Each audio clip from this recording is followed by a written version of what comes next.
What's going on, everybody? What's up? What's up? Czar, Barnaware, how y'all doing? Getting started a little bit earlier than intended today. We are having we're gonna have a nice dinner tonight, so wanted to get things kicked off here. Anyway, still working through this last Ancient Power reset on my alt. Where were we? We're at 313, so I got, what, 8 more floors to go to get this one done. Up, Shahir?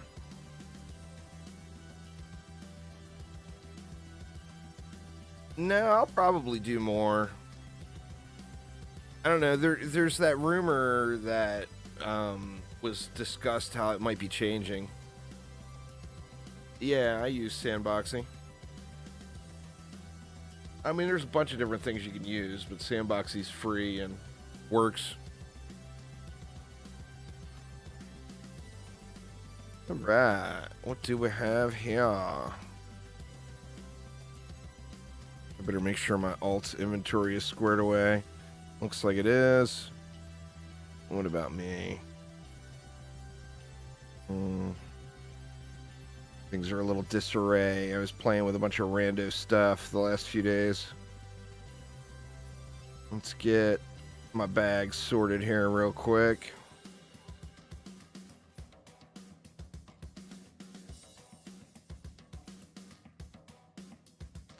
Nothing in need of keeping. All right. So I'm going to focus on just the easy peasy lemon squeezy. We go in Nimbus.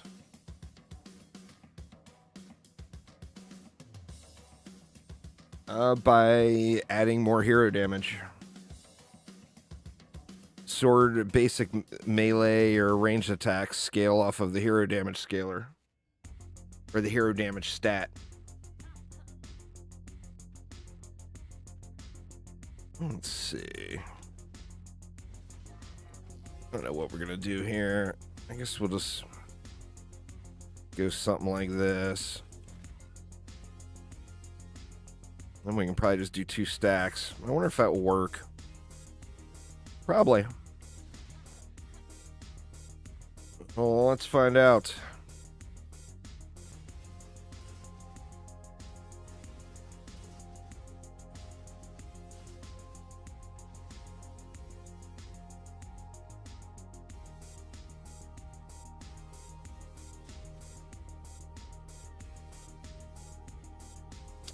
You know what? Do I have pylons on that? I do. Let's go with some lightning strikes today. What was that? That was a bunch of DU. But what can we do over here? Can we do the same thing here to cover? Probably.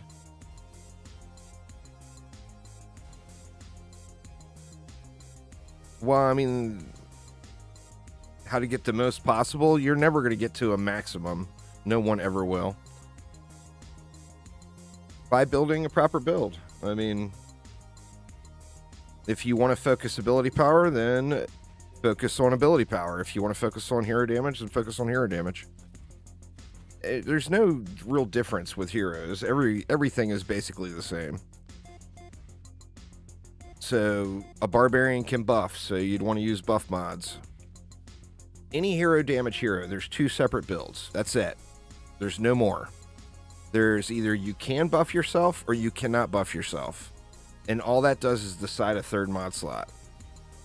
So if a hero can buff himself, you use healthy power, swap damage, and damage buff. There are other alternatives, but this is the general go-to. If they can't buff themselves, then you wouldn't want to use damage buff. I mean, that is the entire game, just summed up. Entirety of the game, complete. Let's see if this is going to hold down here. How long have I been a YouTube creator? I don't know. I think it was 2012 or 2013 I started making videos. I'm not 100% sure the exact when. I'd have to look.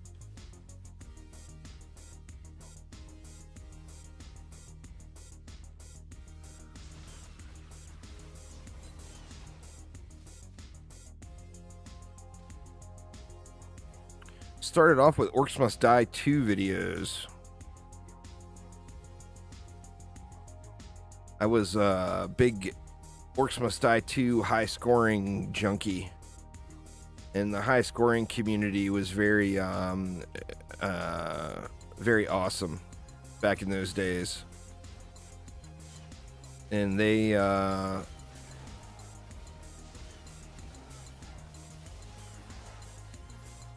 you know, they said, hey, why don't you try making some videos? So I did, and that's where it all started. So such a love for Orcs Must Die for getting me going.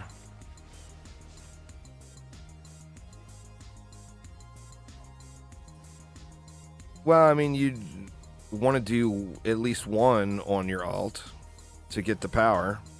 But after that, it's AP resets are all an optional thing past the one. No one can make any decisions for you. You have to do it by yourself. I'm resetting my alt because I don't want to have to deal with the enormous amount of gear I have dialed in on my main account. I mean, to upgrade, if I reset my main account now, to upgrade all of the stuff I have dialed in all the way back up, it would cost like many times the gold cap, and yeah, I mean, it would cost billions of gold. So, I mean, I'm just not interested in doing any more AP resets on my main because of that. So, instead, I do them on my alt, and I mean, you're getting the same thing out of it. It's just where the ancient power point is going, you know? All the materials and everything that's found all go right to my main.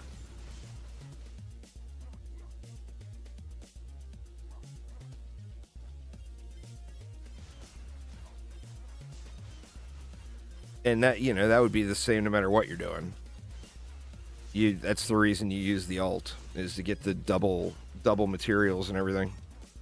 It's not for the AP resets. The AP resets are just a side bonus.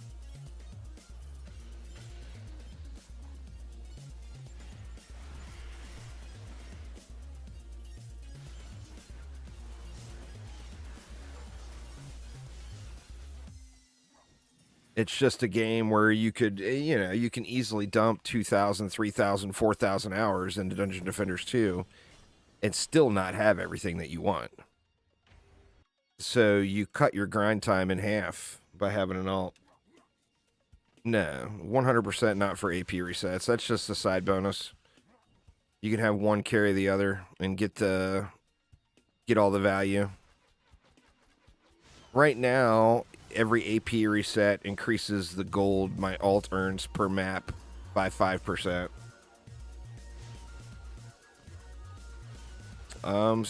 Follow the quest line, Zar. So when the quest line tells you to go to expeditions, go to expeditions. Well, I mean, you don't farm 10s. It's not double luck. You got the same shitty luck of getting the mod you want. It's just you get 2 chances at it instead of 1. You're not going to find... You could have 10 accounts, and you're not going to find all the 10 out of 10s that you want. That's just not at all even remotely realistic. But, you know, obviously having an extra chance always helps.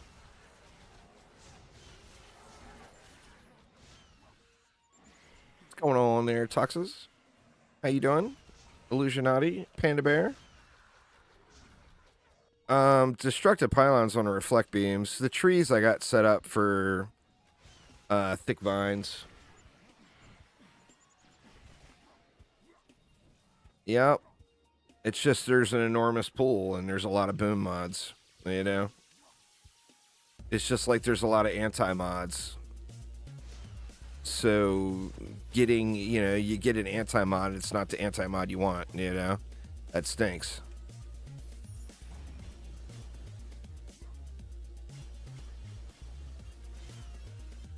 Playing Horizon Forbidden West. How is it? I debated on trying that one out, but I never did. I've been hooked on Planet Crafter lately. I've been playing the crap out of that. I actually played way too long last night. I progressed my hardcore playthrough along that I was streaming way too much. But I wanted to play.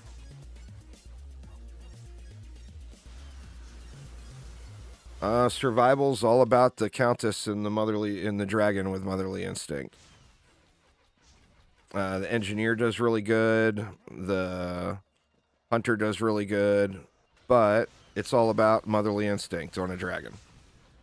So if you want to push high in survival, that's the thing to do, is get yourself a Countess. I've done videos about all that stuff.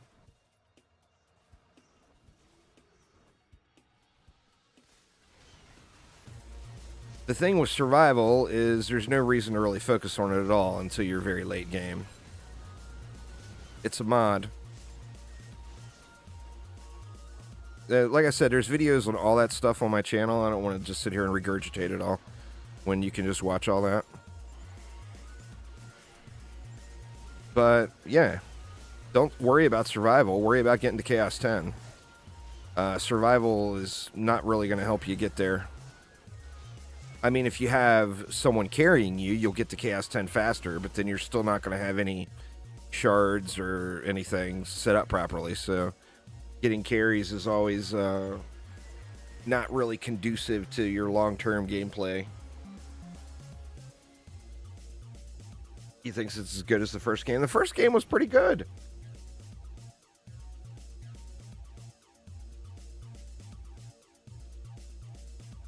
You know what? Maybe I'll do this. Do I have Twitch chat, I wonder? It looks like I took it out.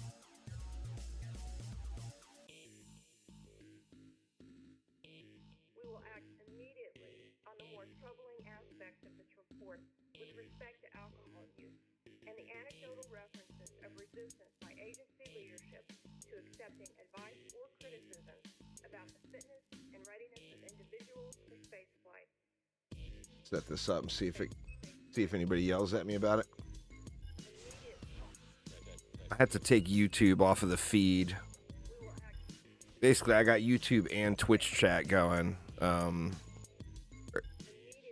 that I see, but it confuses people on YouTube and it confuses people on Twitch because I'm talking to other people. And Twitch doesn't allow the YouTube chat to be on screen.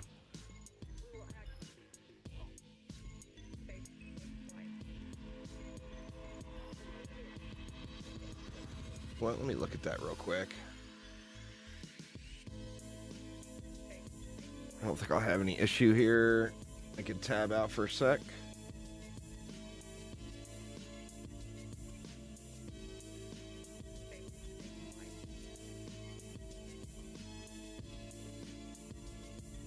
I'm not going to be able to change it right now. I better take it off. I'm sorry, y'all. Another day of massive confusion. I don't want to get in trouble with Twitch.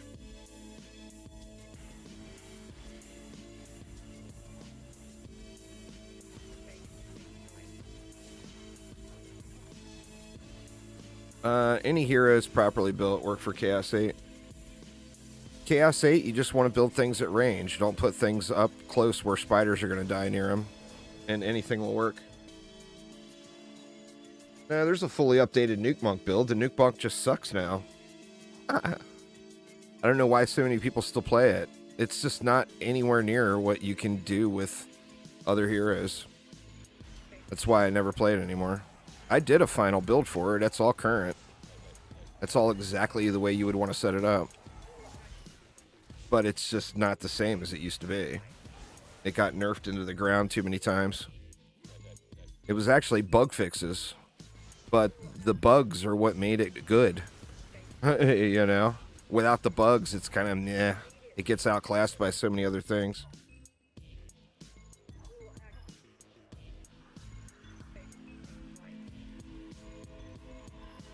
You were getting too much value on your boost, basically. The Nuke Monk is outdated in the aspect of it's no longer a good hero to be your main DPS. Can you do it still? Yeah, you can still do it, but it's not near as good as what you'll get out of other things. The build itself isn't outdated, though. There's nothing outdated about it. It's outclassed, not outdated. Countering the enemies that you have in front of you is the best route, Extensi. There's complete walkthroughs of all that stuff on my channel.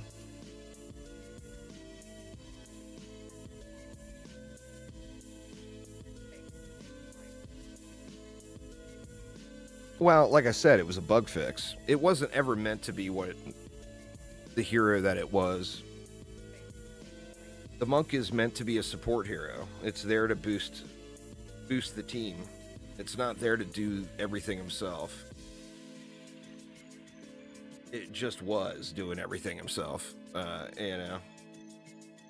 So, I mean, what they did to the monk isn't really a bad thing, in my opinion. I mean, I did enjoy playing my monk, you know. But I also played it so many years that it got super boring. So I was very glad when a different hero rolled around.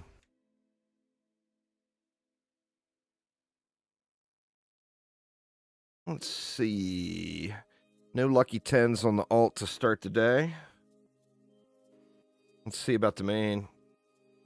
What up there, Corporal? Cortaro, how you guys doing?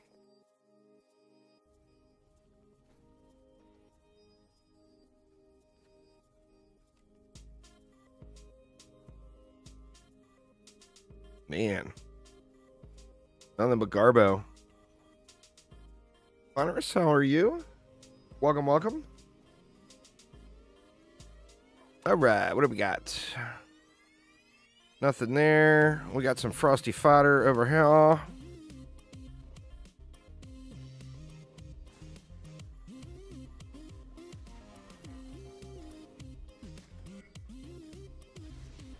Just set this up for the future, because I'm sure we're going to get lots of openings on this lane.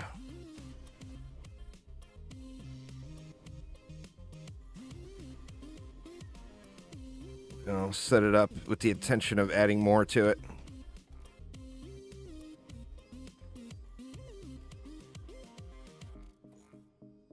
Little Timmy's Revenge over here. I think we'll do the same thing.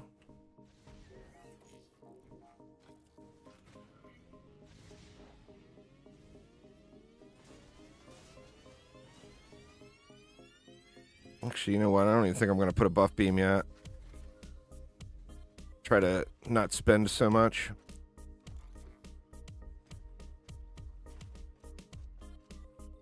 Yeah, Onslaught gets real grindy. It's not for everyone, that's for sure. It gets very, very grindy.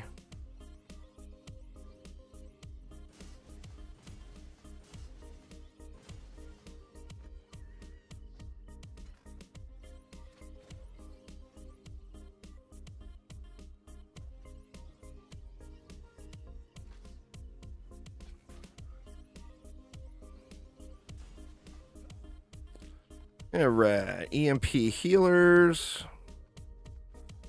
We got a controlled burn up here and there.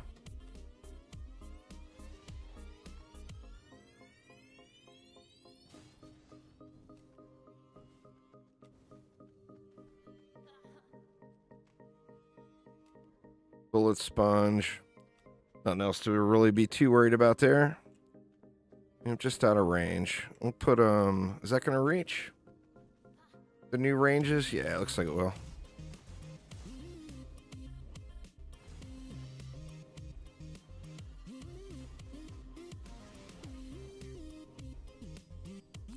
Well, I mean, ideally, you don't want to upgrade all your stuff. You'd want to upgrade the minimum amount of stuff. But yeah, you got to have enough gold in advance, to do an AP reset. If you're using an alt, then you never worry about any of that. And that's another benefit to having an alt.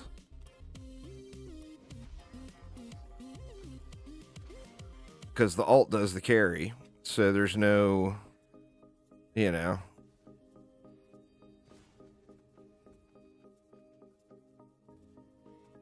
There's no upgrading of shards required.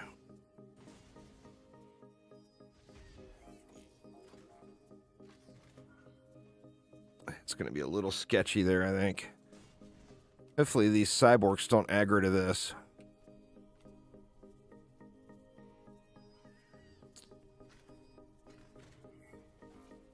All right, we got a triple down here. 2 flyer lanes.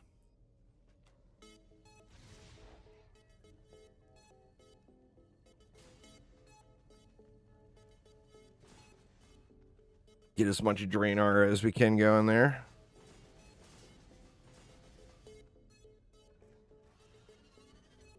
Yeah, you have to have a whole new Steam account.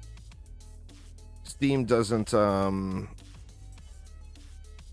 know, it's a free-to-play game, so you have to have an entirely different Steam account for it. You can't have two accounts on one Steam account. You can use the same email and everything, so you don't have to jump through all that many hoops. It's irritating, but it's not that bad. One of those kind of deals.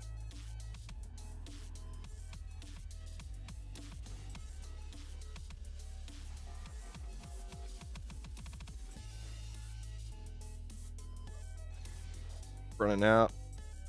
I overspent.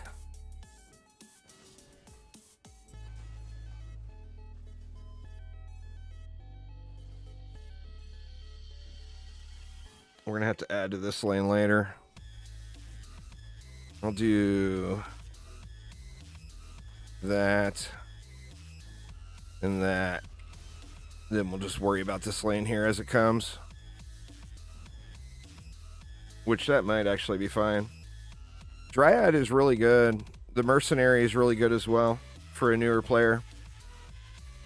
Like, if I was restarting the game right now in 2024 with all the current changes, I would probably... I think I would probably go Mercenary as my first one. And then EV probably as the second. But as far as just straight carry, the Mercenary is just really good. It's got a lot of really good defenses and is just an incredible DPS hero. It sucks if you don't like playing melee, but it is really good if you enjoy playing melee. The Mercenary is, if not it's one of the highest DPS heroes in the game. But plus has all really good defenses.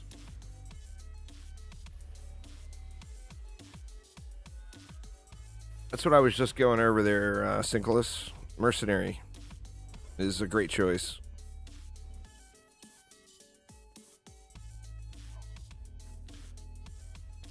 Well, you can use the Deadly Strike Shard. You could use a range mod. You could use the Vicious Strike Shard. You can use a buff beam with diffusion on it. You could use a range pylon. I'm using a range pylon and a buff beam with no other added range, and I get to it just with those two. So, like my Nimbus has got no range. Fleeting nature, mass destruction, anti-melee, anti-chaos, and defense rate. But I got diffusion and a range pylon. Shoot, what opened up? I wasn't paying attention. Or this opened up. I already built it.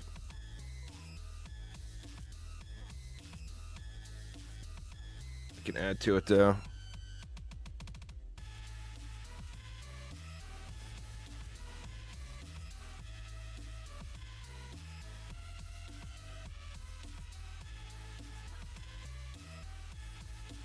Let's see. And then I wanted to add to here, even though it just handled it. I'm going to add to it anyway.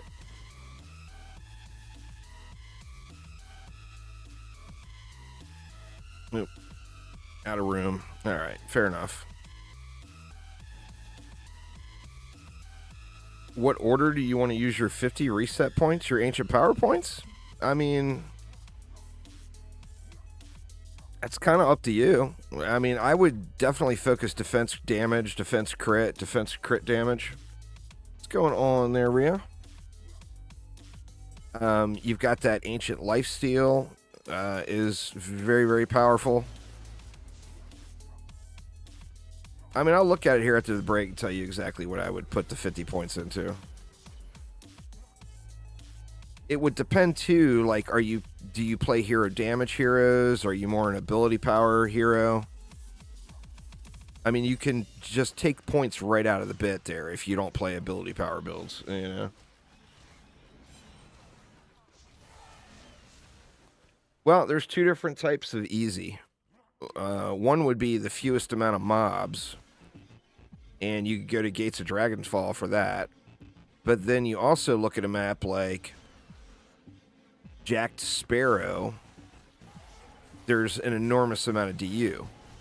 So there's going to be many, many, many more mobs, but there's going to be you're going to have enough DU to build a lot of defenses. Yeah, hero crit chance and crit damage are must-haves. I would do the ancient respawn. I would not take that. I would not take ability power, and I would focus on, well, let's look at them. If you weren't playing an ability power hero, you don't need that. That takes you down to 65 points. Ancient respawn is a nice quality of life, but something you can get away without using. That's another 5 points gone. That would take you to 60 points. Ancient Strikes is nice, but not super important all the time. So, I mean, you could get rid of that. I would definitely take defense power, or defense crit damage, defense crit chance, defense power. Those I would take right away. Well, the bottom four in that one, I would probably take right away, but I would put at least 1 point into Ancient Lifesteal right out of the gates if you play actively a lot. So, yeah, I mean, I would do those. Like, if I only had 5, 10, 15, 20, 25, 30, if I only had 30 points, I would probably take those four, that one, and that one. And that one. Ancient Lifesteal, Destruction, and then all the crits. But that's just me.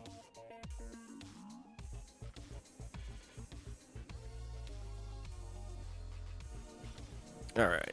Did we run the wave? What opened?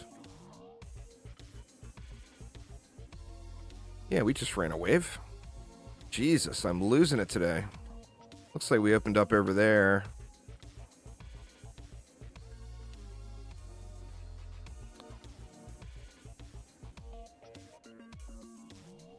If you know what you're doing, you could save a little time doing that, but normally that would make things more difficult.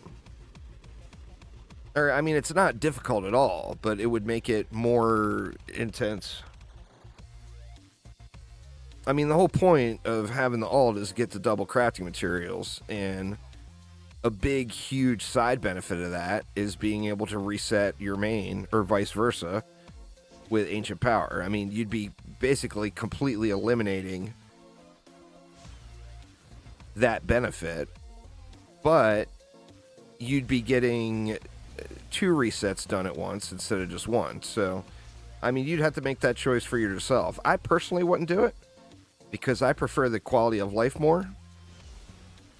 I mean, one of the reasons I like doing Ancient Power resets while I'm streaming is I don't have to really pay attention to what's going on. I can sit here and watch all the chats, you know? Your alt is going to be a 450 soon? That's crazy, Rhea. You've been grinding it. There's too many other good games to play for me to be wanting to do that. I mean, like right now, I'm just jonesing to play Planet Crafters more. But that's crazy. No, you don't need another PC. You just need another Steam account.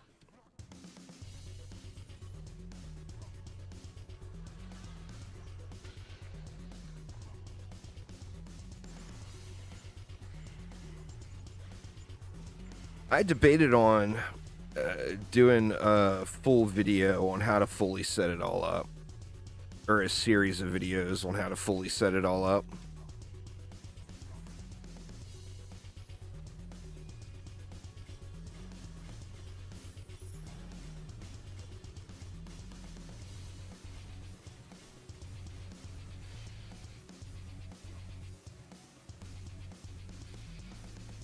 Going good there, USG. Going good. No complaints. Like I said, just kind of chillaxing and getting a little chat in and just kicking back.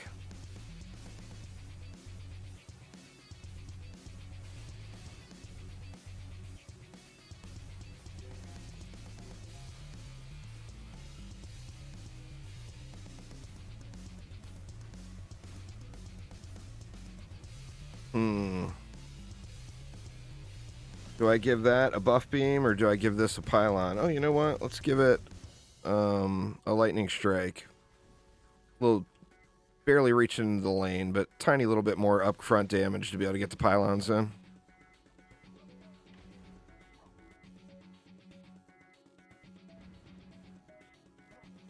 Yeah, you're going to have a ridiculous amount of, you probably are already full on materials, huh? Do that many AP resets, you're going to, that's one of the things about doing them too, is it's very, very rewarding.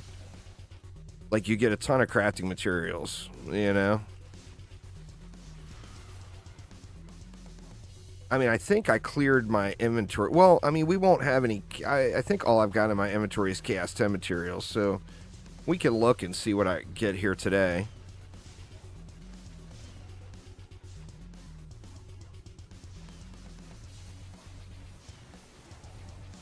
It'll be a lot. I mean, it'll be multiple stacks of moats. It'll be quite a few reroll tokens and a bunch of just other random mats. I make my thumbnails myself, JC. Some of them I put more effort into than others, as you can tell, I'm sure. But yeah, I do all my thumbnails myself.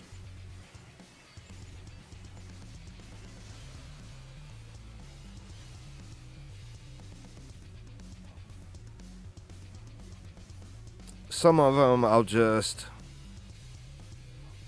get a random background image from Google and then slap logos on it or whatever. So some of them I don't necessarily put an enormous amount of work into, but others, some I'll spend quite a bit of time. Like that one from the, what was it? The seafood buffet. I probably spent 2 hours making that thumbnail, but I was having fun doing it. Is why I did it. Oh, you know what? Let me get rid of one of those.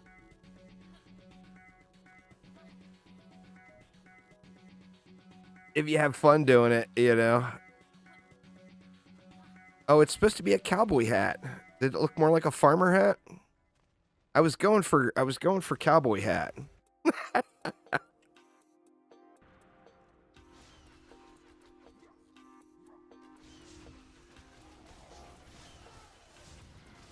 Because the Wild West, you know? No, the jellyfish with the shotgun, believe it or not, I found that image off of Google. And I saw it and I was like, oh my god, that is the best image ever.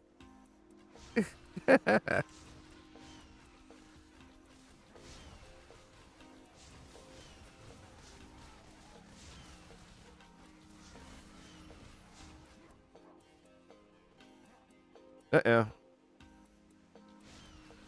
Didn't see that. Son of a bitch. God, he was so low, too.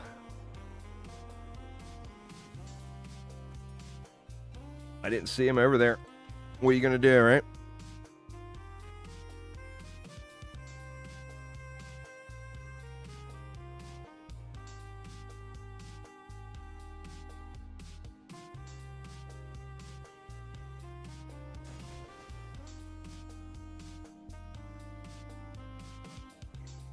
Well, I mean, that's what Onslaught is. It's finding ways to entertain yourself while doing a mind-numbingly dull game mode. So, I mean, that's just it. A lot of people play other games while it's going. A lot of people will watch, watch shows or whatever. That's the game mode. Find a way to entertain yourself. The game. That's pretty much it, though. Well, because Onslaught, you do mostly AFK prior to like 9:45. So you just set it up and let it run, and then you play another game. I mean, I always like to watch shows. Like when I was doing any sort of Onslaught push, or back in the day when I was doing AP resets on my main, before the day of the alt. Because all the resets I did on my main, I did all by myself. There was no alts then. We weren't allowed back then. But, like, I watched Game of Thrones multiple times. I watched that Viking show multiple times. I watched, what else? Everything Viking related. So that Kingdom of Heaven or whatever. Oh, and it's like easy peasy lemon squeezy now compared to what it used to be. You used to have to do 180 maps. Literally. 180 maps. I did, I think it was 15 resets originally under that system.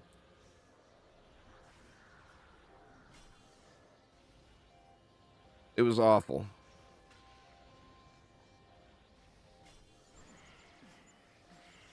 So I'm very, very glad they changed it up.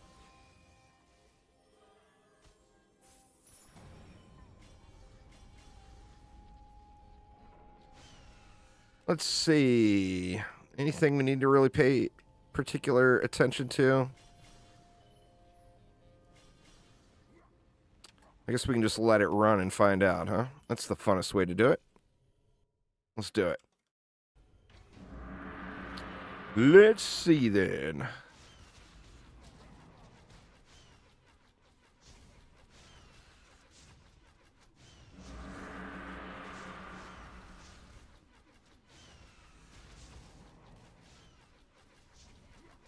World tree down over here.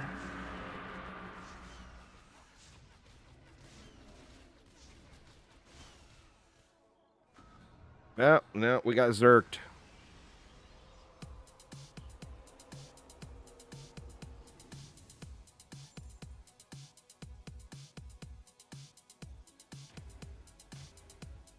Sadly, I didn't see the zerker coming.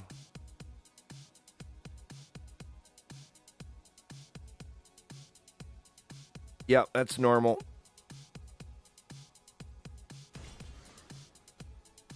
You don't want to put that on your buff beam, though. So take it off your buff beam immediately. You want to put that on something outside of your buff beam. That way your buff beam gets buffed as well. Like in this situation, I've got it on my reflect beam. And then it also buffs my buff beam. You see what I'm saying? It doesn't buff itself. So if you put it on your buff beam, you're losing a large portion of its power. Alright, that was a lady orc, right? So it has to be here.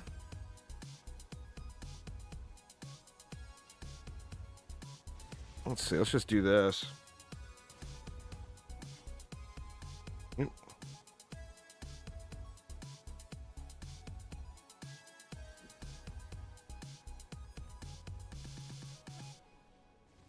We got one there already. We'll throw one here. I got enough for two more. God forbid I actually properly build when you can just slap it down some more trees. When in doubt, add more trees. Tuskar, Gribs. I mean, see if that does it. What's going on, Mr. Mamby? How you doing?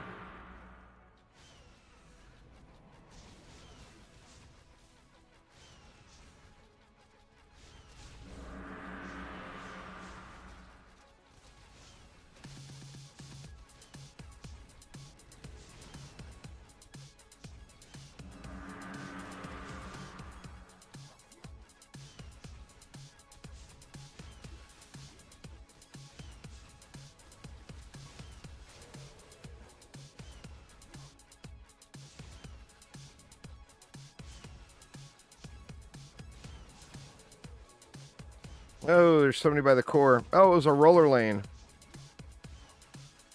Hey, he's still got a little ways to go. What's up, Kizamora? How you doing?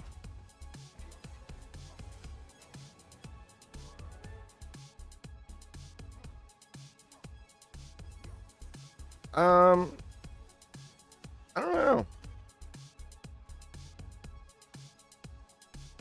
Sounds like a good poll. What up, Jello?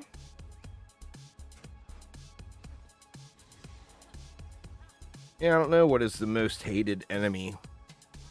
It used to be cyborgs. Then it was assassins. I mean, berserkers aren't that big of a deal. They get irritating from time to time. You know?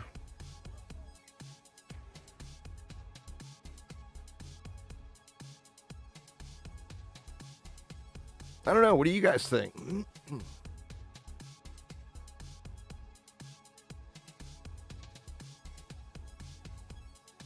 Dad's bugging you to finish Baldur's Gate 3. That's fair. Well, you'll probably enjoy it. It's not like you won't enjoy it, you know?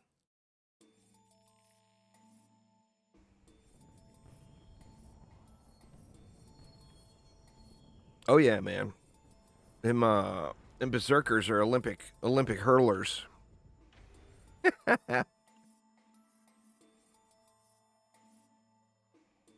They will get through all the things and stuff.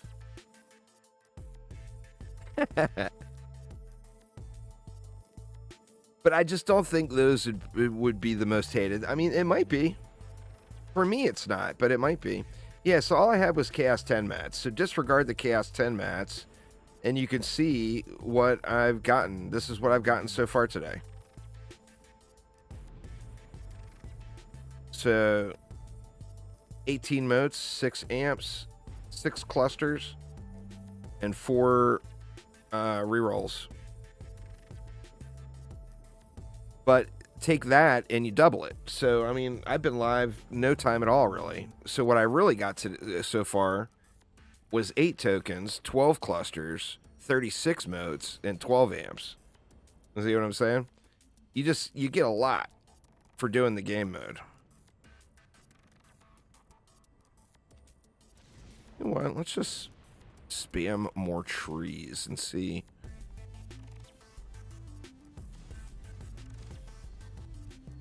Oh, that's Game Ogre. We don't need that many trees on a Game Ogre lane. Let's tree it up, though.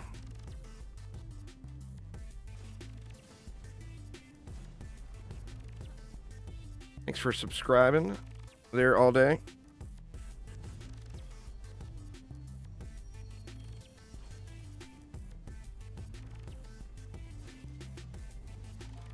Let's see what we have left after all that.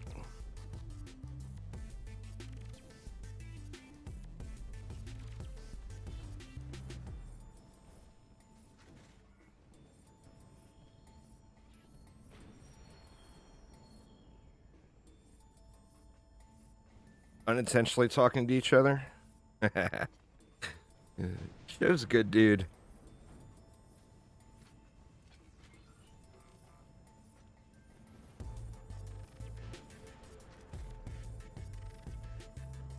So, Show, what do you think about the Barbarian?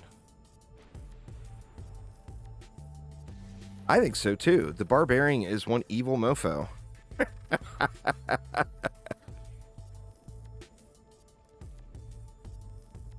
I've used it, but I like the werewolf walls better.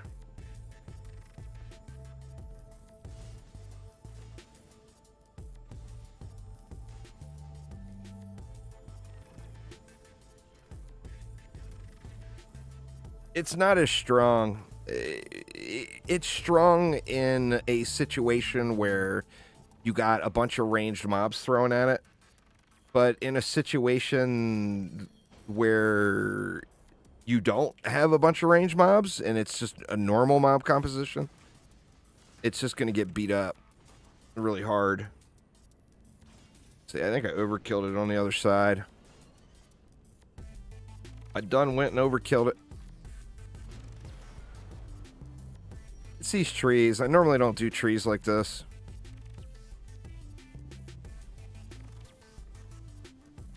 Let's get rid of one of those. I'd rather have 3 up here.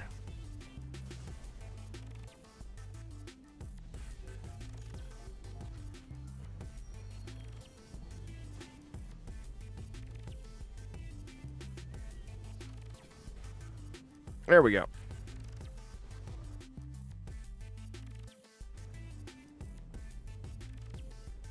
I'm using a thrown together one. The normal tree build I use is range, anti-melee, and anti-chaos, but I don't really use trees for DPS very much. I mean, they can be good, but there's lots of choices, you know, and I don't really choose tree. I don't usually have the Dryad in my deck for many things. Although she is very powerful.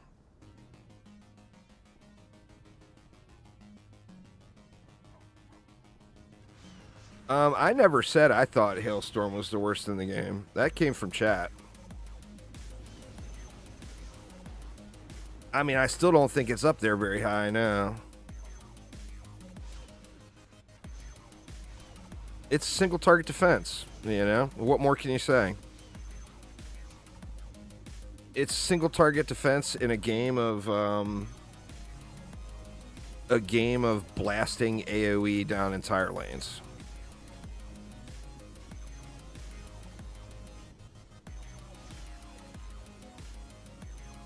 Well, I mean, I haven't really played since my last stream. So, yeah, I mean, I didn't stop using them. They're really good. I like to mix it up and use different things. Use one thing all the time, the game will get real dull for you real quick. You can watch all the people that come and go. You know? People come in, they set up the absolute Onslaught meta, they grind, go through all of Onslaught, and then all of a sudden they disappear. It's because they didn't have any diversity. They focused on that one thing, and the game went meh on them, you know? I mean, what can you do? I never said the Harpy was good. Why are you putting all these words in my mouth there, JC? I said it was usable. There's a very big difference between is it good or will it win maps?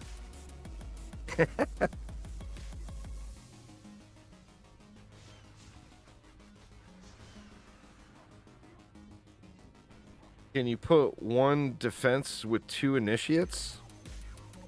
Oh, can you buff? No, you have to use different buffs. 2 of the same buff don't stack.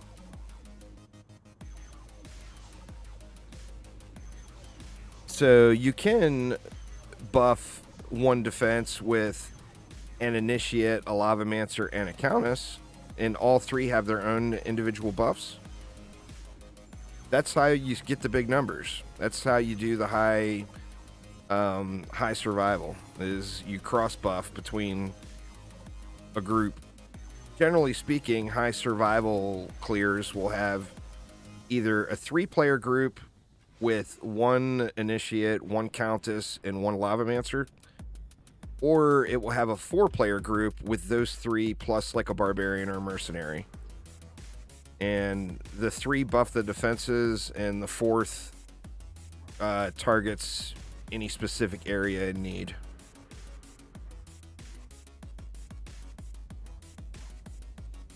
So for multi-buffing, that's what you do. Like, I mean, I use the Countess the most, but she's actually the worst of all of those as far as the defense buff goes.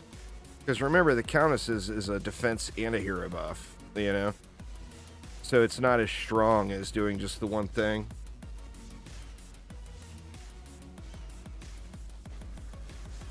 It's a fun game. Yeah, I mean, it's not a game that's super difficult, no. It's grindy. So if you think grinding is hard, then no, it's not easy.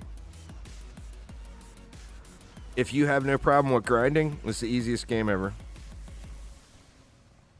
The Initiate is the best, the Countess, or the Lavamancer is second, and the Countess is third, as far as just buffing defenses. But the Countess's buff also is a hero buff. And, like, I personally like playing the Countess. So I usually do that because then I got my self-hero buff going. Plus, I can buff defenses, even though it's not as strong. DD1 for sure. I mean, there's only DD1 and DD2, basically. DDA is a similar system as DD2 or as DD1.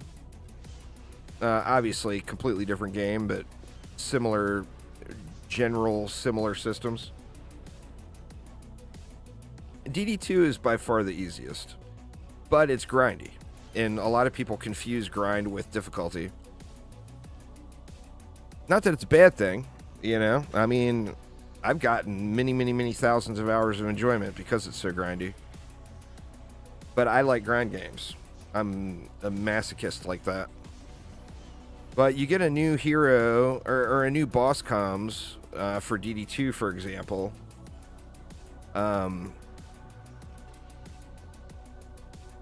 You know, Aramir and I go in 2 minutes after the update launches, and we beat the boss on the first try. Every time. Every new boss. A new boss comes for, like, DDA. We would spend 10 to 12 hours individually by ourselves trying to figure out strats to beat the new boss, and then we would team up and beat the boss. After a full day's grind of trying to figure it out. So, I mean, as far as difficulty goes, there's no doubt, like, DDA is a much more difficult game. But as far as overall gameplay and grind time goes, Dungeon Defenders 2 is literally 50 times grindier. So you'll get to those levels of power in a game like DDA way quicker.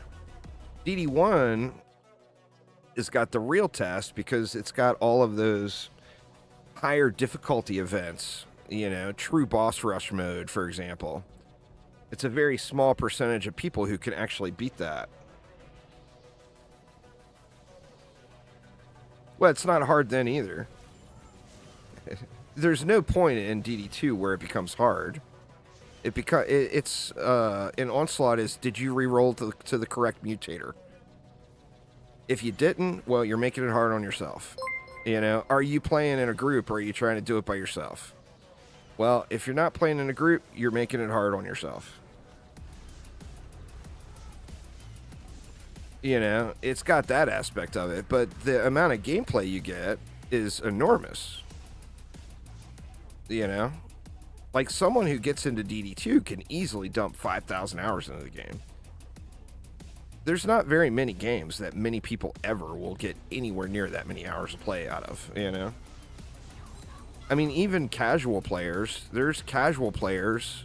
There's one in particular, I don't want to call him out, but he's been playing the game for 8+ years regularly, but he also works a full-time job and has a family, you know? So, but he's been playing the game for literally like 8 years.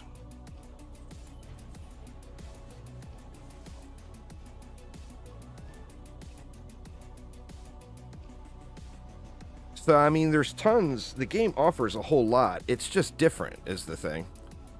It's one of the things that keeps the Dungeon Defenders community fairly divided, is they all want the other games to be like theirs instead of just looking at their individual value. Where every Dungeon Defenders game has got a tremendous amount of value to it. You're going to get a lot of hours of gameplay per dollar spent out of every single one of them.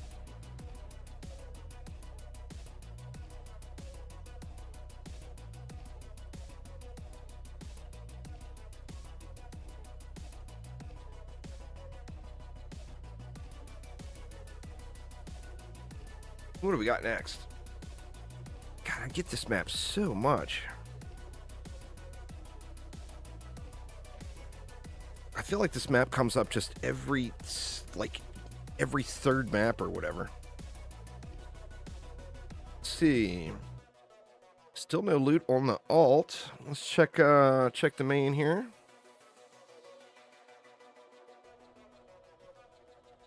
Where's my lucky 10 out of 10? Oh, there it is. I got one.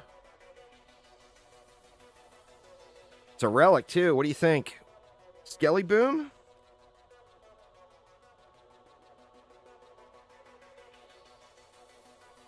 Or is it the dreaded Warboar Boom? What do you guys think?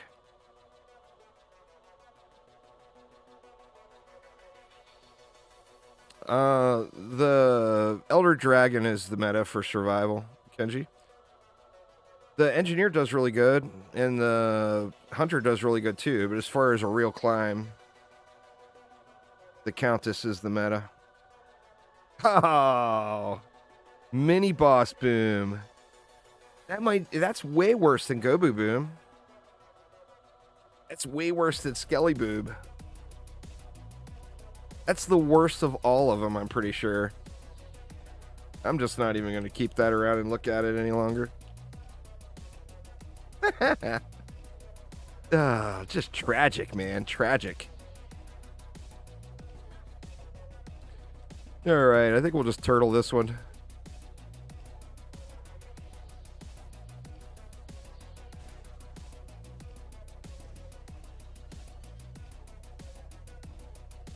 Absolutely tragic. You got a support boom? Gotta love it, huh? Just awful.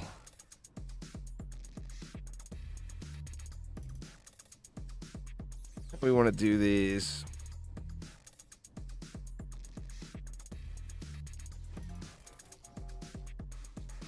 Looks like I can sneak that in there. Just do them like this.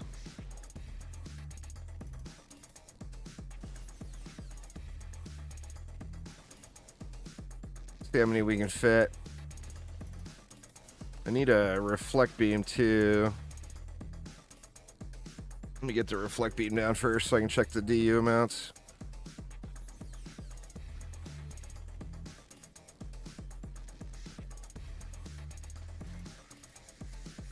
So, yeah, I can still spend.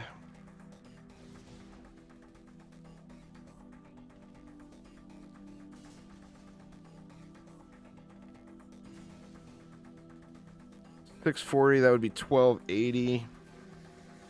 That'll be a little bit short, but we can go that, like that.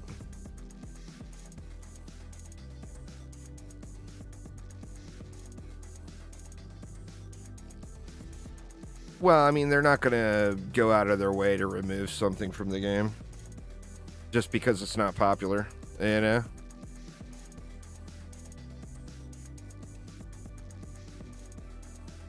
That's just not how game development works. Somebody made the effort to design that,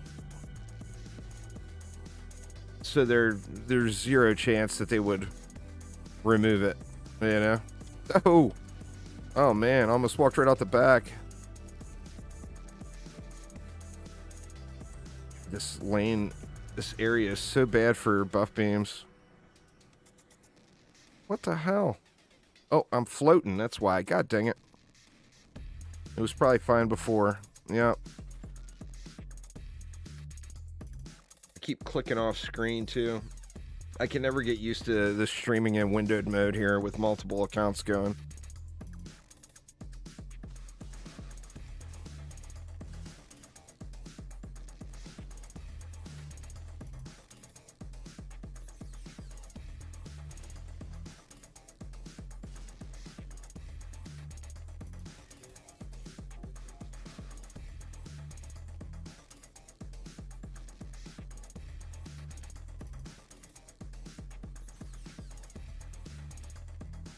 Ugh.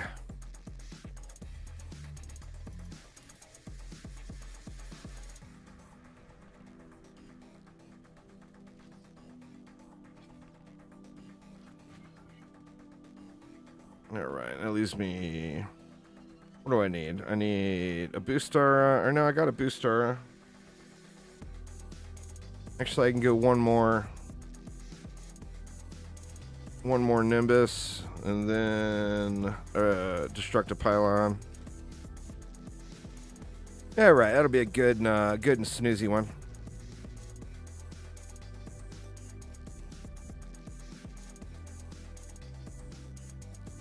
The Elder Dragon from the Countess is the meta there, Kenji. Gonna get further with that than anything else. You did do pretty good, though. Figure you said you made it to 81. 81 is harder than doing floor 945 in Onslaught. So you've made it further than 945 Onslaught.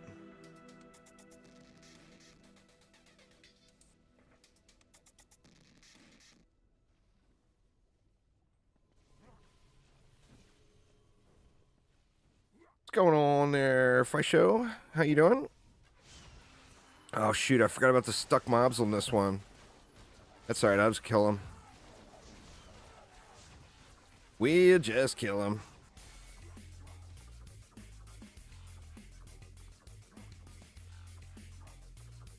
God, watch, that's going to be the only 10 out of 10 I see today, too. And it's going to be that Garbo. Yeah. Destruction, mass destruction, and fleeting nature. Waiting for shows, giveaway, then going to bed. That's fair. I'm just chilling, doing some AP resets, and haven't had just a day just to chill and talk to chat in a while. I figured today would be a great day for it.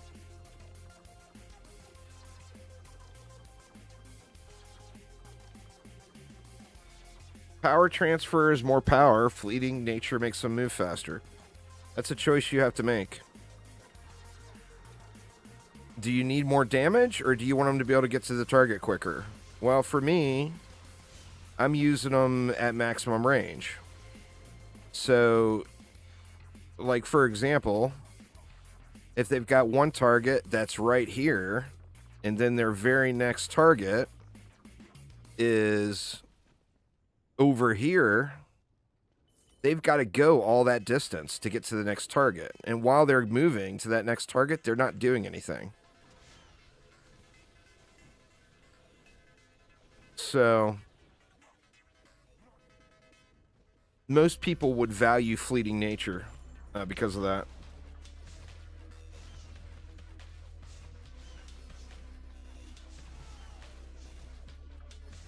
Yeah, you want to look for the Motherly Instinct mod there, Kenji.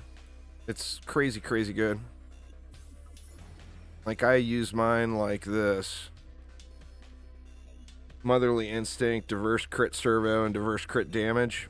You could also go diverse crit servo and just crit chance servo. That gets it easier up to 100%. And then you'll be stacking on massive crit damage on top of that with your buff beam and boost star, etc. Oh, weird. It went weird on me. Oh, there it goes. So yeah, like most people I think are using Motherly Instinct, diverse crit servo, and critical chance. And that gets you up to 100%.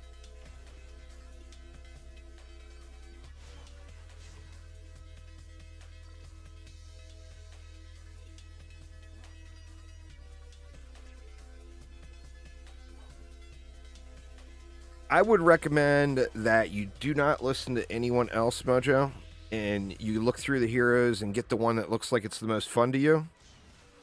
But to give you a different answer, if I was doing it, I would choose the Mercenary or the EV. In 2024, I would probably choose the Mercenary.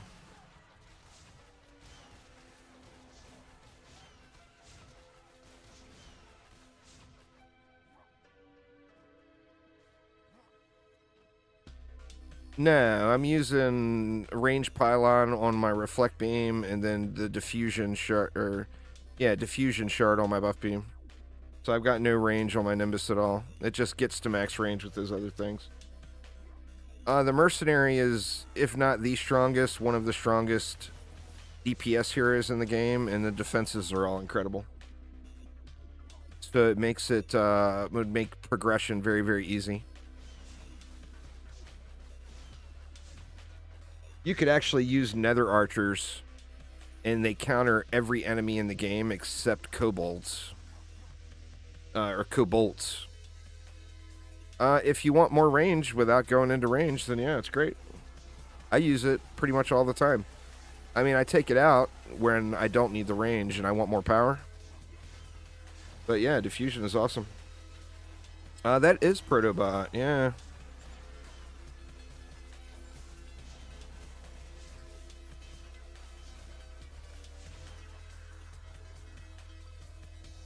Got to love some Protobot.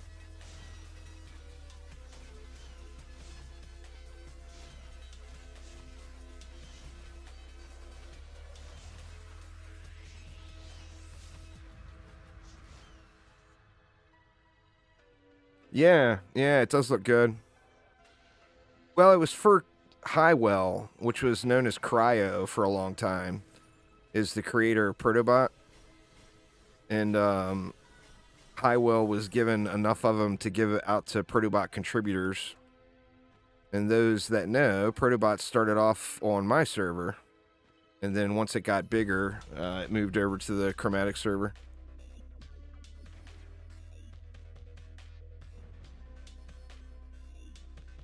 I'm not doing a mercenary build today. No, I'm doing AP resets and chillaxing. I'm not going to swap a bunch of stuff around. There's a million mercenary builds on YouTube, though.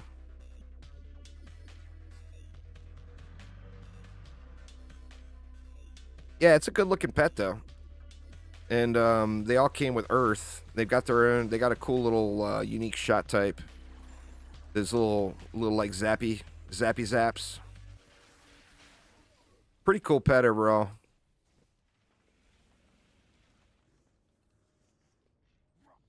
All of the new heroes are really good, Nathan.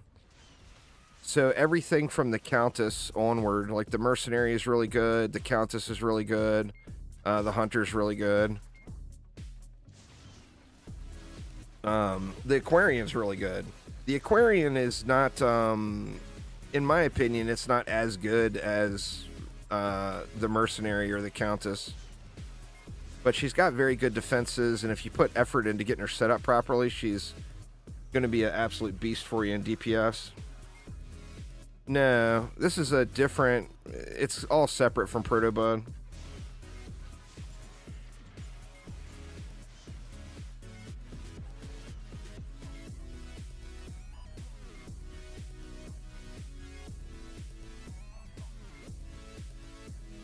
Cool little pet, though. Highwell put a silly amount of hours into it. He's probably the only other person, not to pat myself on the back, but he's probably the only person besides me that has logged anywhere near that many hours into community resources for the game. Like, there's no one else even close. But he put a lot of time into that. Like years. He does bots for others too. Grand Blue Fantasy, I think it is. A gacha game. He does, I think that's the game. He does, he's got like the main bot for that game too. He's very good at it.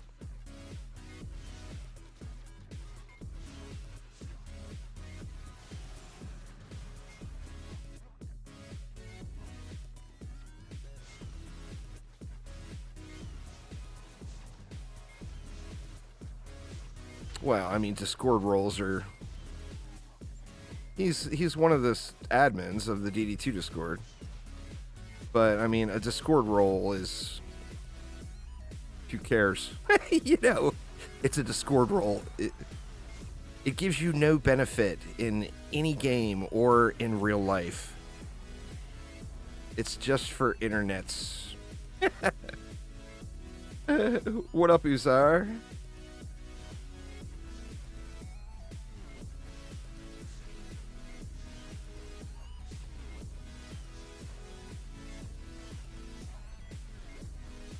Internet points, exactly, which have no real value.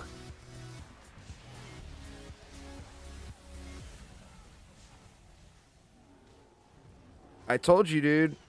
That is the only thing that was going to keep me from raging. I assumed that's what they were doing. That's not a surprise to me at all, because if not, they would have just done the worst shit imaginable by doing how they've handled this whole thing.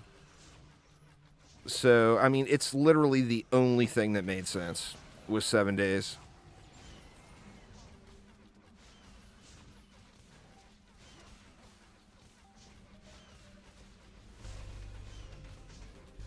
My server is mainly, it's not, my server is mainly people who don't care about internet points. So, you know, they're not going to sit there and spam cat emojis all day or cat gifs all day. You know, it's just not, it's much more adult. So, you know, it's different. You posted a Discord? Nice. You should pin it in the 7 Days to Die channel. Did they say a date? Or did they just say that when it comes, it's going to be 1.0?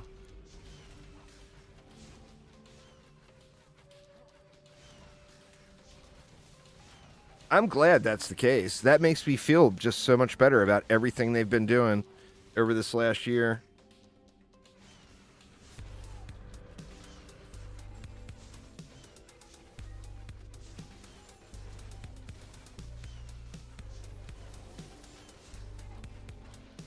I'll be playing the crap out of that.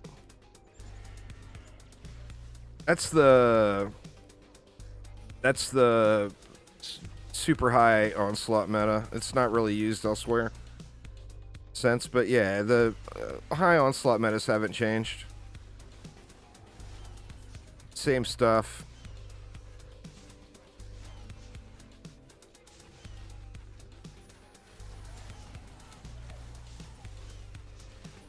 Uh-oh.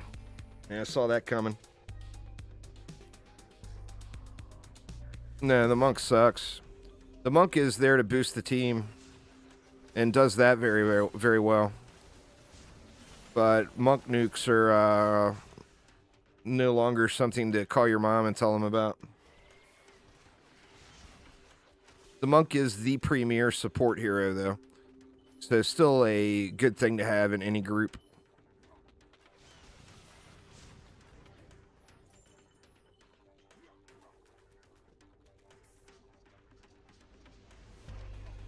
That is the challenge. That is the challenge. You got to get your Netflix in order first, you know?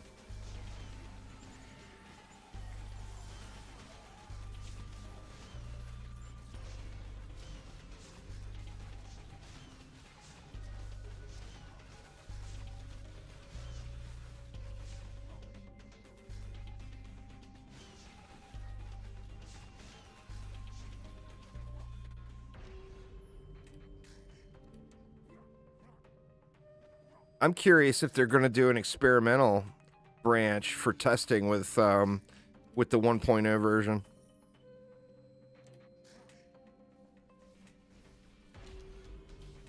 I got hexed like crazy, huh? Oh shoot, it's all these stuck mobs.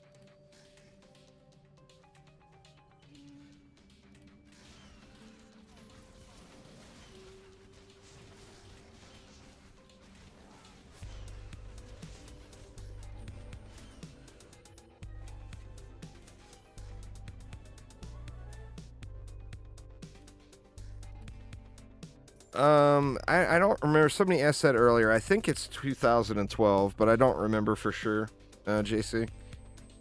If you go to the videos tab on my channel and then up top on the filters, check the by publish date or whatever, you can look at the first video I ever put out.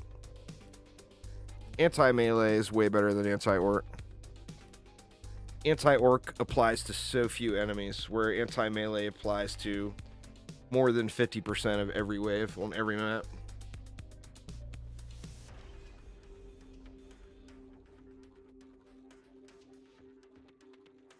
With anti-mods, that's half the battle. You know, that's what makes controllers so good. in situations. It's the worst of every anti-mod as far as its power level, but you can make it so that's effective against every enemy.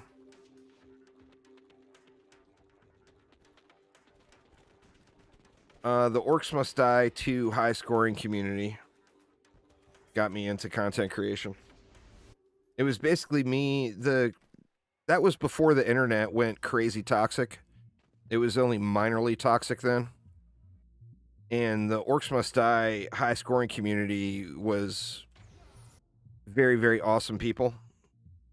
It wasn't a bunch of arrogant little shit stains just pissing everybody off.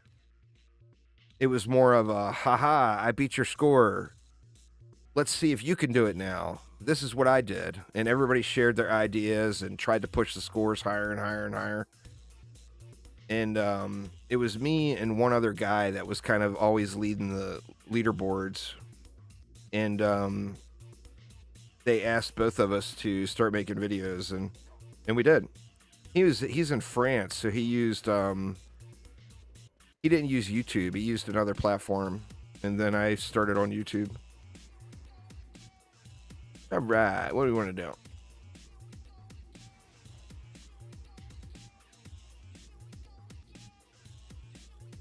Anti-orc is only really going to be beneficial if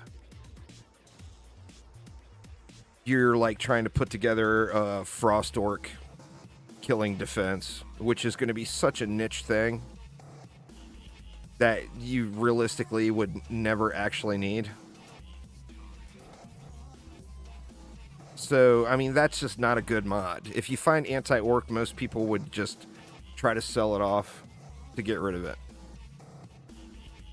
And remember, just because you find a 10 out of 10 doesn't mean you have to use it. You know? I mean, look at that mini-boss explosion I found a minute ago. That's already right in the trash. Yeah, berserkers are orcs. But you just don't need... Berserkers are also chaos enemy, which is going to hit way more enemies than anti-orc. Berserkers are also melee, which anti-melee is going to hit way more enemies besides orcs. So it's just not good. It's not a best in slot. It's not something that's going to give you large benefit. Anti-frost is still good in that one situation. But the problem is it's only good in that one situation, you know?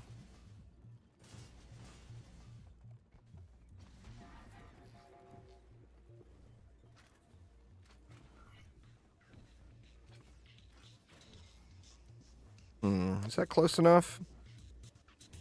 Let me just put that there just to be safe.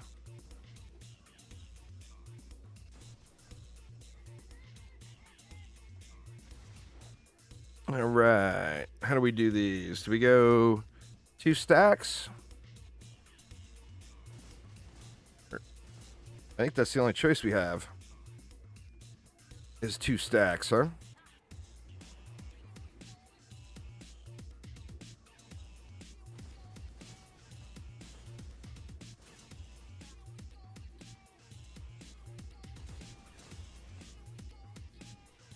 That doesn't leave me enough.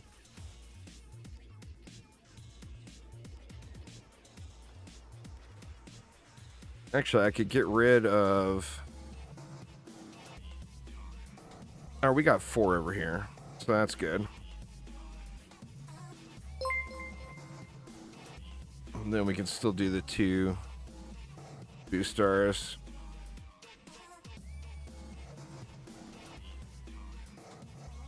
Sith Phil with the sub. Thanks there, Sith Phil. I do appreciate it. I don't feel good about this setup, but see how it does. I did. I played more Left 4 Dead 2 than I did Left 4 Dead. But I have logged a few hours in Left 4 Dead 2. 50 months. Damn, Phil. I just realized that was a 50-monther.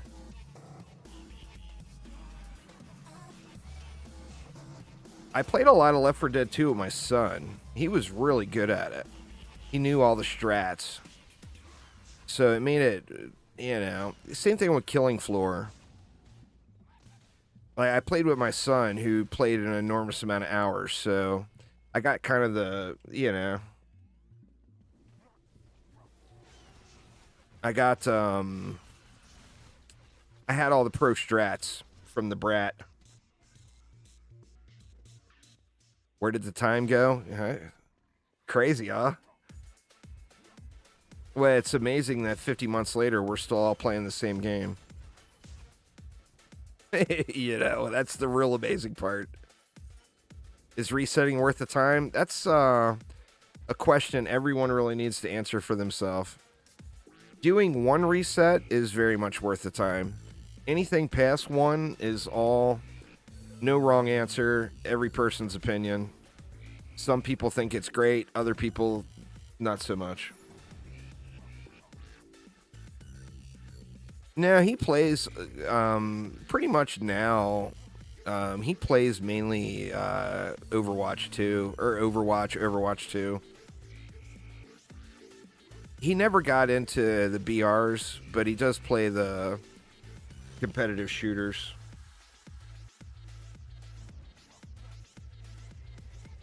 We used to play a lot of the same games, but a part of that I think was because he was young, living at home, and he sees Dad playing World of Warcraft, so he wants to play World of Warcraft, you know? Where now it's more, you know, he's found what he enjoys more. Am I a big fan of Volt? I don't know what you mean.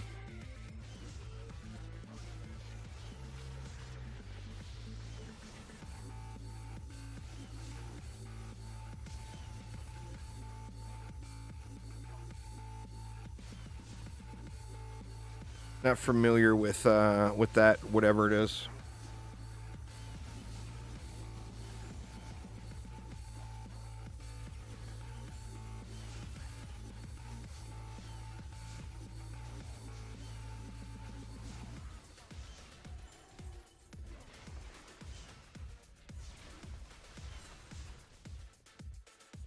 Get wrecked, Skelly.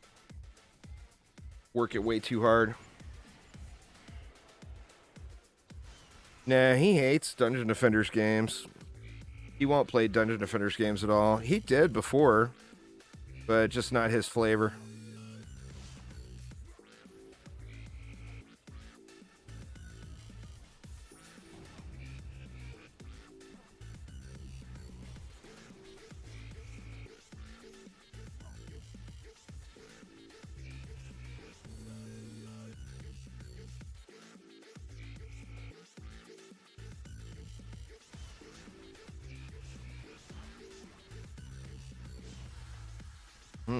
Forgot about Slick Kellyanne.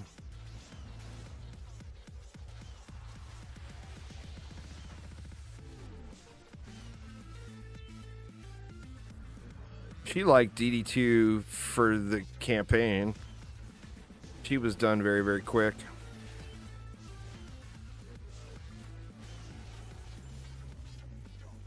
Dungeon Defenders games are just not for everyone, you know? Most people that like them really, really like them. And most people that, you know, most people just play through and move on. I mean, look at the majority of gamers in the world. Like, you play a game, you got your 20 hours, 25 hours into it or whatever, and then you move on and play another game and do the same thing. It's pretty normal, really, in gaming.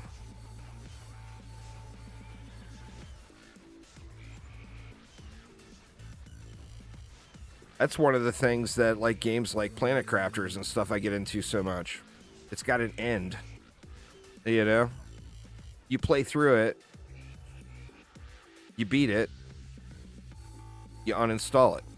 Or you play through it again if you liked it enough, you know?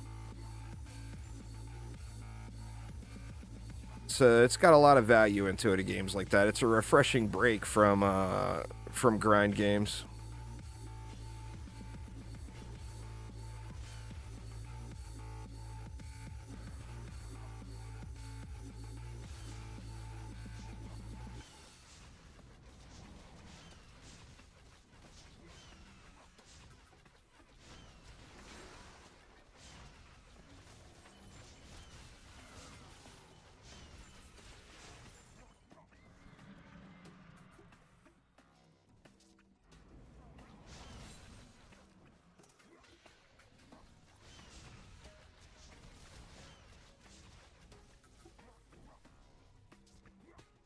All right, Fight Show, have a good night, man. Take it easy.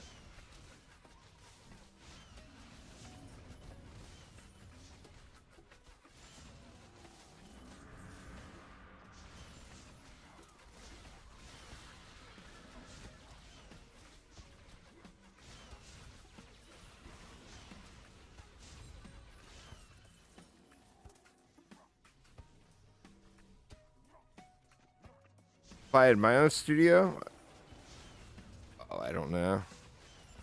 I mean, if I learned how to make a game, I would start off with some sort of tower defense game, probably a mobile tower defense game.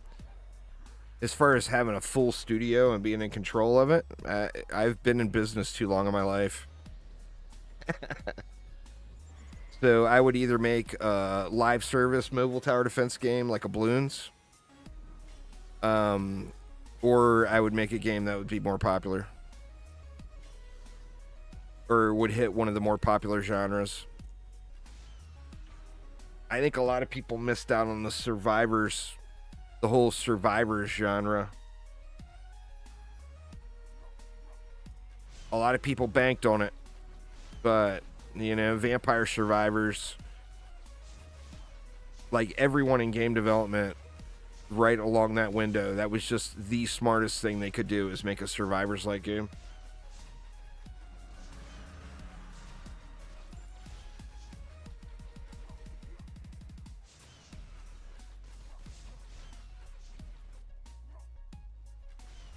But yeah, I don't know.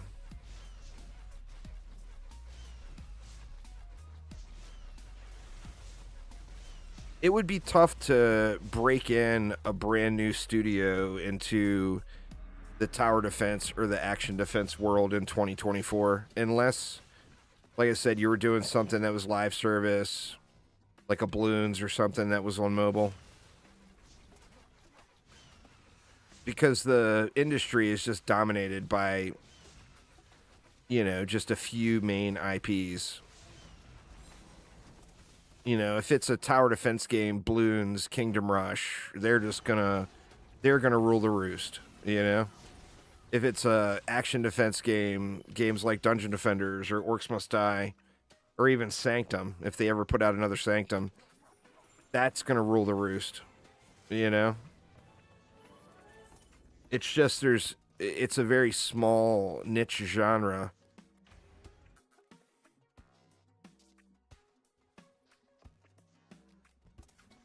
So it's going to be a limited amount of people.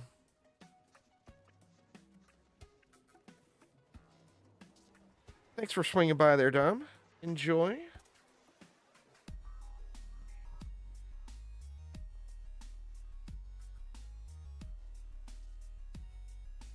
And the studios with the big budgets ended up changing and switching, I mean, Fortnite, it started off such a great game, and then it turned into what it is. You can't blame the developers for doing it. It was a smart business move for them. It's not what people like myself wanted to see, but it was very, very smart on their part. So, the business and financials aspect of it always gets in the way of the passion, But that's just how it works.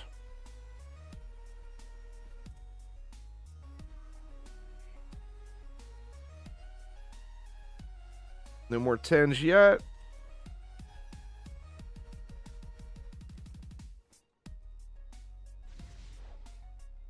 All right, how do we want to do this one? We got a Frosty Fodder.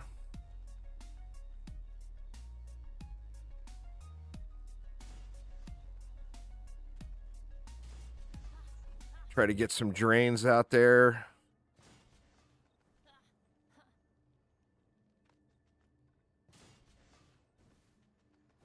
Then see what we got left. I'd like to only do two stacks if possible, but we'll have to see if that's going to work out.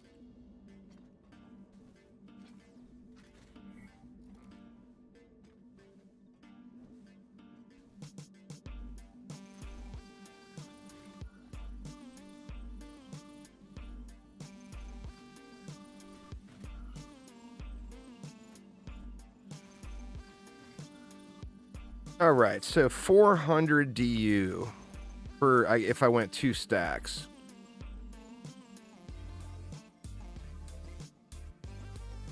If I went 3 stacks, it'd be like 260.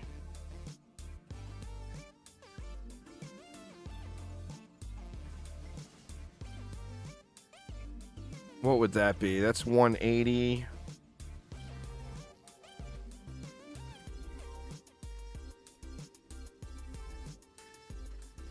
We could do it like that with no booster.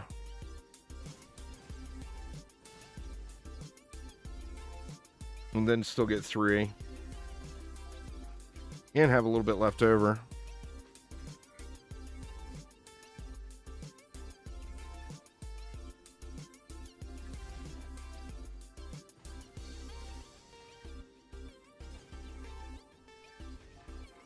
Actually, that would leave me enough for another one somewhere.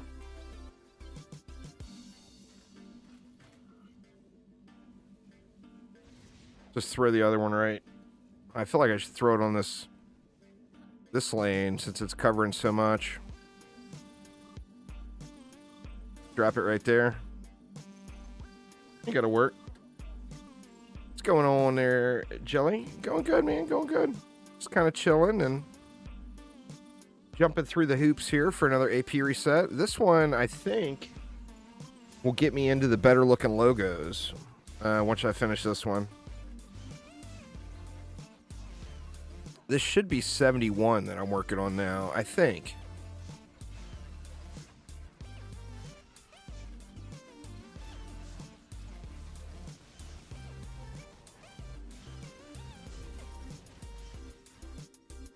Now I got the, like my main, that icon is 72 resets.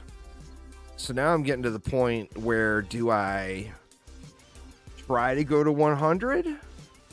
You know, I mean, it'll probably take me another year. But I don't want to be stuck on a dumb looking logo, you know? My highest survival wave is like 280-ish, something like that.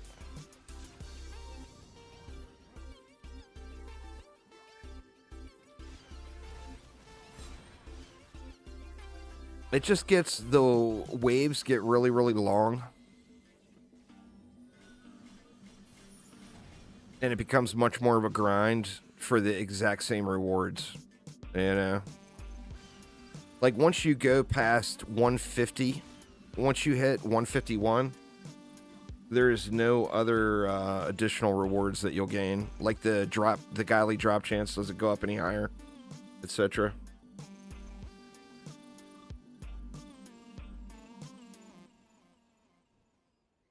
Well, there's 70 ancient power points. You can go as high as you want. I mean, you could go to ancient power 20,000. What's Savage Beast on PlayStation? I think he plays on PlayStation. I think he's like 800 plus resets now. Rhea's got her alt up to like getting close to 500 resets. Crazy.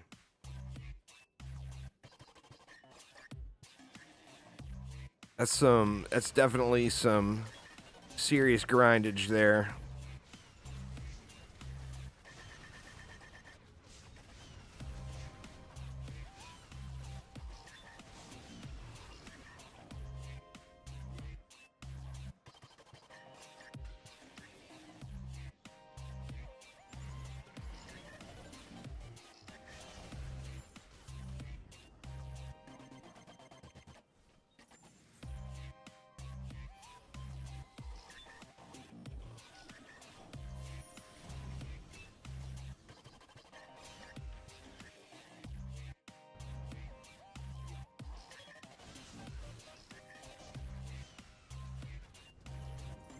I think his goal was to get to 1,000. I don't know if he'll keep going from there or not.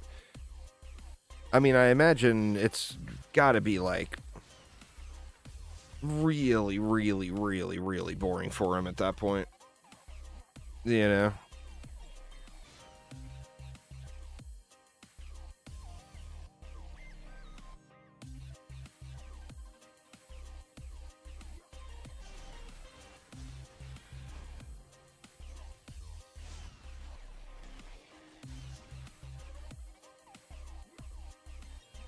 Well, I mean, that's the thing, is you're basically dedicating all of your gaming time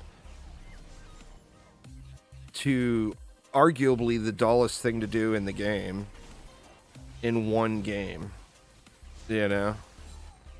I think he takes a break occasionally. I would guess. I mean, if not, you would just burn out on it, you'd think.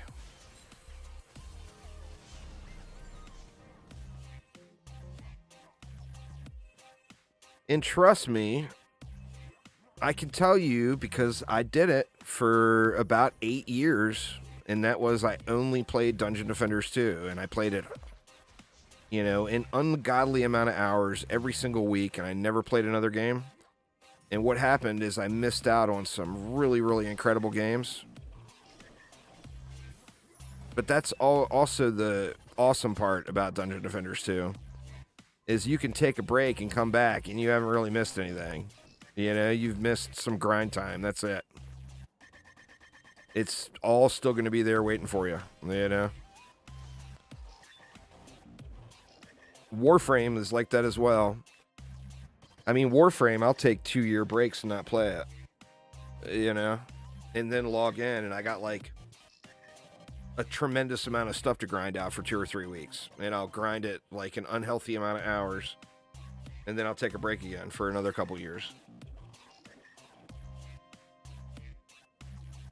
I do wish I was better at checking login rewards. Daily logins, like Warframe has the daily logins. Dungeon Defenders 2 now has the daily logins. And I'm terrible at going in and checking those. Like, I'm assuming I'm probably at least 3 or 4 days behind on the current login system.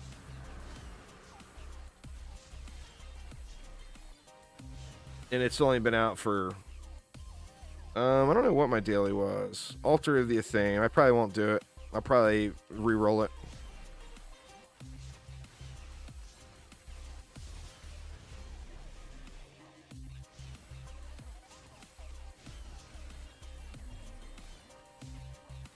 But no, I'm referring to the Mr. Peeper stuff, because you want to get to the 30 logins, you know? That's where the gems are at.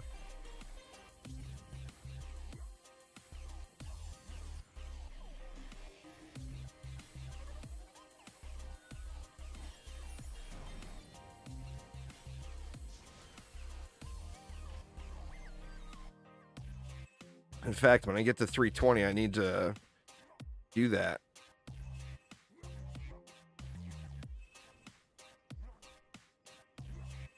Haven't played since Survival and Godly stuff. Godly just gives you a third roll. So like on a defensive piece of gear, most people are going either defense crit chance or defense crit damage. So it gives you basically an extra 10% chance to crit or 30% crit damage at Chaos 10 out of 10. Besides that, it doesn't do anything else. But Survival it's another game mode that allows you to get to the hardest content in the game without spending an enormous amount of time grinding. You know, because there's, you know, the save points. You don't have to go through... You know, you get to wave 200 on Survival, you're doing pretty good these days, you know? So you don't have to play through the hundreds of Onslaught floors or whatever to get to anything super challenging. So people who want the true endgame challenge and want the content to be as hard as possible, Survival is the place. It's the hardest thing in the game. It doesn't cost more to upgrade, nah. It's the same in every way as other pieces. It just has that third roll. What floor was this? That was 318. I got 2 more to do.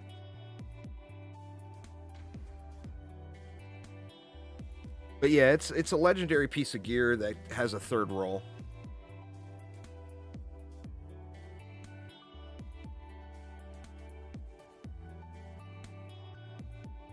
Survival shards drop from the survival bags. You'll get a bag every 5 waves, and it has a survival shard in it.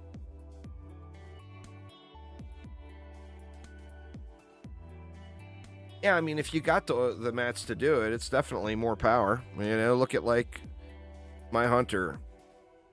I'm getting what? Just say 7% on every piece. I'm getting an additional 28% crit damage just off of those godly pieces. And then another 13% there on the weapon.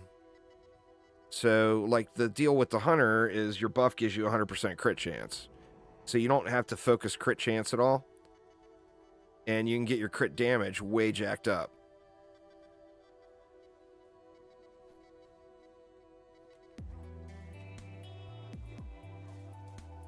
Oh, I hear you there, Batman. I hear you.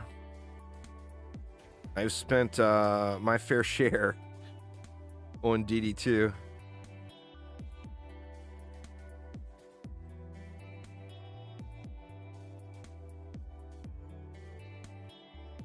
Let's see. Anything on the alt?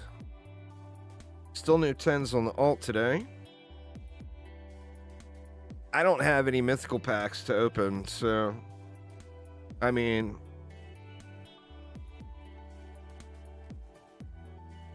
I'm not going to buy them, you know.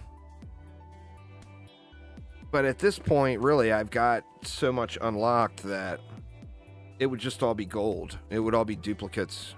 So it would just be an opening to see how much gold you could get.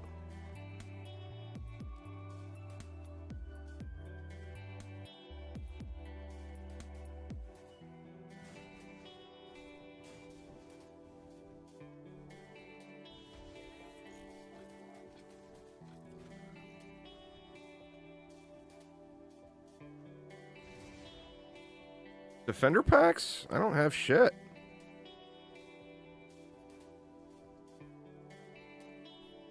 I don't get any mythical packs because I don't play very much Onslaught other than doing these resets. So, I mean, I don't get any packs, you know? No one can really make that decision for you, Gear. Anything past your first one is real optional. So no one can really make that choice for you.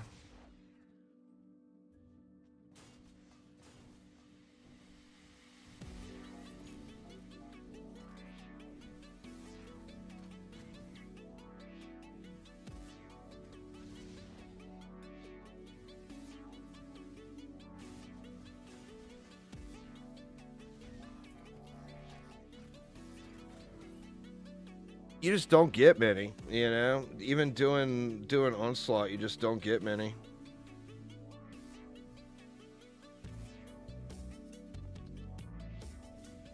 Aramir replied to that 7 Days to Die announcement with hell is officially frozen over. So true. So true.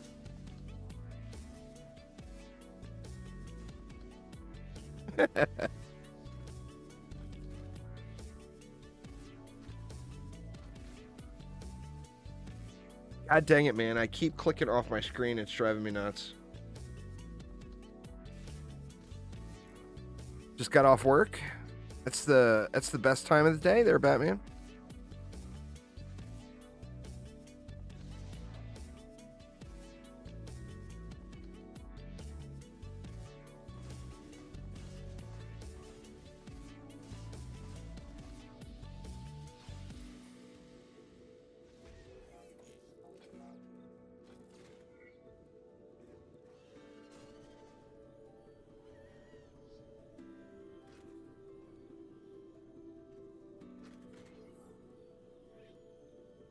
Well, I mean, it's the monetization, you know, it's the game's monetization. Your chance of getting the freebie ones from Onslaught are very low.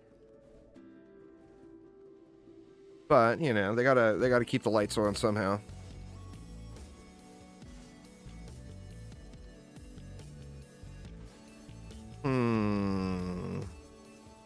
If I overbuilt somewhere.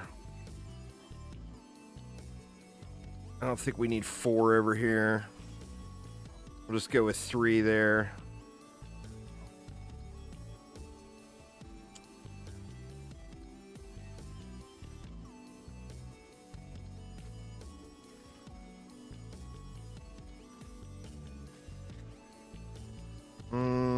And then we can go with a 5th one here with the double lanes. I think that's good. Good call. Leaves me without a boost aura, but I'm good with that.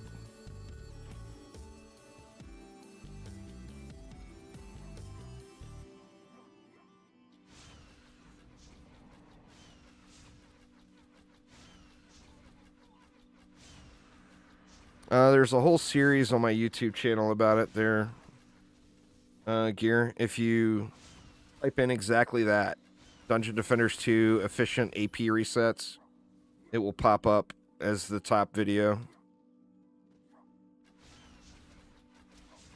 I'm using thick vines right now. I mean, I am, you know, obviously the Nimbus is putting in so much work.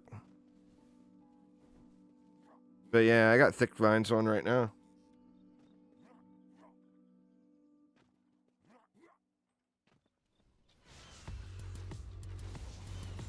Well, that's the thing, is you just don't need to do them, you know? It's all optional play. Once you get that first one, it gives you such a huge power gain that it's kind of difficult not to suggest that to someone to do. But anything after that, it's all optional.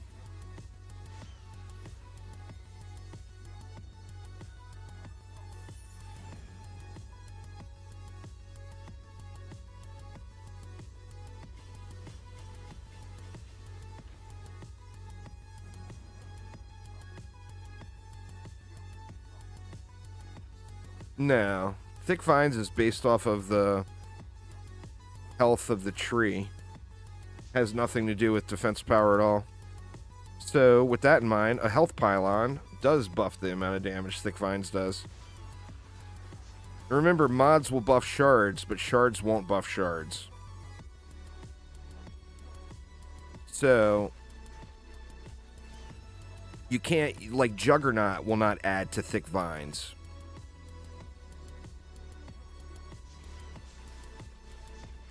Yet a pylon will, you know?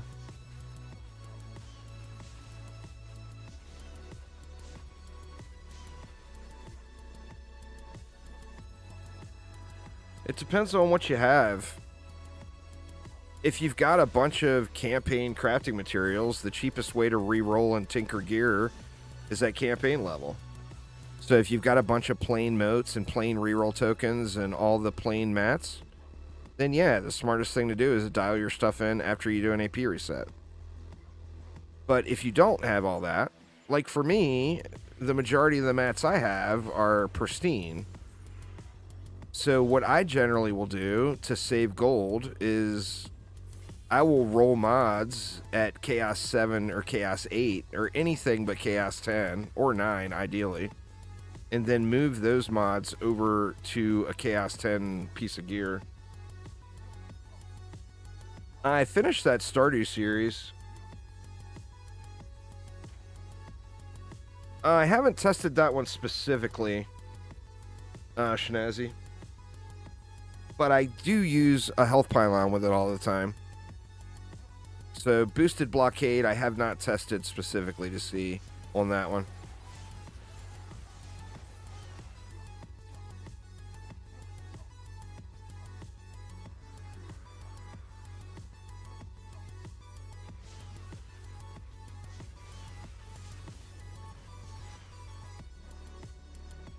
I mean, it'd be pretty easy to check. If I remember to, we'll check it when I go out to town, out the tavern.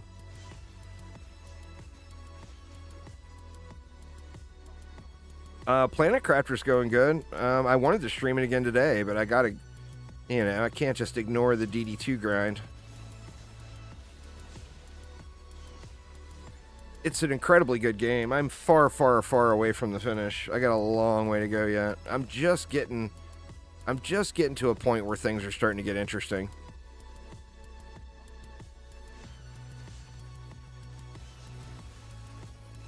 Like, I'm not too far away from being able to put in drones.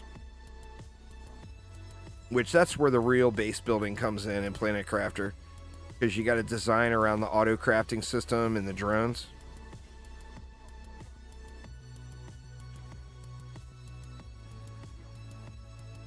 And I've never done that. All that will be very new to me. The Aquarian just fine.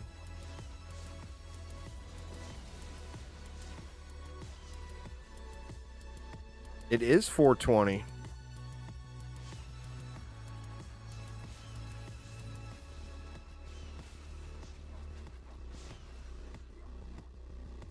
Oh, with the Juice logo inside of the spacesuit.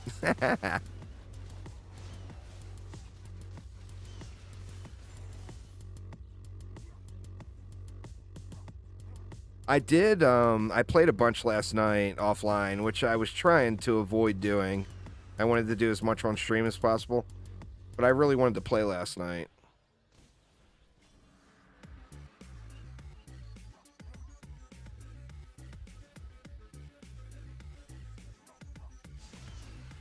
And I finally found a stupid fuses.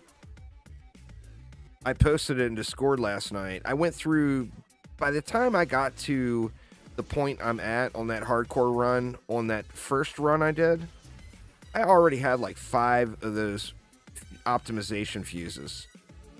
I didn't find a single one until last night, and then there was 3.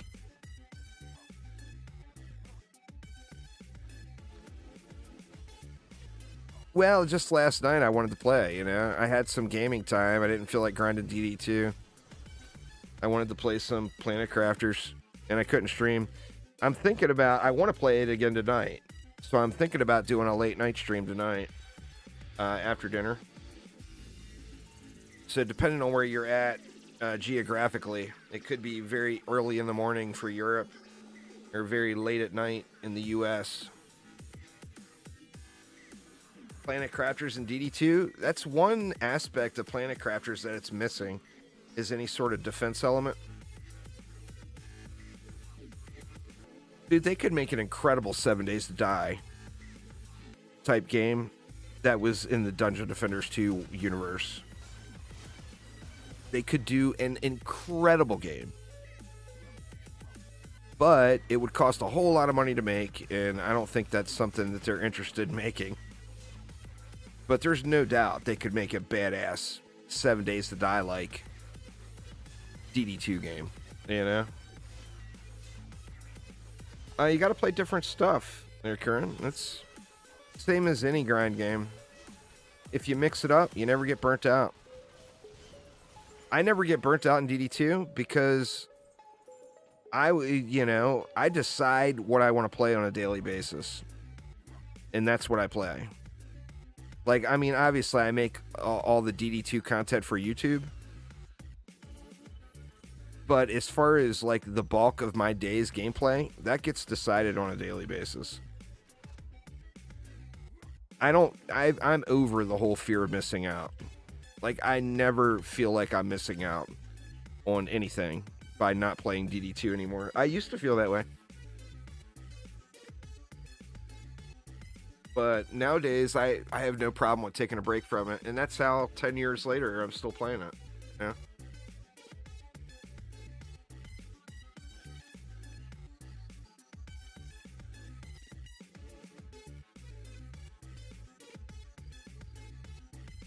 Now you got that daily login. I was mentioning that earlier. I really wish I was better at doing that. Because, like, right now, if I skip a day in DD2, I don't remember to log in and get that login reward, you know? And I need to improve on that. You've been completely ignoring it? I mean, it's rewarding, you know? But I just, you know, even on days when I'm logging in and playing, I just, a lot of times will forget to go over there. It's because it was junk for so long. You know? It was just so junky for so long. It was tough to... It's just tough to get motivated to do it. See, I think I want to add in trees just for the thick vines. We'll put the tree up front.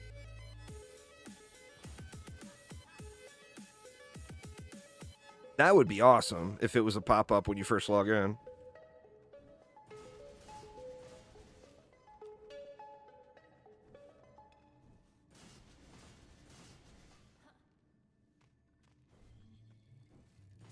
see. I don't think we're going to have enough for...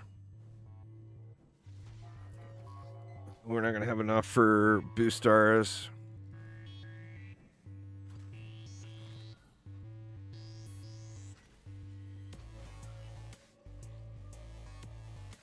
I'm sure Aramir has tested that. Boosted blockade. Does that work? Does that scale the tree? Boosted blockade or just health pylon? It does. Okay. So yeah, there you go. No testing required. But that means you got to put a blockade down outside of your tree. Would be the negative about it. You know?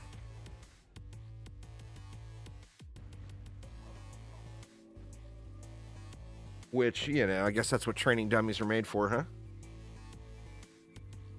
Yeah, you have to have 2 Steam accounts to have an alt. Every DD2 account is tied to your Steam account.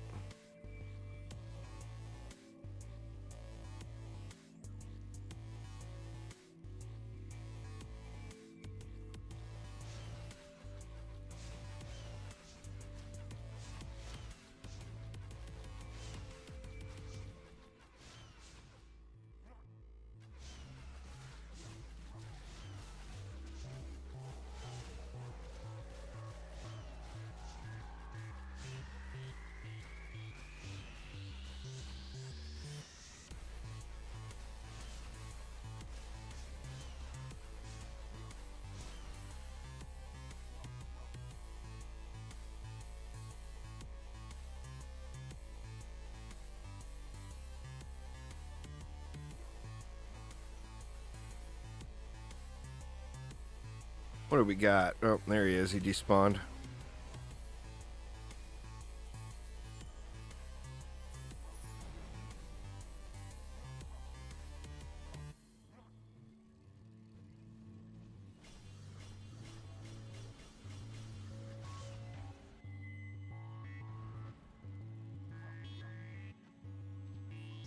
Cake Pone, what up, Cake? Happy weekend. What's my favorite turtle map? I mean, in this day and age, I would say the Wild West. They're not making a C11. They've publicly said C10 will be the last tier. They said that they want to make different ways to play the game, so like more game modes, but not a higher... There won't be a higher chaos tier. What up, Meg? How you doing?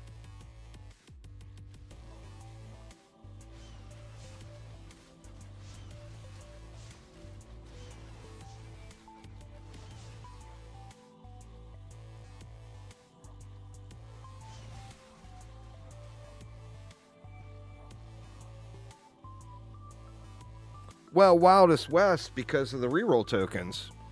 Like right now, I mean, reroll tokens just rule the roost. That would be the most obvious choice, to be honest with you. And the stat squish made it possible, where it wasn't possible before, because we already had heavily overpowered the content. Now that the stat squish is here, it is a C11, C12, C13, or whatever's possible. But to be honest with you, they should have squished harder.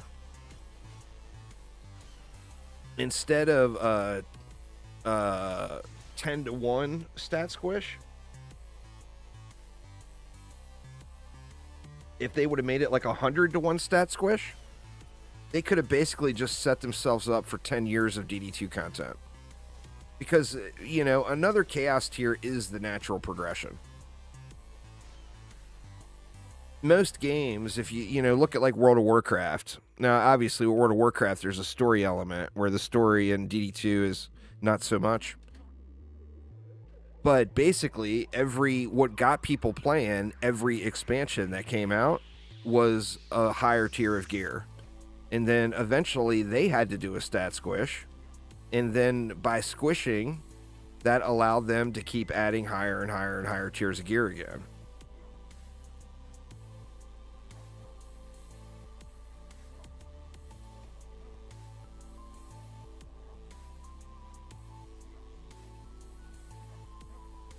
The next Dungeon Defenders game, but DD2 is an old game. is not possible to get crossplay going in DD2.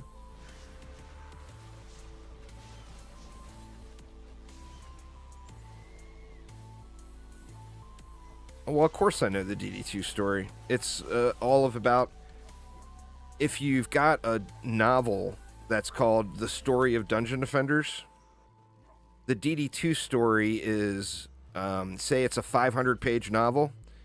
The DD2 story is pages 480 through 490, and then the DDA story is pages 490 through 500.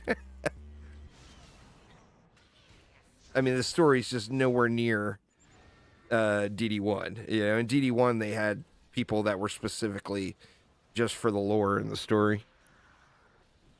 DD2 they had somebody for that, but they ended up moving them to a different position.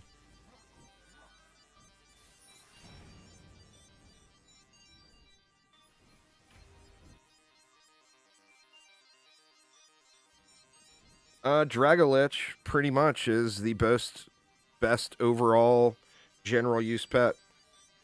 Absolutely. 100% best pet. For specific tasks, Cyclone from the Auto Meow would be like the highest single target damage.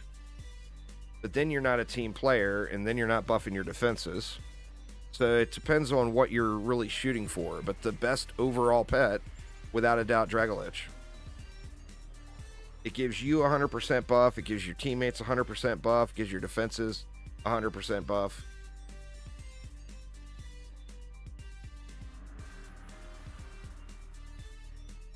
The higher you go, the slower it is going up a tier gear, basically. So keep doing the same thing you did from 1 to 8.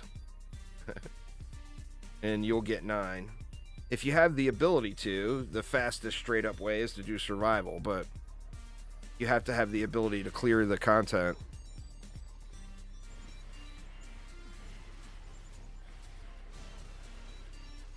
So, I mean, you could join a public survival game or just ask somebody to carry you to get your champion score up.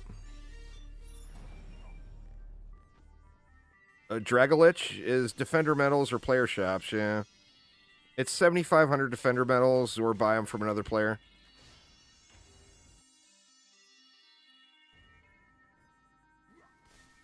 If I did carries, Mig, there would be a super long line.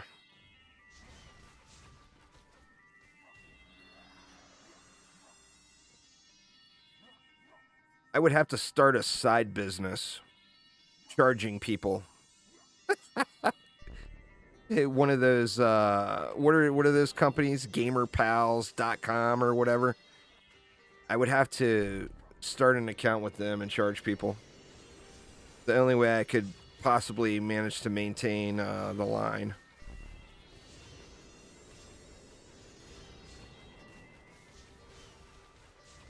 Well, it's not something that you need early game. A pet can all be ignored through the initial, really in its entirety until you get to where you're struggling with bosses, which you shouldn't be doing boss fights until you're in Chaos 10 anyway, if you're new and progressing.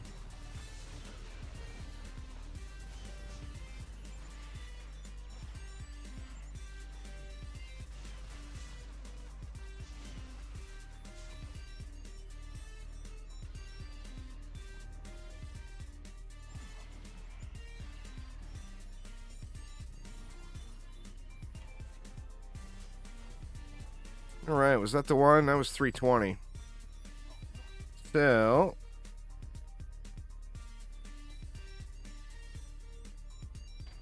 let's go to Tavern.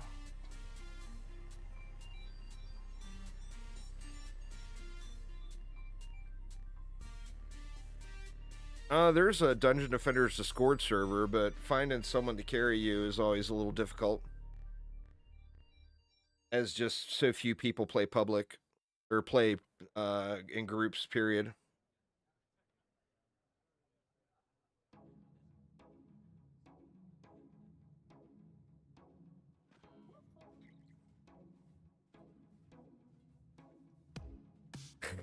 Cake Pod says, recalls me carrying him in DDA with his auto G script while he was sleeping. I don't remember that, but I believe you. I did a whole lot of survival grides in DDA.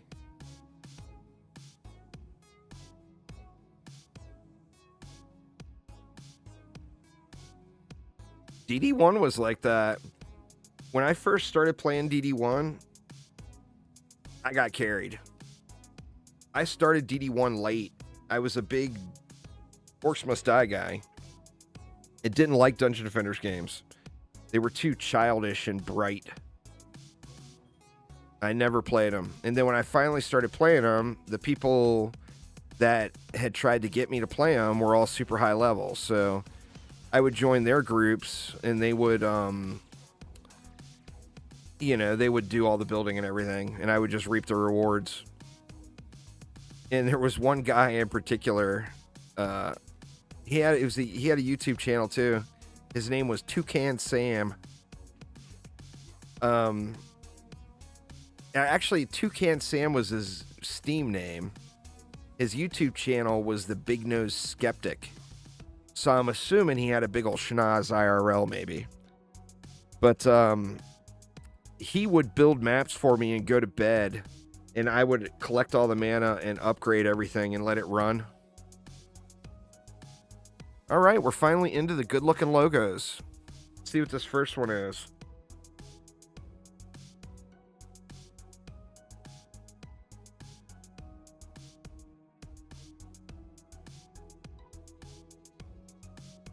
I remember... oh, it's the pink dot. I remember feeling like I was bugging him. Oh no, I had a healthy power on my alt I forgot to trade over. It's campaign level now. Oops.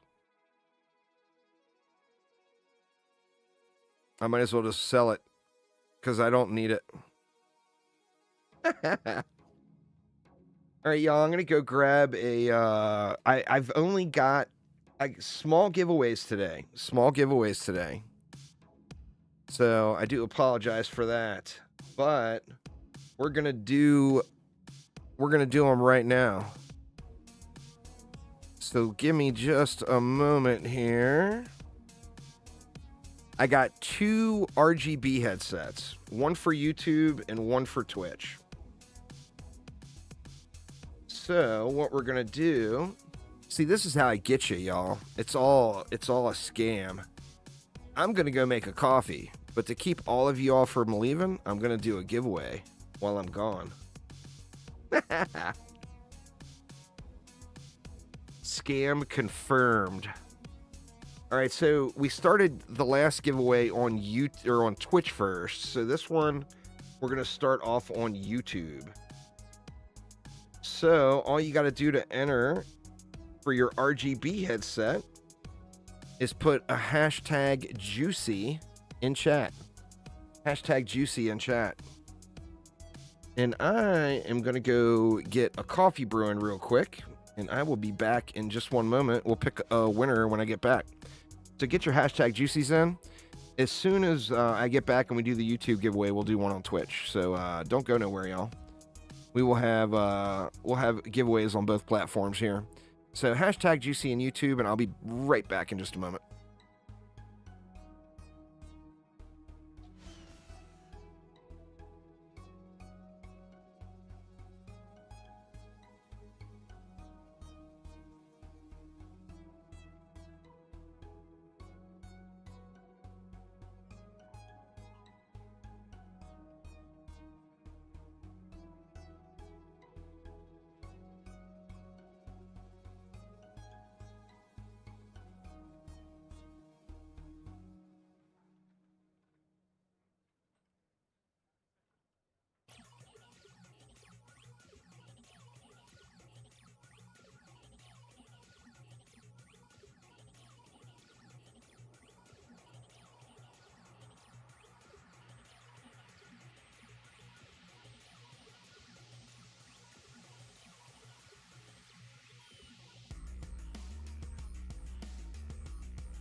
Well, how kind of her. The wife is going to make a coffee for me.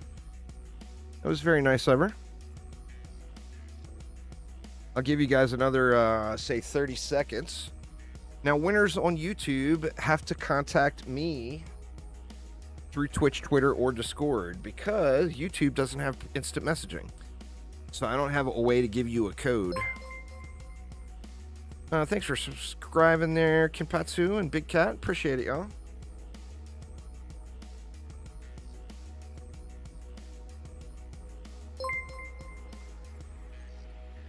Not yet, Twitch. Not yet. This one's on YouTube. We'll do a giveaway on Twitch right after. So hold your horses, Twitches.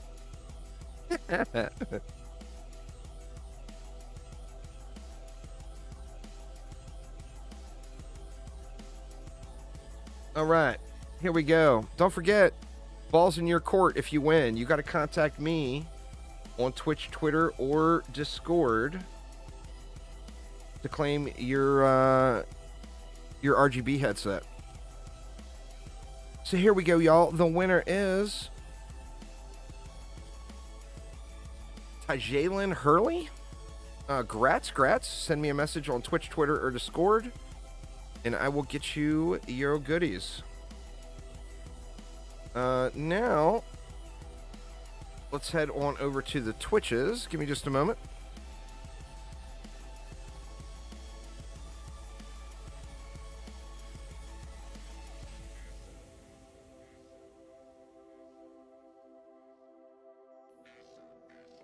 All right, now give me a hashtag juicy in Twitch chat. Hashtag juicy in Twitch chat.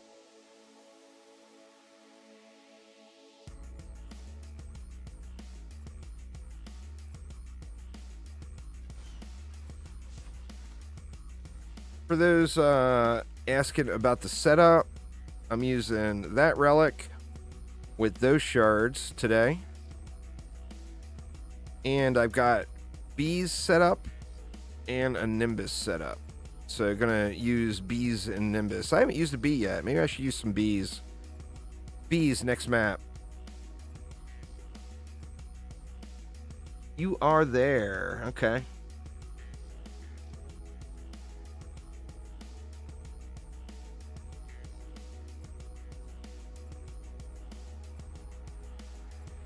Give me just a second here.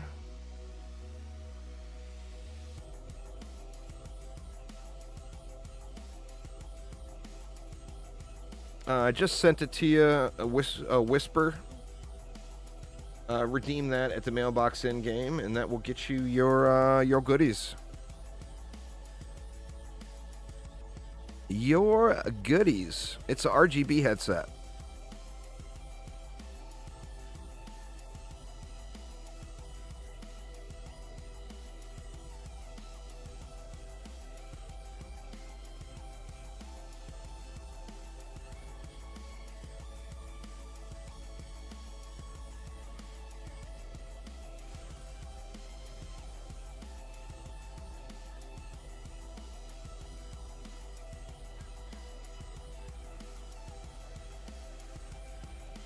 What was that? I looked at it earlier. Piercer. I don't know what relic I'm going to build next. I feel like this relic I'm just not going to use anymore. So I'll probably end up repurposing that anti-chaos and anti-melee onto something else. But I don't know what I want to put it on. Not sure what I want to do next. I'll probably keep the range on there. But actually, I'll probably go with a more traditional tree build. Like, maybe use, like an accumulator and a hardened.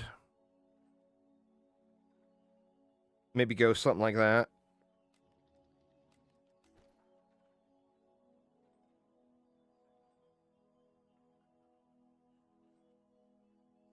More slimes. Don't have slimes going today. We'll do a slime map at some point today, though. What's going on there, Vita Ray? Bad Vibes, thanks for the sub. Appreciate it, man. Give you guys another 30 seconds. The Mercenary is incredibly strong there, Kuran.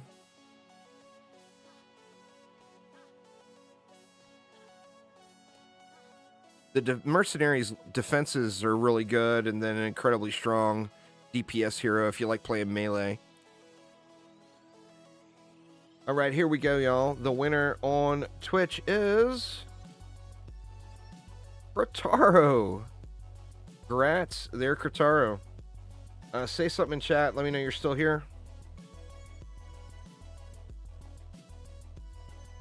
More rigged, Robin says. That's how it works. Anytime it's not your name, you know, then the rig is on.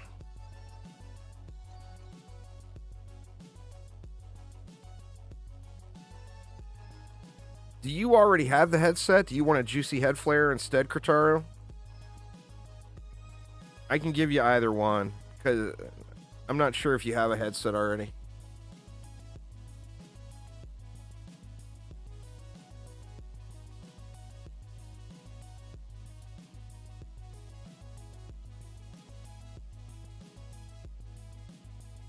You do? Do you want the headset or do you want the juicy head flare? Your choice.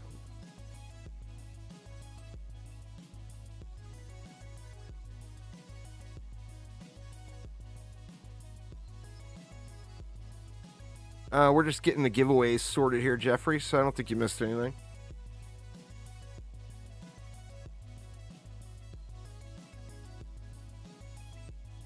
Headset or juicy head flare there, Kataro?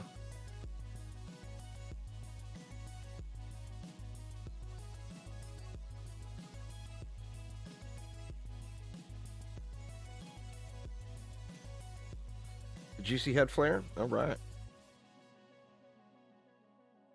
Let's see if I can hunt one of those guys down.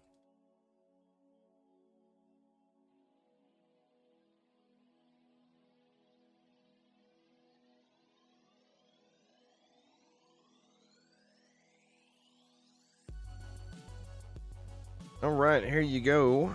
You know the deal. Redeem that at the mailbox in game. Cake is just being that away because he wins all the time. I can tell you, I just now got the last chromatic stream flare last year. And that's from never missing a chromatic stream for 10 years. 10 years I never missed a chromatic stream. And it took 9 of those 10 years to get my last chromatic stream reward. It's crazy how RNG hates us. RNG hates us all.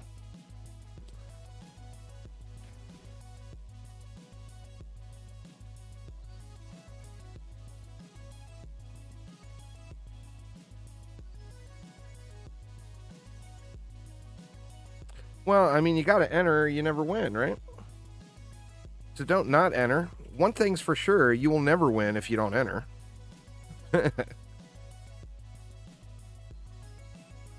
My RNG in general is just bad. This is true. This is true.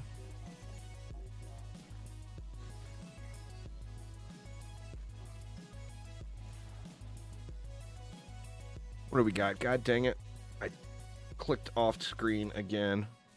Oof. Sparks and shields.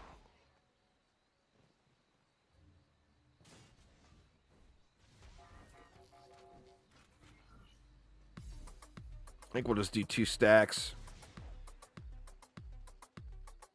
We'll get some goodies up here though. We got a high roller lane. Boo! I don't have anything set up for rollers. I'm gonna have to kill them.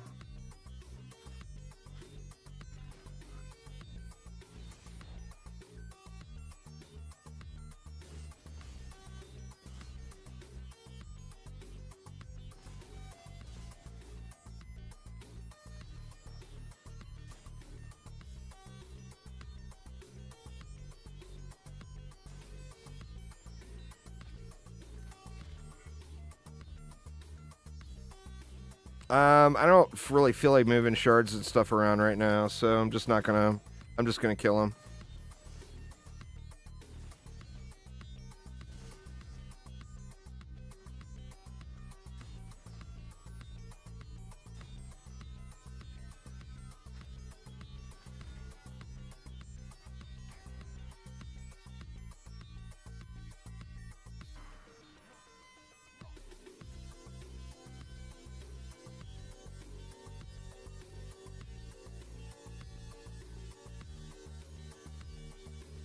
I should have set my gargoyle up.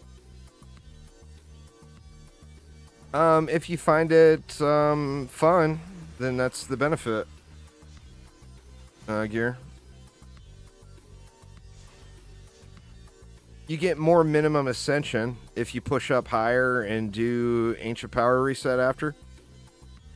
But it's fairly unrewarding game mode for the most part. It's there mainly to give people that want that sense of progression, seeing the number go up.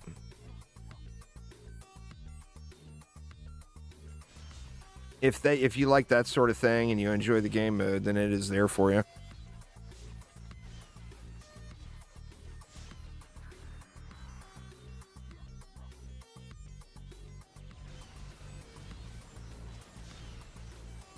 Well, I mean, 50 resets are real easy to do. So there's no right answer, there's no wrong answer. The right answer is do at least one. And then after that, it's kind of up to you thing.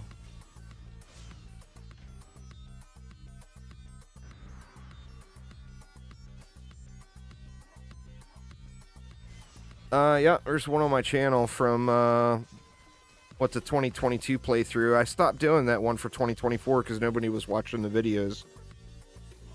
I didn't want to just grind a new account for no reason when no one was watching the stuff, so I might finish it one day, but it's where the struggle begins, basically.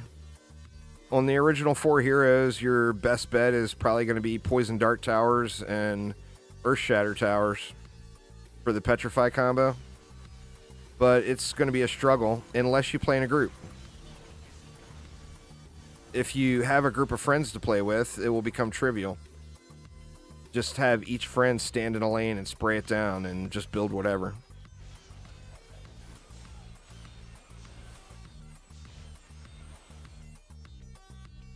So it comes down to that group play versus solo play.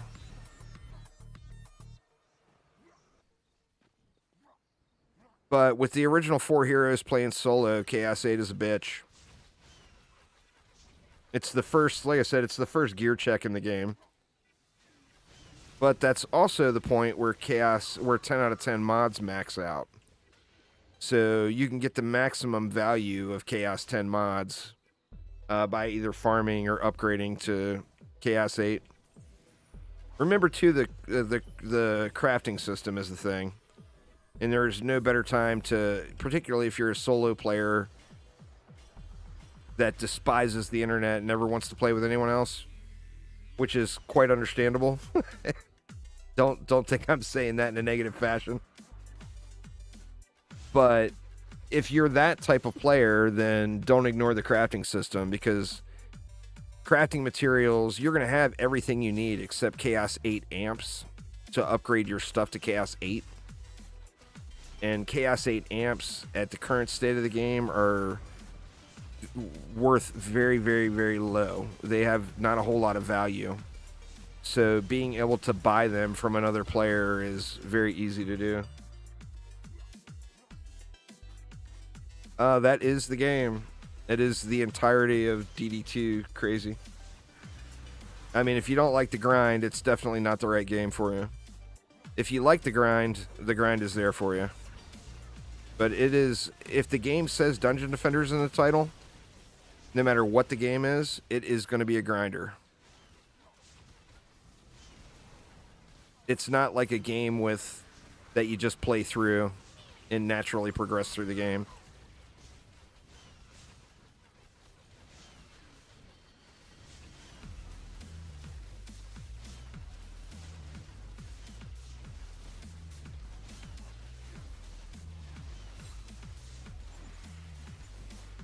I hate the way siege rollers turn with charge shot.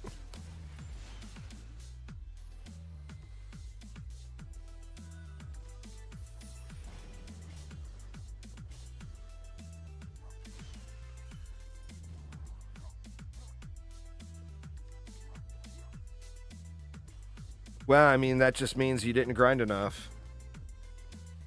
You know? It's all relative to the amount of grind.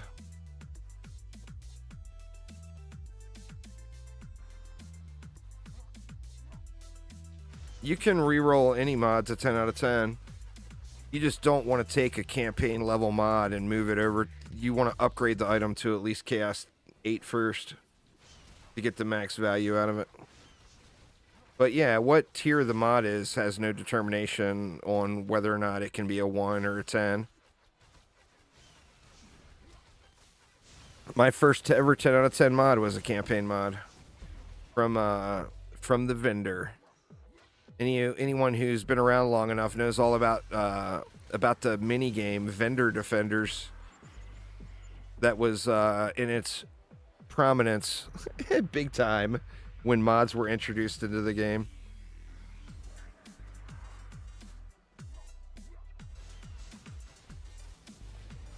But yeah, my first mod I bought from another player who got it from a vendor.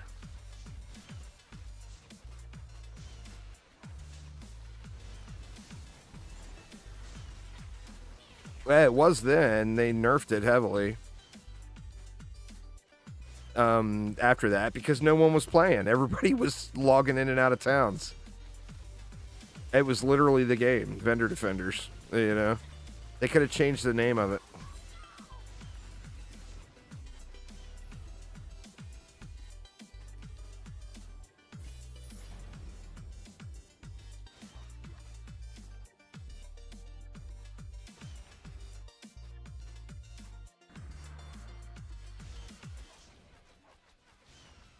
The DPS gear you have now is all from that.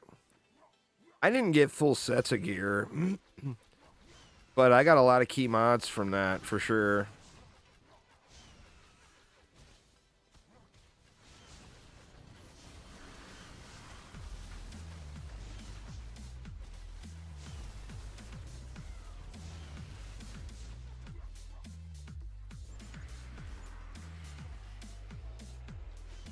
The mods that you need.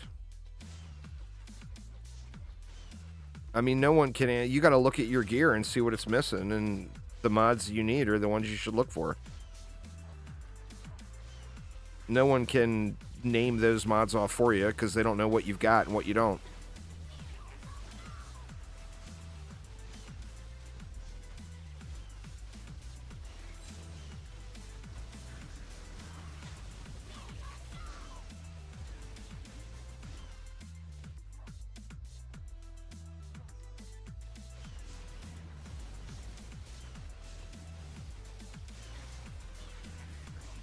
This is the Earth Guardian's bow here. That's the one from the Crystal Mines boss. The dog, the Diggy Dog.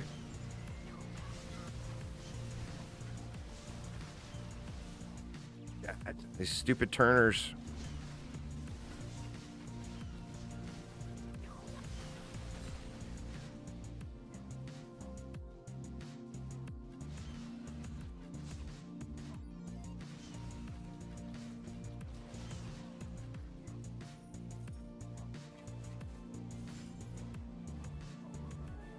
But yeah, it's a solid bow. It's actually the highest single target damage bow in the game. But it's barely above like the Tsunami or many other bows. The Tsunami, the Phoenix bow, the single 4 shot type are all very, very comparable. Whichever ones you like. The Werewolf Commander is arguably the best wall in the game. Spectral Knights are strong, the Sonic's Bats are strong, and the Gargoyles are strong. So, I mean, use the defenses you like. They're all very, very usable. I personally have been spamming the Spectral Knights since the Hunter launched. It's my favorite of the Hunter's defenses, but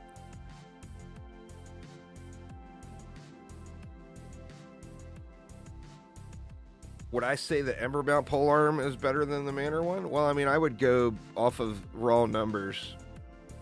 Let's look at the raw numbers,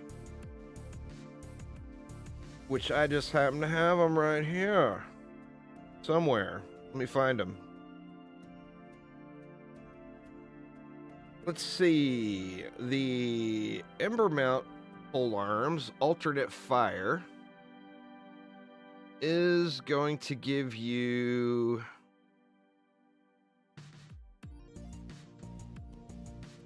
where is it?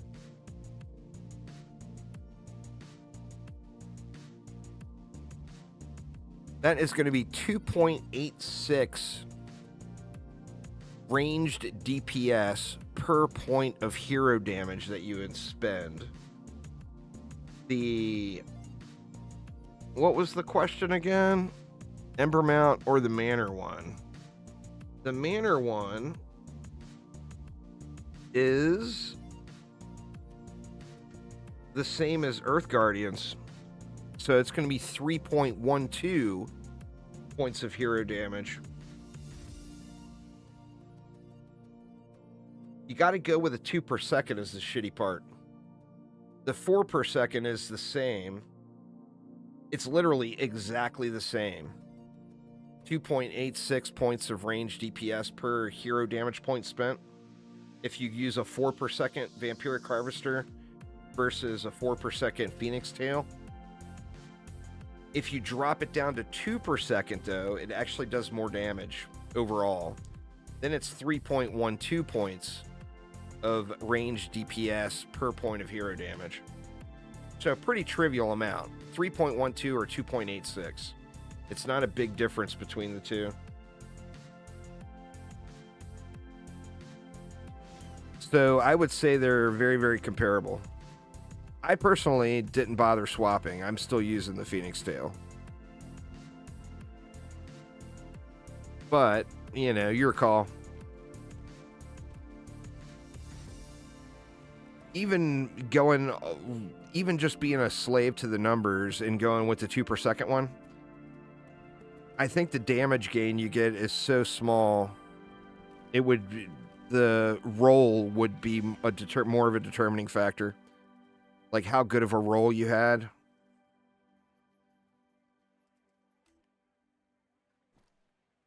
I mean, that's easy then. If you like the Phoenix one more, use that one. I mean, that's a no-brainer in my opinion.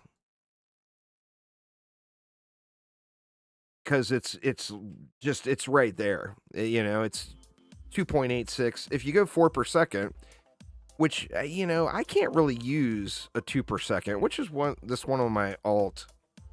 This is a 2 per second. Versus this is a 4 per second. I personally like the machine gun fire more, you know?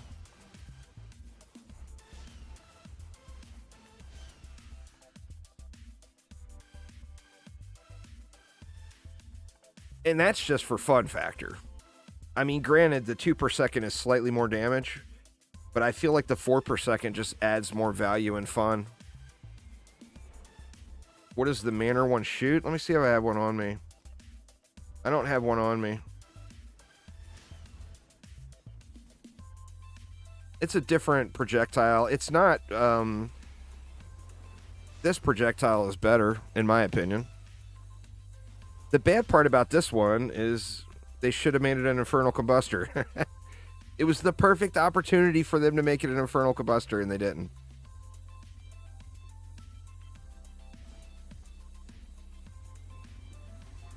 I mean, it would have appropriately themed, you know? What do we got? Cyfrost Womps. Let's throw some bees in on this one. I haven't used any bees all day. Must have bees.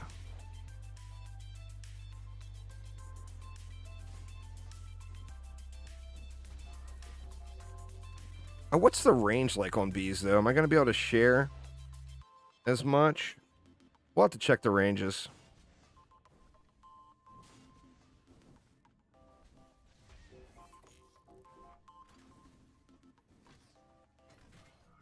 All right, bees, please.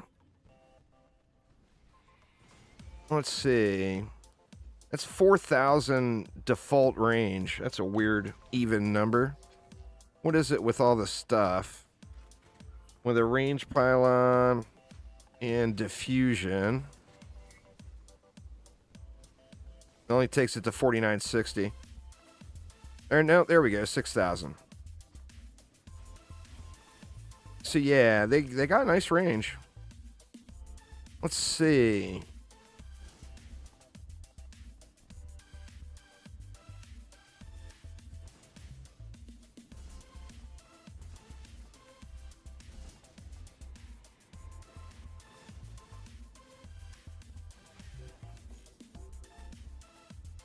Go something like that.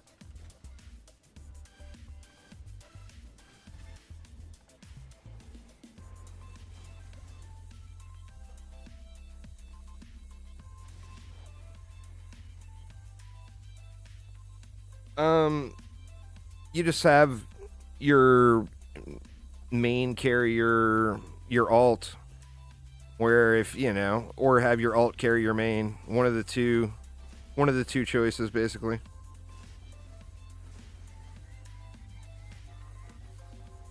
I might do a video series on setting up an alt, but I want to talk to Chromatic first. I want to know what their true thoughts on that are. Because it's been pretty heavily requested, and I haven't done it because I kind of feel like, I don't know, I still, deep down inside, I feel like the whole alt thing is cheesy. You know, I feel like it's just cheese in the game. So I've never done that series because of that.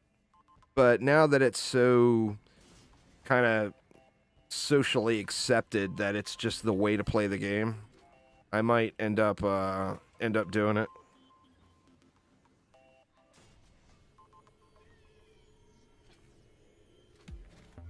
All right. Let's throw one Nimbus in for good measure. Where do we want it? We'll go right there. One Nimbus for good measure. Let's see these bees get it. I mean, they got good range. You see they're all the way out to the tracks on that lane right there.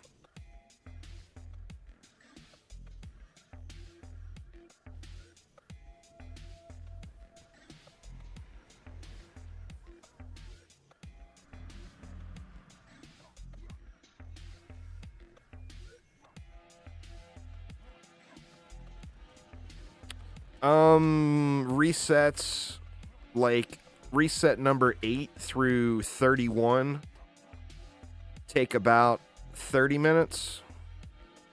Reset 31 or 32 will take you a few minutes longer. And then reset 33 through 50 will take about 20 minutes each. If you're getting it and not screwing around, you know? Super, super fast. I did 50 resets on that alt right there. I did his first 50 resets in about, like, between 16 and 20 hours on stream. I did 50 resets.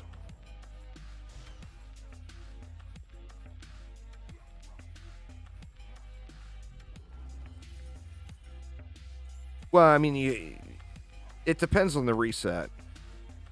Like I always say, I need to program it into the bot, but there's a video on YouTube that I did that's just called Efficient Ancient Power Resets in Dungeon Defenders 2, and I go through all of the breakdowns for every little bracket of resets, because there are different brackets. Like the first few will be the slowest ones prior to 50. And then the closer or the more you go, the shorter the time will be. Like the first one might take you 90 minutes. The second one might take you an hour and 20 minutes. The third, an hour and 10, etc., until it gets down to the basic thing. You basically do one onslaught, then switch to survival, then switch to an expedition. Reset. One onslaught, switch to survival, then switch to an expedition. And the question is how long you have to spend in that survival. So in some cases, it's only like 2 or 3 waves. In other cases, like for your first one, it might be 40 waves or 30 waves or whatever.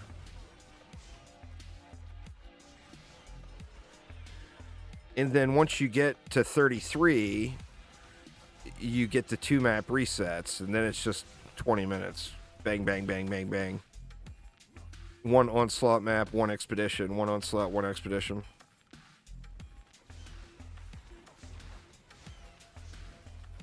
Yep, that's all in that efficient AP resets video. All of the different breakdowns.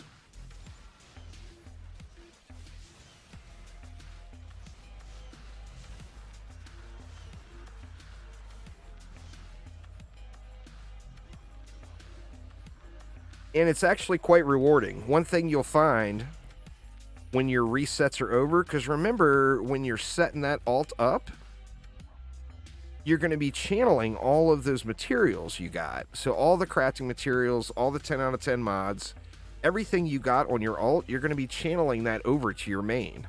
That's the whole point. So when you get done doing it, you actually have a lot of stuff. Like a lot, you'll have a good amount of mats sitting for all the various tiers. And for as far as setting the alt up to do the carries, you basically only have to set up one defense. Like, you want one defense set up well, and then the rest of the defenses can be just whatever. Like your boost aura and buff beam can be whatever. And you would want bees, you know, in this situation. I would want the bees set up proper. And then as far as a hero DPS goes, the easiest thing to do is probably the monk. Because the monk can kill bosses just with the crane stance shard. You're going to be able to kill bosses. I mean, it's not going to be as fast or as smooth as other characters, but it also means that you don't have to unlock anything. If you like the mercenary's just a beast. So you could use the mercenary to do the carries, and then just set that mercenary up with a decent hero damage build, and then your alt is then ready to carry your main.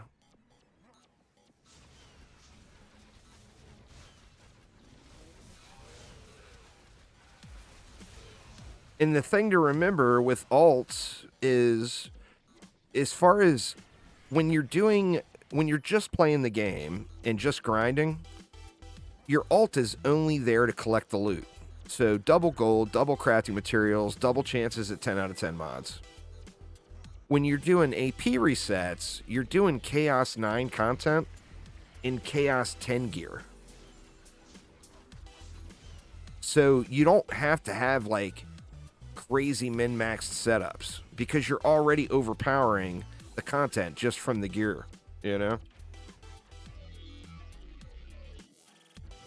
I would save up and get a hero. If you were mainly just focused on getting AP resets and then just collecting all the double crafting materials, I personally would unlock the Dryad and do Nimbus builds.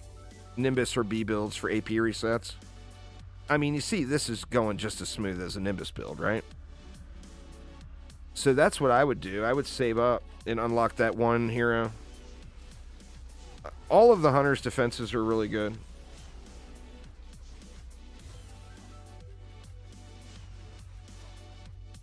I use the little skeleton coffins the most. I just like them thematically. I've liked them since day one. Those of y'all that remember last year when the Hunter launched, I had people bitching at me, asking me to use a different hero, because I was so obsessed with using the Spectral Knights over and over and over and over again on the Hunter. I have people get mad at me.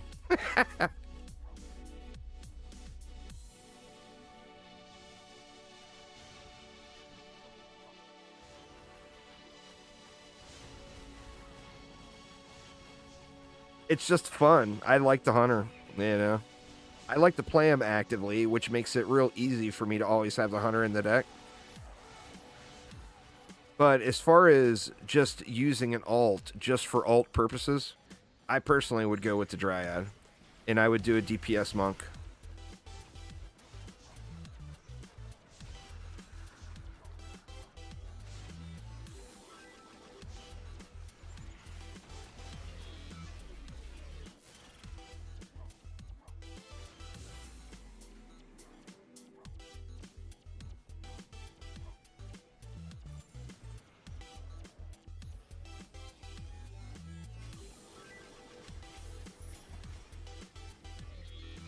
And then if you're an established player that is just getting late to the alt game, then and you have a bunch of crafting materials laying around, remember you can always blast your alt even quicker just by upgrading something. You know? So like do the one onslaught unlock and then just upgrade some gear. Assuming you're rolling in the dough in the crafting materials course, which is not everyone's experience.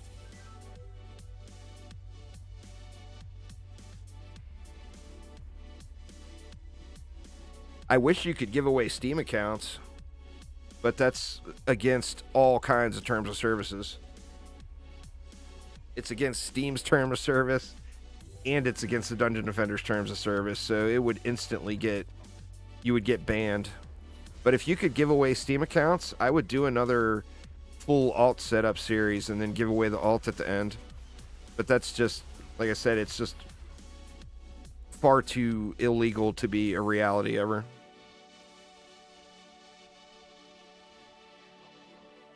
It's because you need so many of them, Cassie. If you didn't need so many of them, it wouldn't be that big of a deal. You know, compare the reroll tokens to the cluster, or not clusters. Compare reroll tokens to quills. I mean, I've probably used a couple of hundred quills. I don't know, maybe even as many as like 300 or 400 quills over my time playing DD2. But I've probably used, I don't know, 8,000, 10,000 reroll tokens.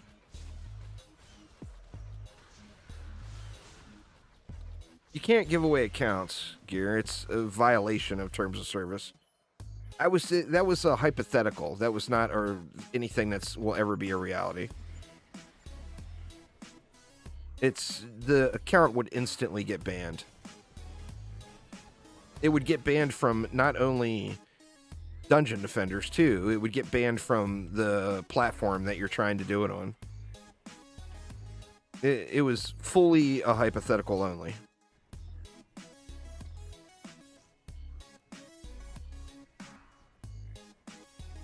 What I was saying is, if it was legal, I would do a series for that. I mean, I might end up doing it anyway, throwing it around. I mean, I can't give it away. I'll have to just trash it at the end. There's no limit as to how many accounts you have. You just can only play 2 accounts at a time. You can have 10 million accounts. They don't care. You just can't abuse it, you know, by playing with more than one alt.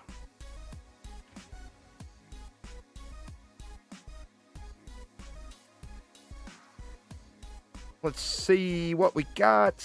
No 10 out of 10s.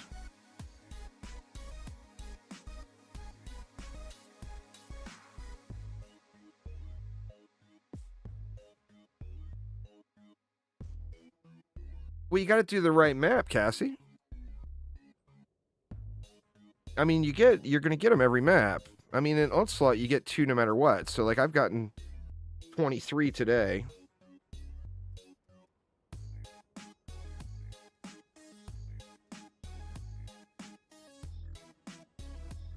Boo. Boo on the dart shot.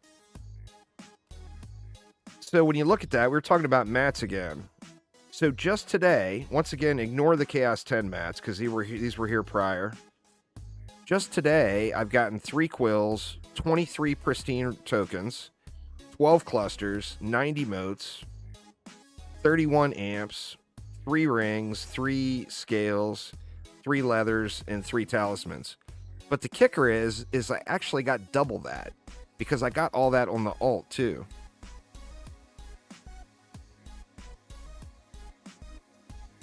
Oh, you're talking about pet rerolls. Yeah. Pet rerolls, especially those element rerolls, those are brutal. Well, I mean, all my stuff is in the vault. I actually got quite a bit of Chaos 10 mats sitting in the vault. I don't use Chaos 10 mats very often.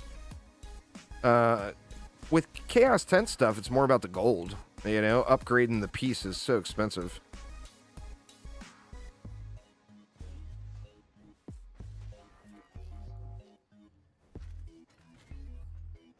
I try to do all my rerolls at the lowest tier I can. And then, you know, transfer them over to the Chaos 10 gear.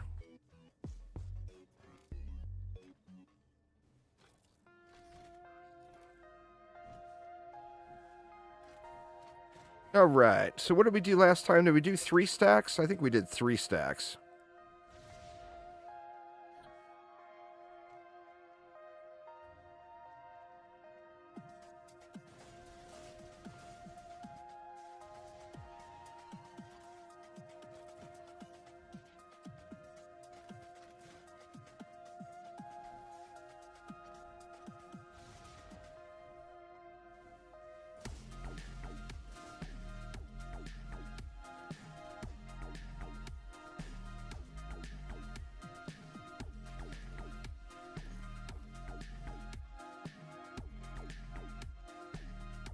That leaves me 300.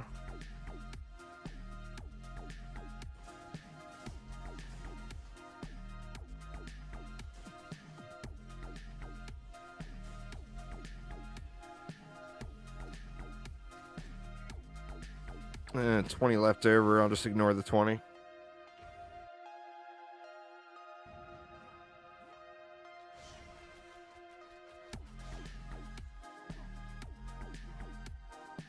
Oh, they don't do anything I ask.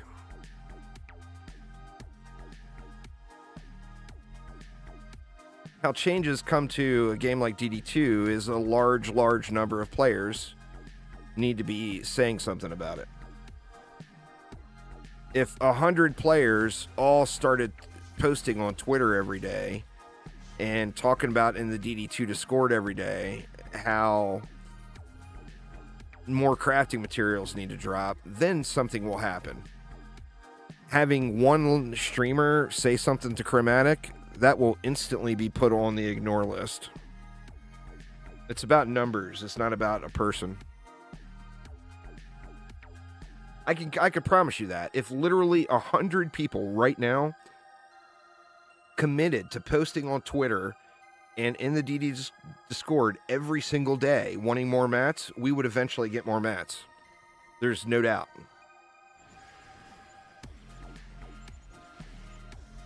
Or they would smack it down right away and say, no, it would affect our monetization too much. But there's only 2 possible outcomes there. You know? If I send the lead designer a private message saying we need more mats in the game, that private message will never get responded to and will be completely ignored. That's just how it works, you know?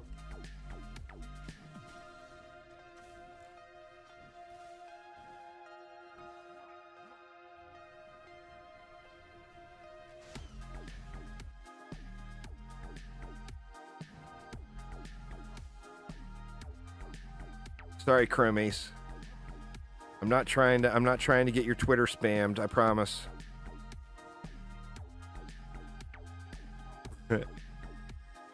Yeah, crazy shit, huh? It was awfully nice of them to take the servers down so I could play PoE.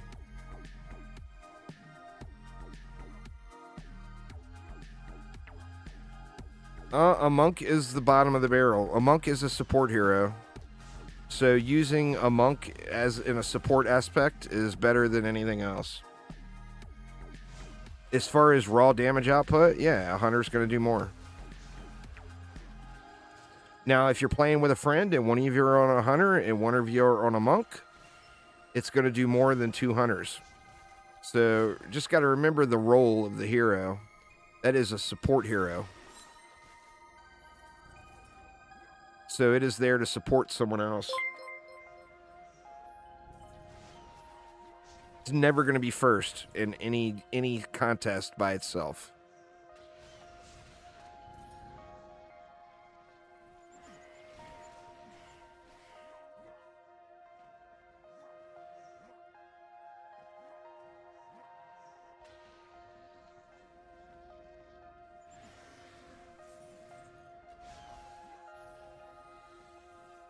Yeah, I mean, you get a lot of benefits with the hunter. You know, completely naked, having a 100% crit chance, that alone is just enormous.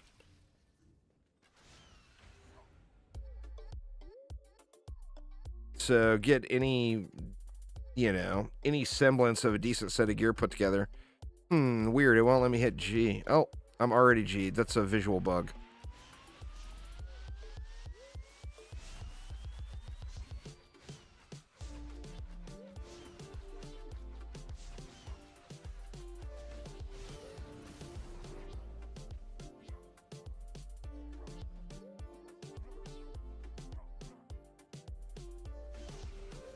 Well, it's just like anything else. You know, you're going to have to get it set up. The thing with the monk is it's just real easy to set up early game.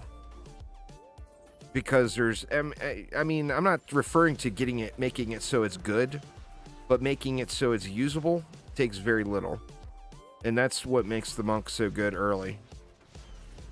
But after, you know, when you're talking fine-tuned sets of gear, a monk is necessary for every team. So it comes down to team composition. You're going to want a monk most of the time in your group. Who wants to be the monk, you know?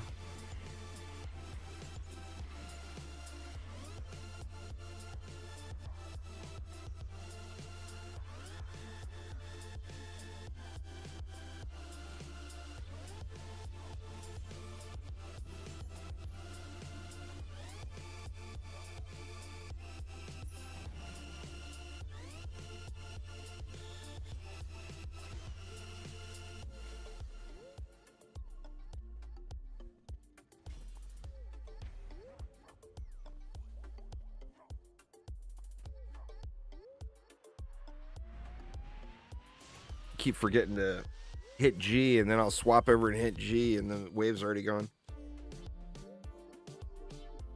Show with the raid. Welcome, y'all. Welcome, welcome. How's things going there today, show?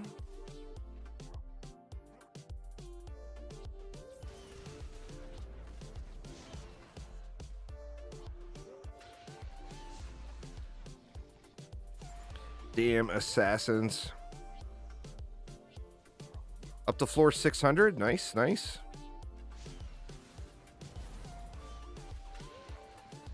Joke Fizzies. What up, what up?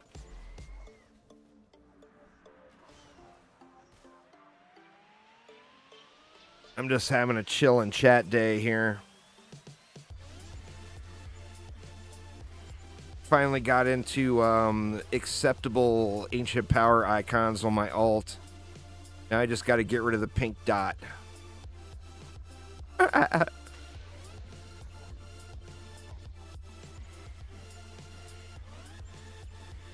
Must remove the pink dot.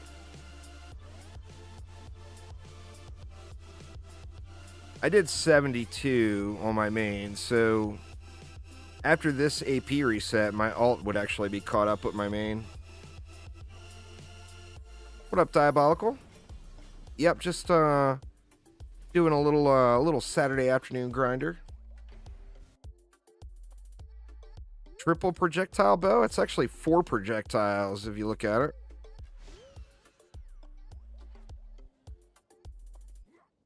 This is the Earth Guardians.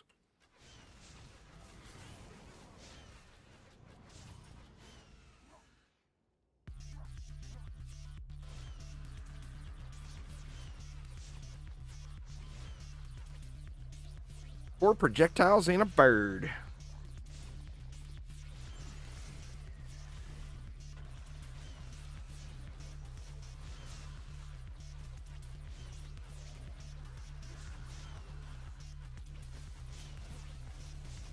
What's going on there, Goji? How you doing?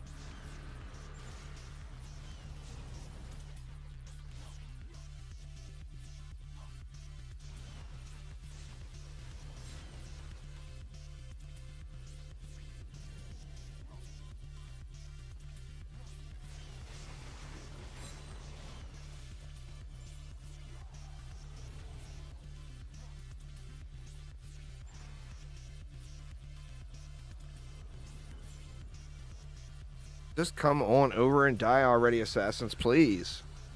Please, would you?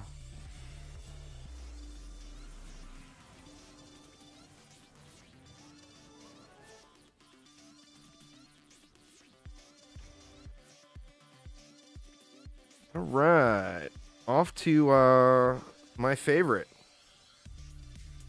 Gargoyles are really good.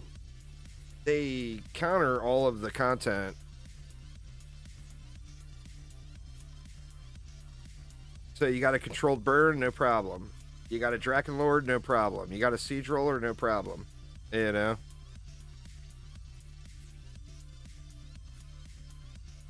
But yeah, Gargoyles do great.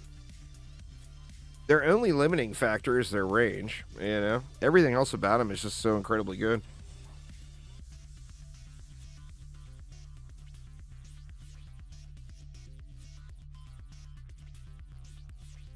Still no 10s. On the alt, what about over here? Nope, nothing.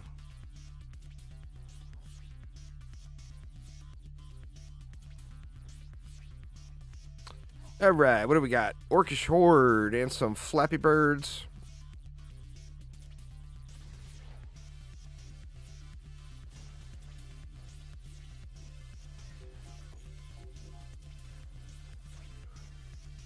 Actually, do we have... We got no range mobs at all there. Except the Wyverns, but I'm not worried about them. I'm not even going to bother with a Reflect Beam. I'm going to put it in the back. That way I only need to use one Destructive Pylon. Oops.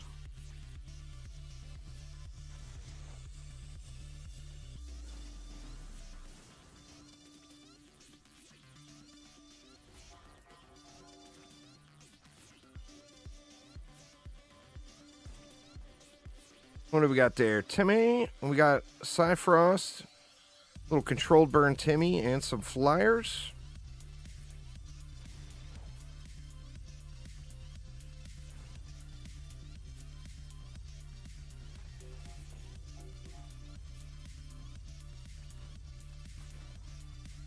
You only have 5 shards for your hunter? Well, I mean, everybody only had 5 shards for the hunter at one point. You'll get them. You'll get them.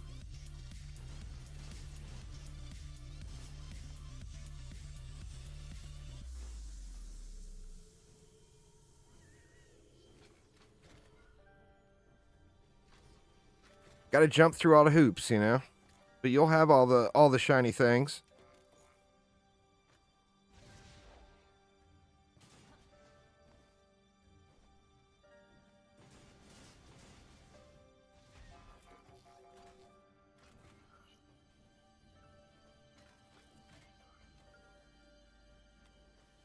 Might as well throw this down for future proofing. Throwers and healers with a stabby stab.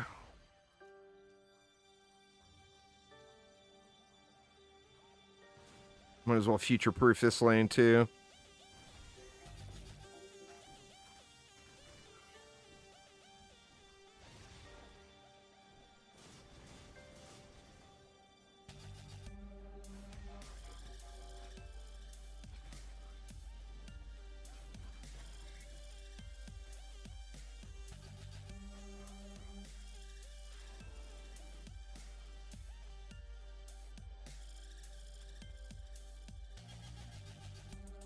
Let's put it over there, but we'll put the Nimbus over here, and then they should handle the flyers as well. Give them one more, just because. Just because.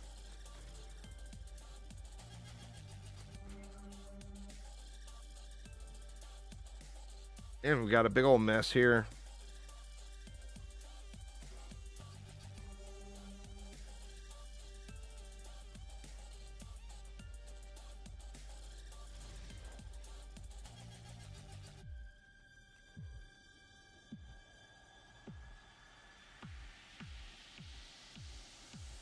Well, then before you open the shard pack, you were under 5, Cake.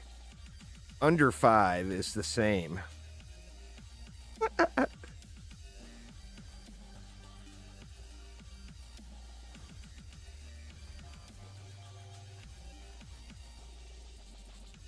Under 5 still qualifies, you know?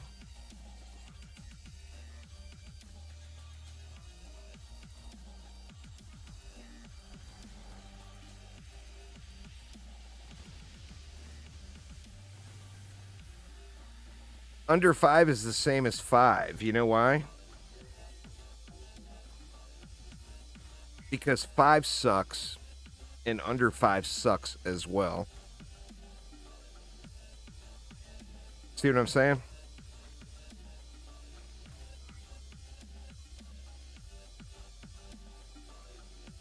Do you put Destructive Pylon on Boostar? You put it on something outside of the Boostar. So, for example, I don't want Destructive Pylon on my buff beam. I want it outside of the buff beam. That way, the buff beam gets buffed. And the same thing would be true with a Boostar. So I got the Destructive Pylon on my Reflect beam, and that's buffing the Nimbus, but then it's also buffing the buff beam, which is then buffing the Nimbus. So you get a little double dip out of it, basically. Little double dippage. Actually got a bunch of enemies here. I put 4 down. That should be fine.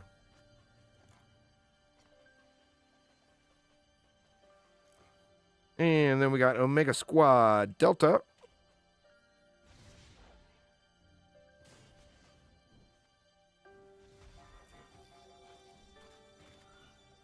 It leaves me 250. That's another 70 left. That will work out just perfect.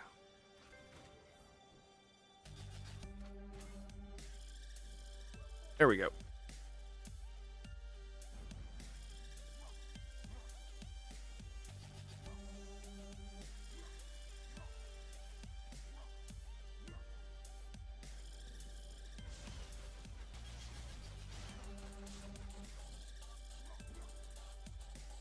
I still like using the Froststrike Aura more than anything else for the destructive, because it just adds so much value besides its normal, besides the destructive pylon.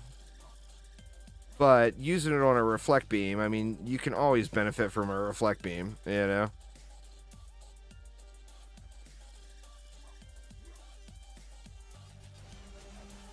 LSA is always a good choice. If you're using the Lavamancer, the Oil Geyser is a great choice. Just try to minimize the amount of DU that you spend on it, you know?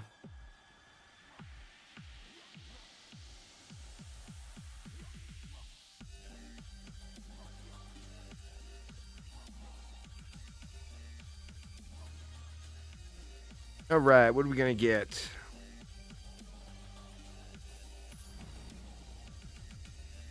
It is not going to be over there. We got some Womps, Lava Zerker Wompity Womps into the mix.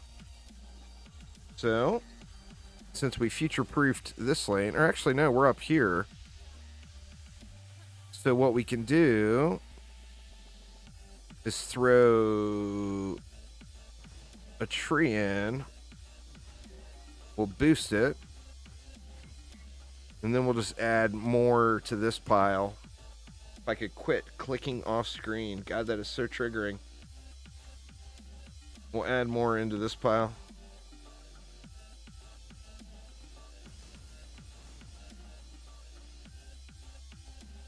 How about a B? A B will fit in just perfect.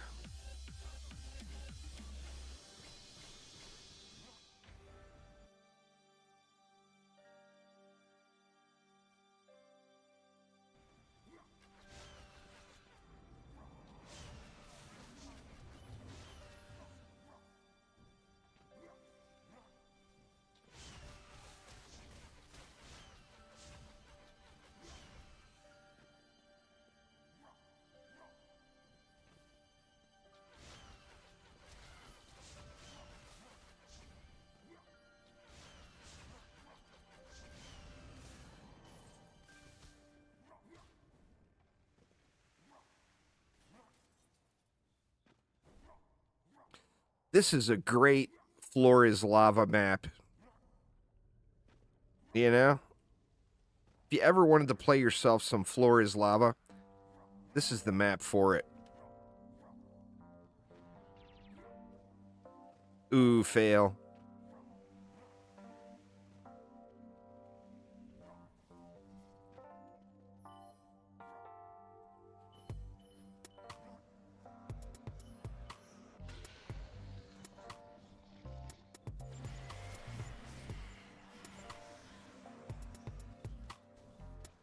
One more flyer. Just come on out, assassin.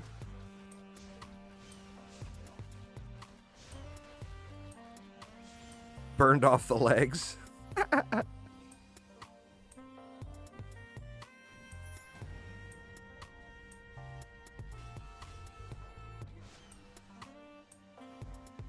All right, now we'll just add to this stack. So we'll go. What do we got? Timmy? We'll go with a tree and a reflect. And then we'll just add on to this mess. There's our reaching over there, right? Yeah. Good enough?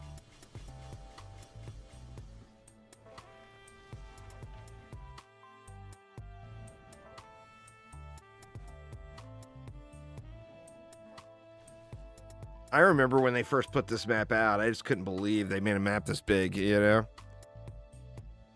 Just crazy. There's a lot of work went into getting this thing working. With the varied, you know, the varied spawns and everything.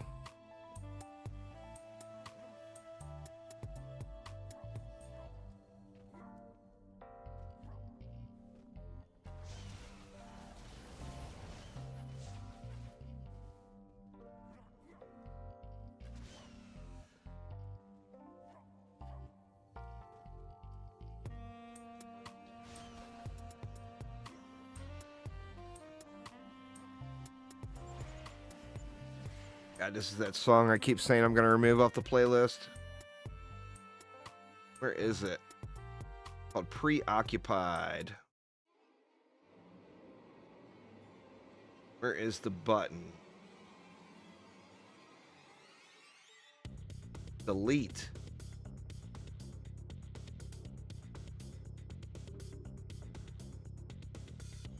There we go. That song is gone. What's up, Mr. Green Bean? Yeah, man, it's just way too Kenny G for me. That right there is a fine example of why it's never a good idea to put together a playlist at 4 in the morning. For some ungodly reason, I thought that was a good idea.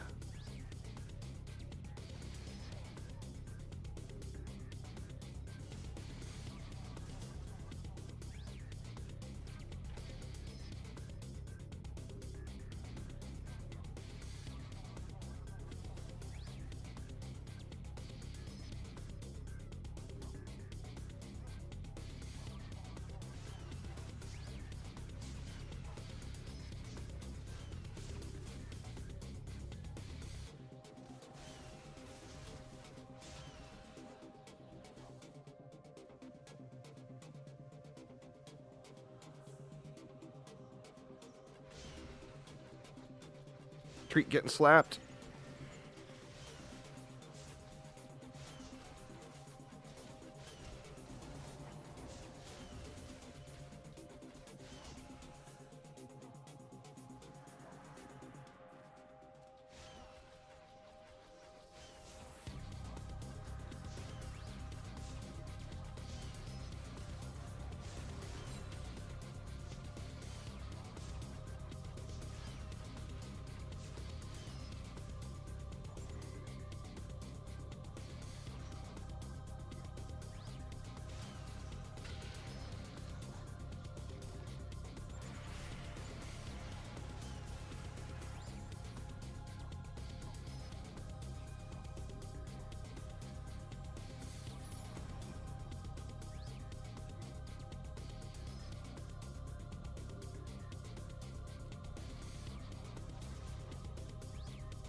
A little short on this one. I built some of those other lanes up so heavy. Better upgrade this stuff.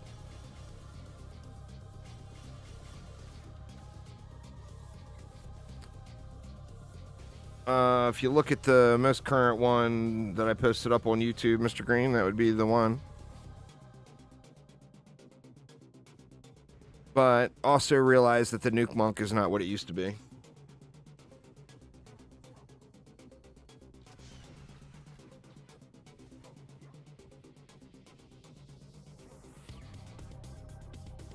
Now it's more like the Atomic Monk. It's no longer nuke worthy.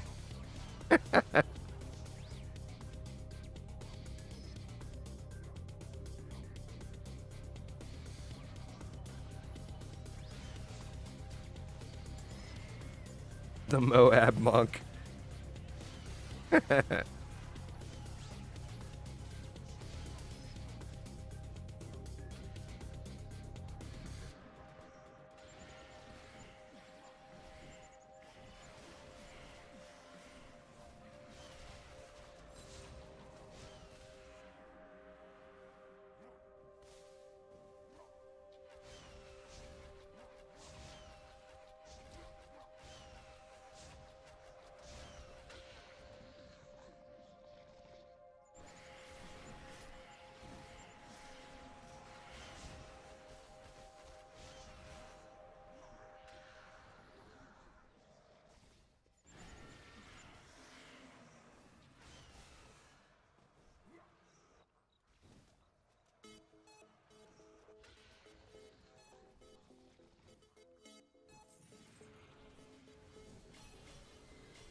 All right, I think we'll be good without doing any real changes. Guess we'll find out soon enough, won't we?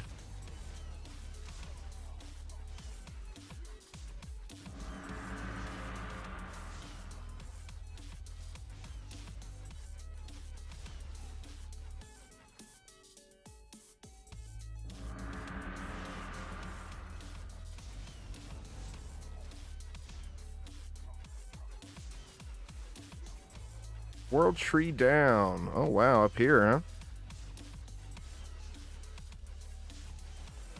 The captain getting uppity. And then we got siege rollers. But of course we've got siege rollers.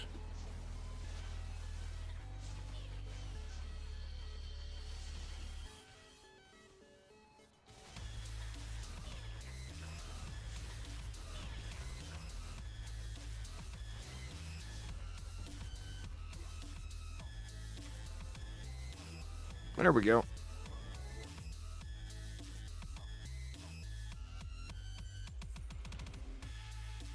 A pretty good haul here today. I mean, definitely just chilling and not like trying to rush through the maps or anything, but just getting a ton of materials.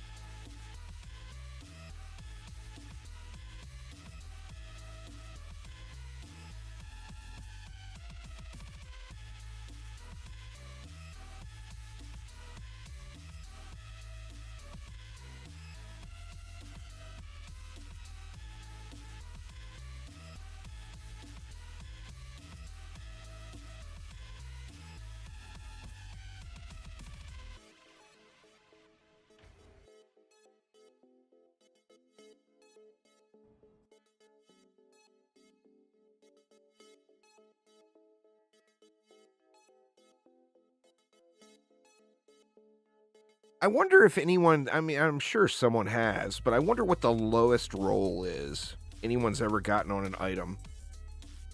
Like, I get some really, really low rolls, but none of them are all the way at the minimum. Like that one. 26,001 is the minimum. I got 26,300.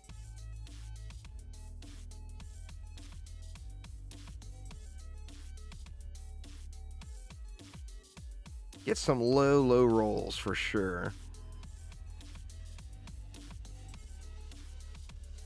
That one's really close. 17,334 is the minimum.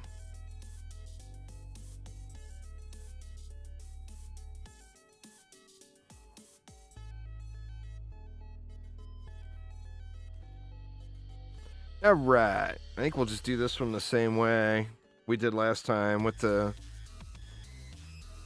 What did we do? We did tree, 3 Nimbus, and then we did no Boostar, I think.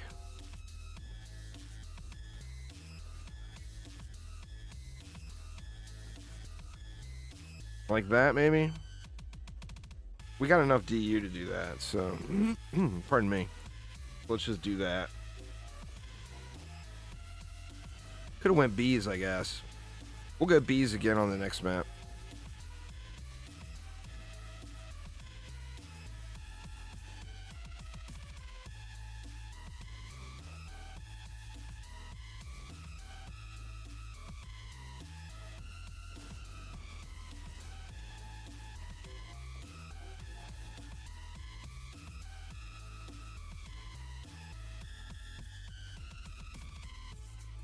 That'll work.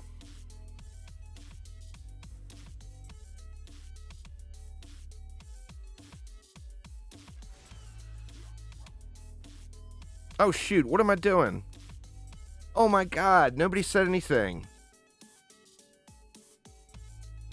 God dang it. I just scrapped all the gear on my alt, too. Sitting here doing all these floors. I'm supposed to be going back to get a Chaos 9 win, not sit here doing these low floors. Can't believe none of y'all called me out on that.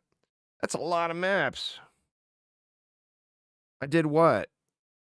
2, 3, and 4. Or I guess it's 3. I did 3 maps I didn't need to do.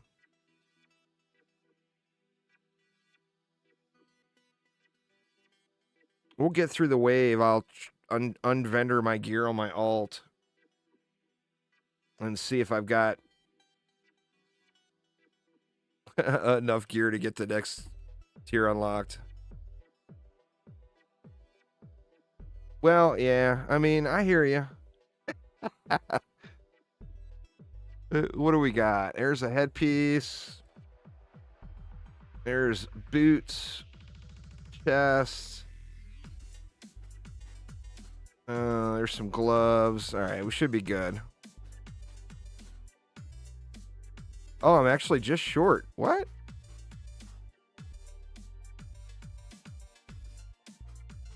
No, that gets me. Let me see if that gets me. I'm pretty sure that gets me.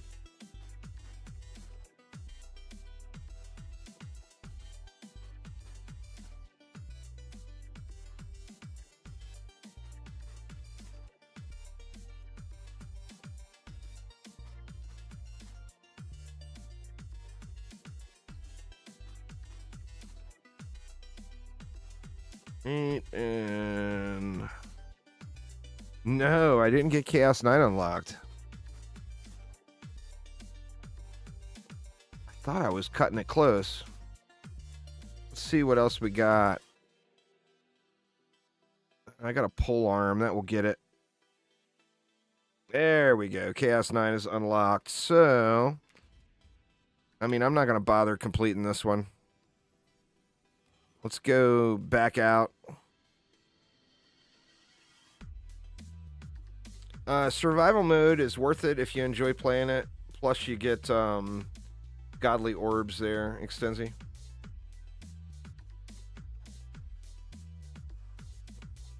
Yep, spiders are that's the main enemy for Chaos 8, so they are some meanies. So we need to get a Chaos 9 win.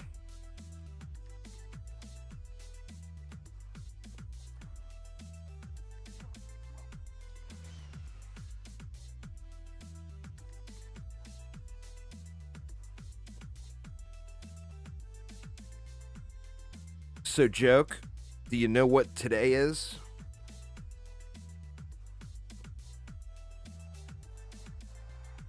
Just curious. Because I have to get the floor 300 unlock. Because this is reset 71.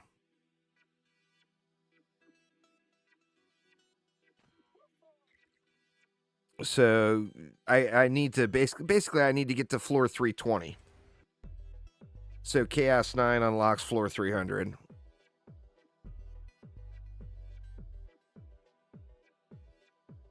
The best day of the year.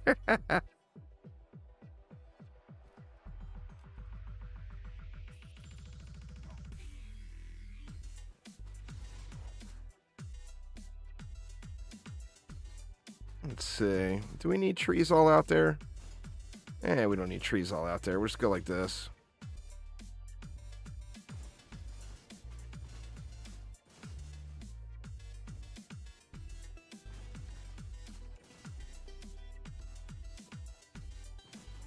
A little derpy there on that one.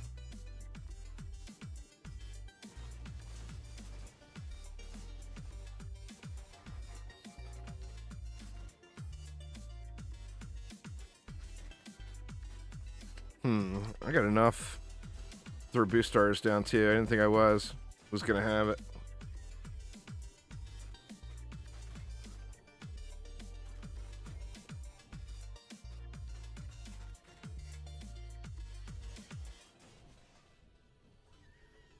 Oh, I got enough to go 5, huh?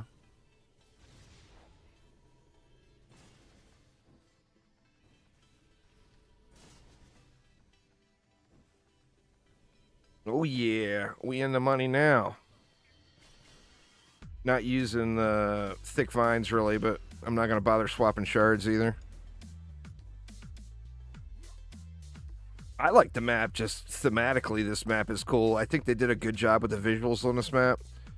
Plus it being a remake of a map that I've got very fond memories of in DD1.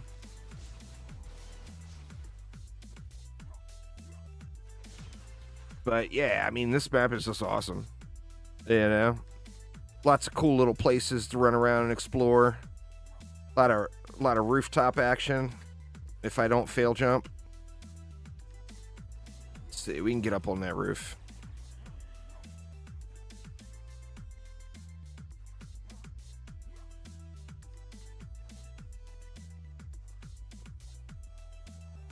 Lots of cool little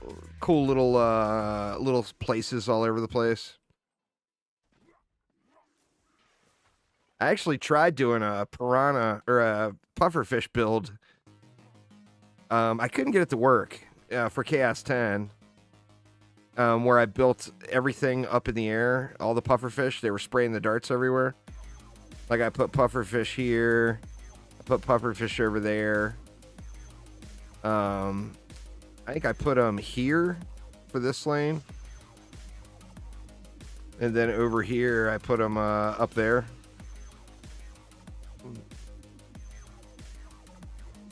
I don't really have a go-to net. I change it up all the time to keep it from being too boring. This is what I'm doing today. This is a very, very good reset build for sure with the Nimbus. But I try to mix it up because it does get incredibly grindy. All right, Tornado, well, enjoy. Thanks for swinging by. Azriel, what up, what up?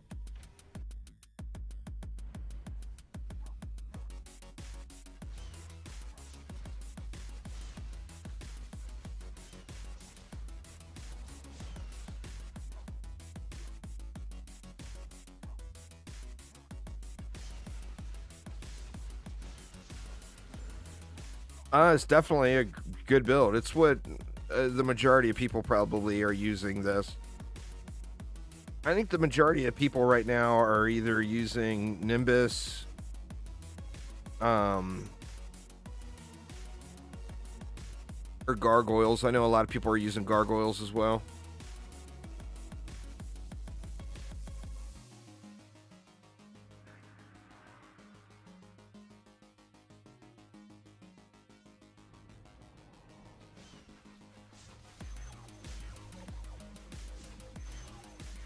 Come on, Mr. Roller. Get on out of here. I gotta quit shooting at him.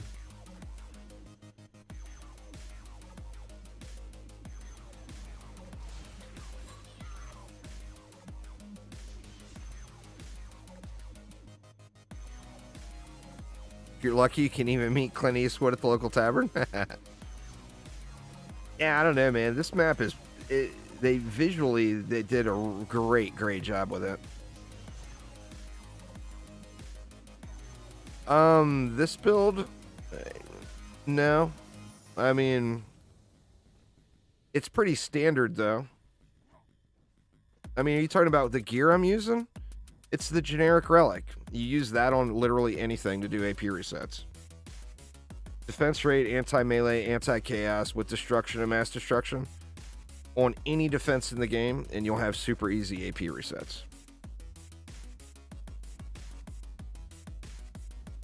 And then the tree doesn't really matter. You want to have enough range on your tree to be able to put it in positions that are kind to you.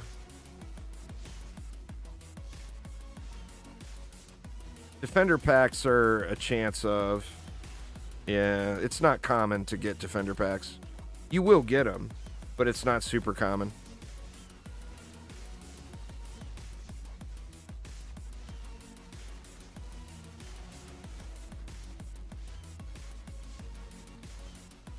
Got you a 10 Skelly Boom. I got a even worse than that earlier, Vita Ray. I got a 10 Mini Boss Boom earlier. That's been my only 10 out of 10 today. You're required to do floors for Ancient Power resets. In any other situation, in my opinion, it's not worth it. But you have no choice if you want to do AP resets.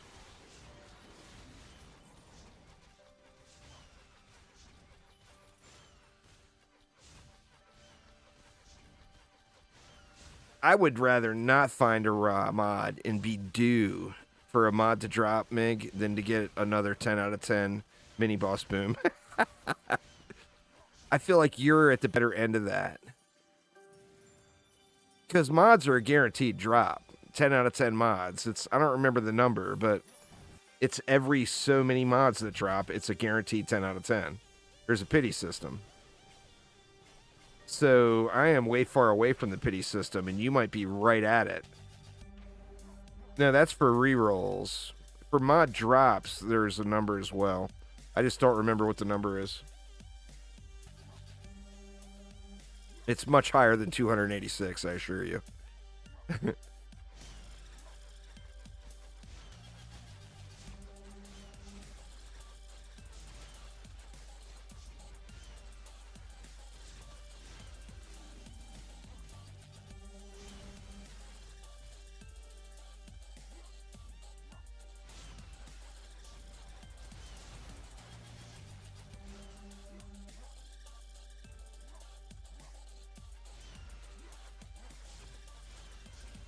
In 99.99999% of the time, you'll have to reroll the mods yourself, Gear. You could literally play the game for 3,000 hours and not have one character fully modded from drops if you just went with mods that dropped for you. It's not a reality. That's why the crafting system is there. It's, occasionally you'll get lucky and you'll get a mod that you can actually use. And then for all the other times, you've got the system in place to reroll the mods.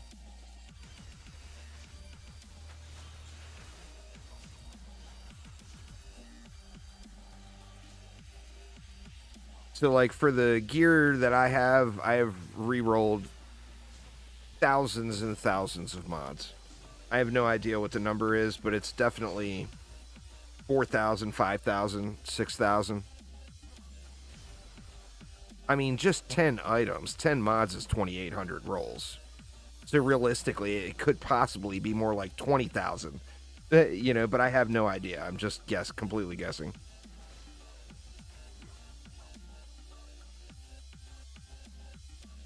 So, I mean, just to get one relic set up, realistically, if you're not able to buy the mods off another player, it's going to take you, 850 some rerolls just to get one relic set up.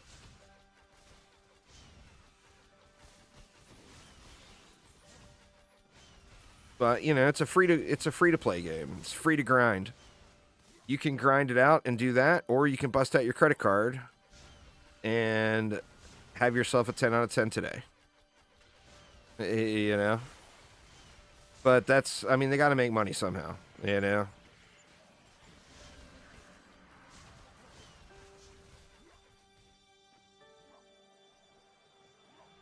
Oh, see, good mods are way more than that now. Good quality mod in today's market is going to be 30 million, 40 million, 50 million. A 10 out of 10 mod that's 2 million gold is not a mod you're going to want. Because that's going to be a hunk of crap, you know?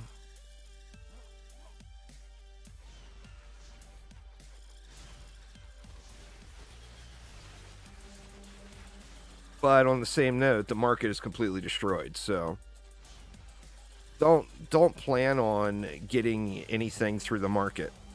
And if you find something through the market then that you can afford, that's useful to you, then just consider yourself lucky.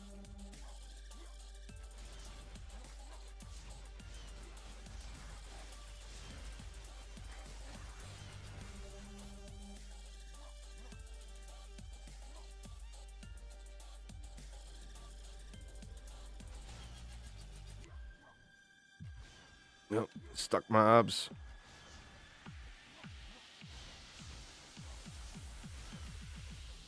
Get off the rail there, Zerker. If that was a blockade, she'd jump right over it. But since it's not a blockade, she couldn't get past.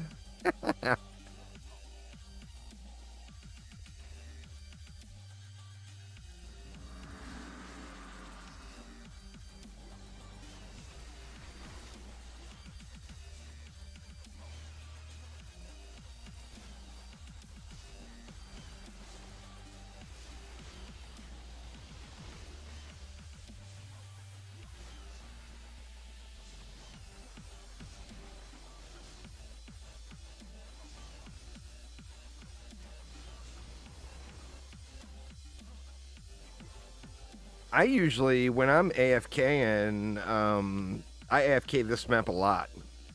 I will usually put something here. Like if I'm doing Chaos 9, I'll put a fissure right there on that stair. Just by itself with no boosts or buffs or anything. And then if I'm doing Chaos 10, I will usually throw a gargoyle right here. You can put them right on that second stair. Like that. And then just leave it, you know? And it will kill those mobs. And then you can do the same thing down here. It doesn't happen as often on expeditions. But sometimes mobs will get stuck right here. Like they'll jump off the stairs early and get trapped behind the post right there.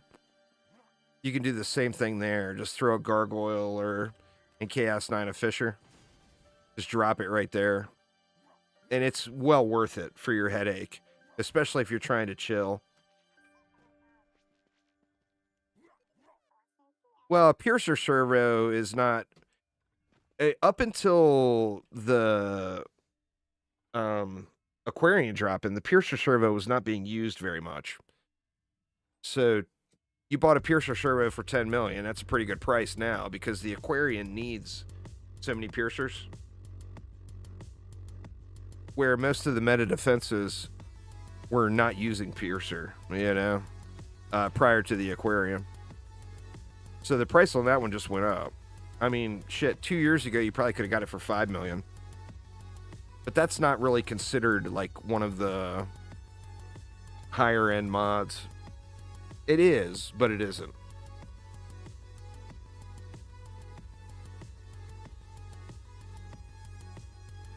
I mean, you can literally play the entirety of the game without a Piercer Servo if you just use a different defense.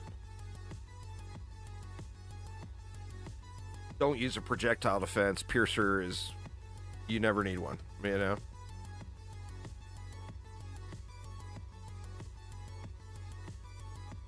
Alright, let's see what we got. Nothing on the alt. Yeah, I mean, that's what I use on mine, too. You know, that was the main, not the alt, right?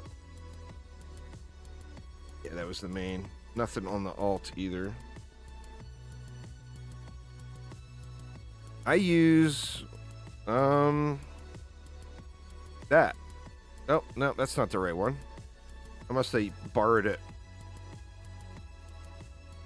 Oh shit, I'm looking at the alt. I'm like, where the hell did all my goddamn relics go? I use that on my puffers. The bad part about using an alt. Like, oh my god, where's my shit? But yeah, it's all right there. So now we got the jump from ideally we would have just done 261. But now we get the free jump and we can go right to 300. That's why you swap back to an expedition.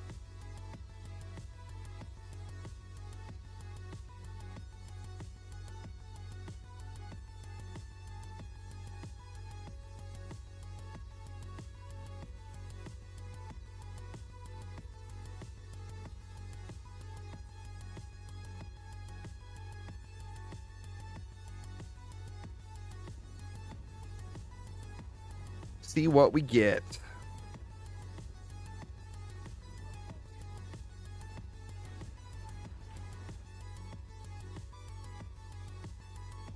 Check the materials too.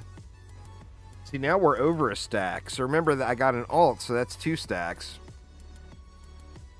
So just motes today, I've gotten 2 stacks plus 36 individual motes, but additionally 60 reroll tokens. Because I got 30 here, and then I got 30 on the alt. And that's the big benefit. We got rollers. God dang it, man. I wish I would have set that gargoyle out. I'll just kill him again. I don't feel like going through and setting it up.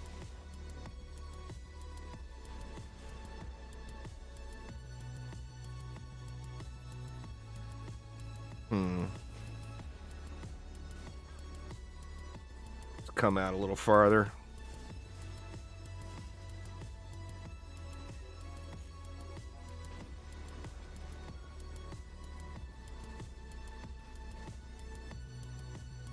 What do we have in the lane? Timmy? Yeah, we got the little range go-boos.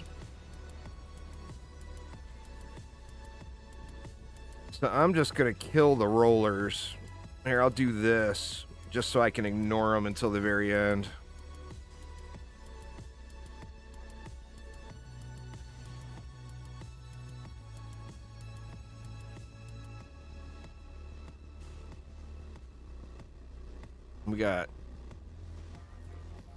We're going to have some range go-boos in there, maybe.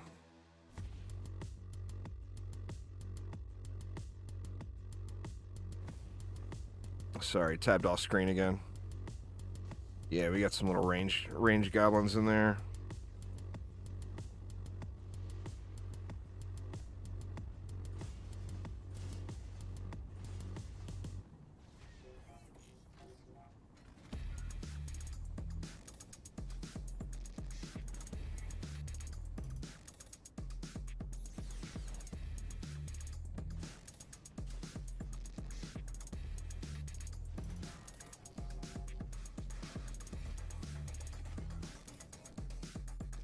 Dang it, I did it again. Ugh. I wish there was a way to lock to specific 2 windows where you could just instantly tab back and forth between 2. It would be beyond awesome. Alright, let's go with 4, and then we will go no buff beam. And then I'll just kill the rollers.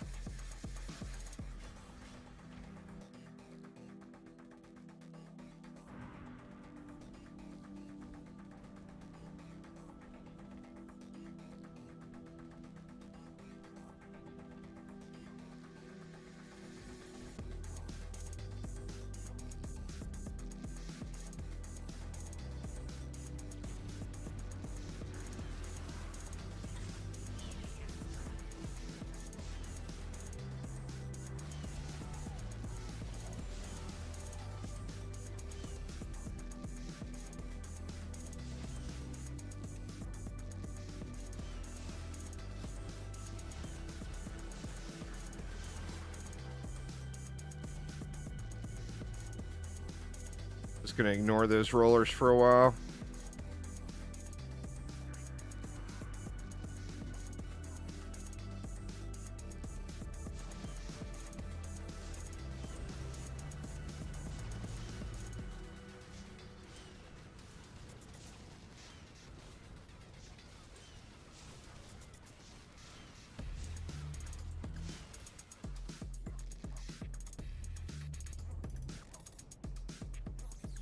Looks like we got one in there now.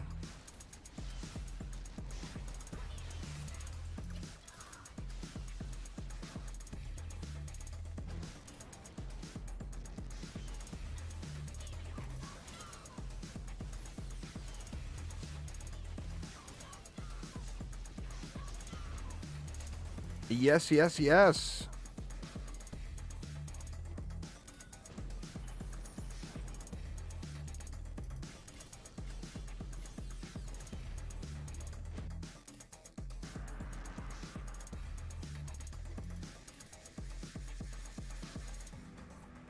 See how we're doing up top.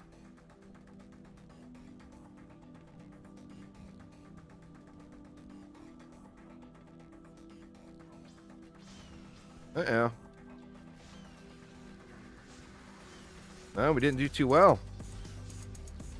We're gonna have to manual kill this. Well, actually, these will help with that lane. At least now we don't have to worry about the sub-objective.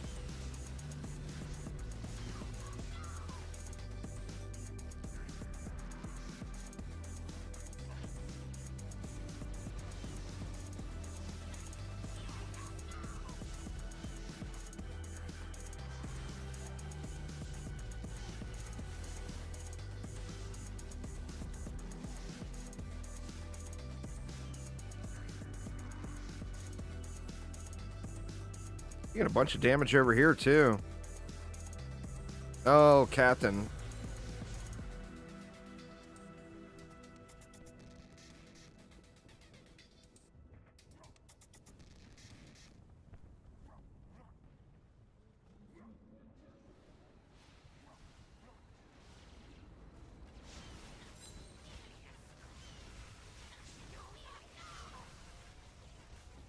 Line up, please. Everybody line up.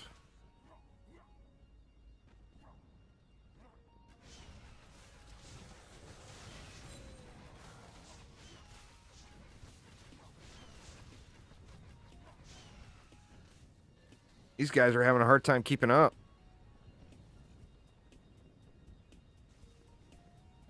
You know what I can do? I got a plan.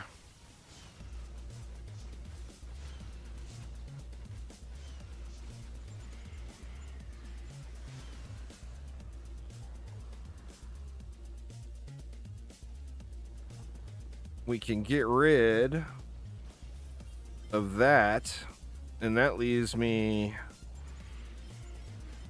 This assassin would get off me.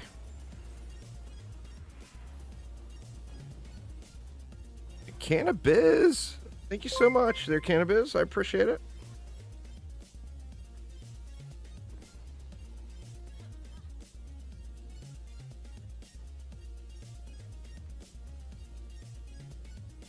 I guess I should replace that too.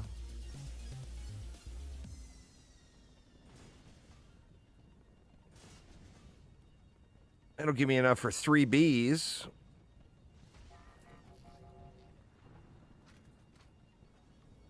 Oop. No, it's only enough for 2 Bs. Well, let's just go 2 Bs then. That's still going to be additional targets.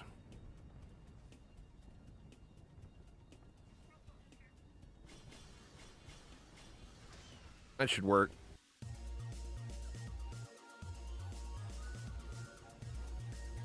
There's different ones for different primes, but yeah, you're supposed to get hyper shards. It's tied to clearing the region, not a specific map. So, like, to get the hyper shard from town, Dragonfall Town, you have to do all the maps in the Dragonfall Town area. Or Prime 1, Prime 2, Prime 3, Prime 4, etc. So you won't get Prime 1 shard without doing all of Prime 1. You won't get Prime 2s without doing all the Prime 2. And then you get a completion shard for completing them all. Another thing to remember with those, if you're capable of doing Chaos 10, you can do just the Chaos 10s, and it will unlock the Chaos 8 and the Chaos 9 stuff for you.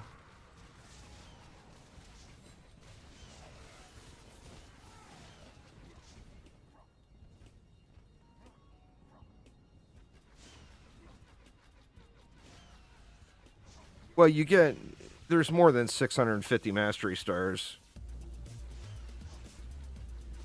I mean, to get all of the... You get 2 of every Hyper Shard. You get 1 from Mastery, and you get 1 from Incursions. It's all set exactly where you get them from. You can see what areas you've missed by looking in your... I'll show you here in a minute.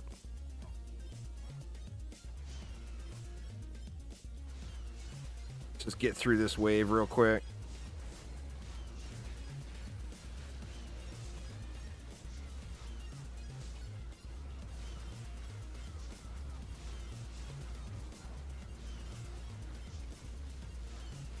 $7 million goblins.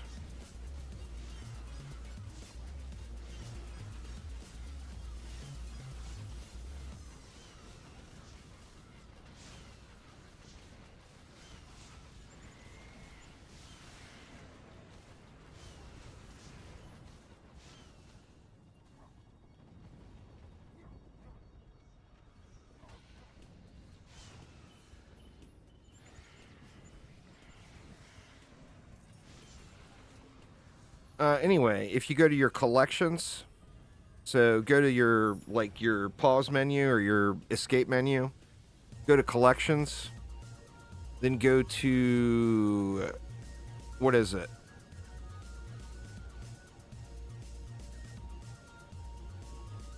Is it Shard Quest? No. No.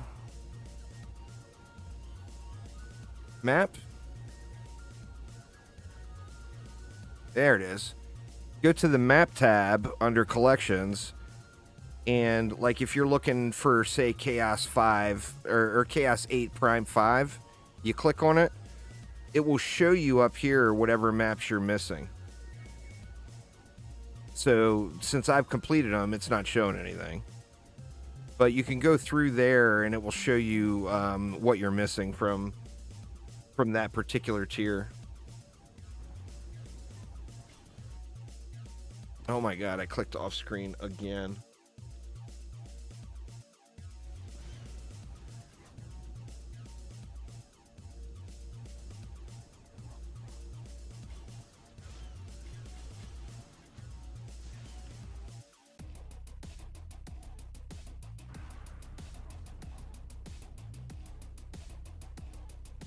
Oh, I completely forgot about the extra lane.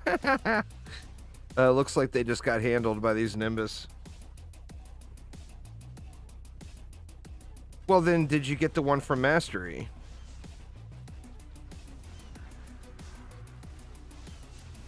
I mean, it's one from Mastery, one from Incursions. So, if you've gotten the one from Incursions, then you don't have the one from Mastery.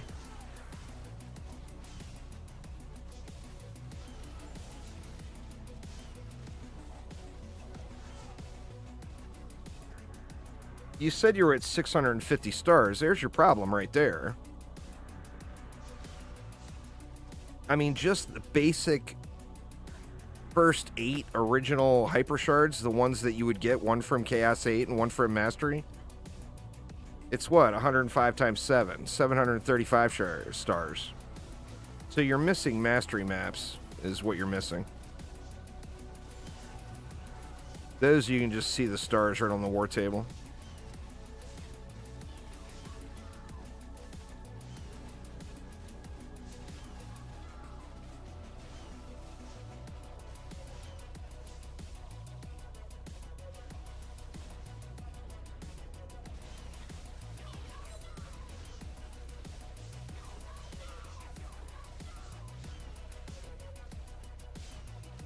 Oh, there's not a bug somewhere. You basically just answered your own question. You don't have the Mastery ones yet. There's 105 stars per tier. So to complete mastery, you would need, what, 735.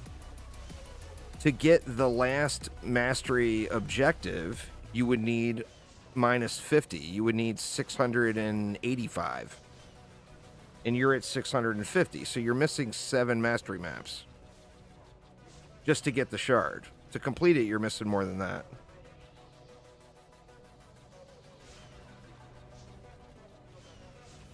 I mean, that's not a bug. That's 100% the way it's designed.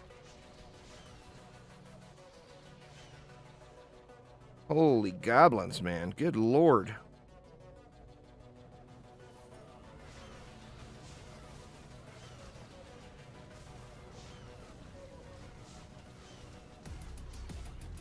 Well, on the old Onslaught streams, you would just spam reflect beams down the lane and ignore them.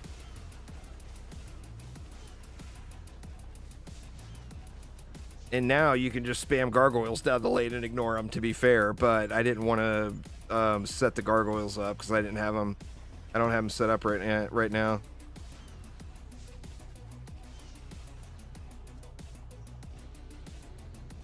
So, I mean, high roller lanes are pretty trivial. It's just something's got to kill him. So you've either got to build something to kill him or kill him yourself, you know?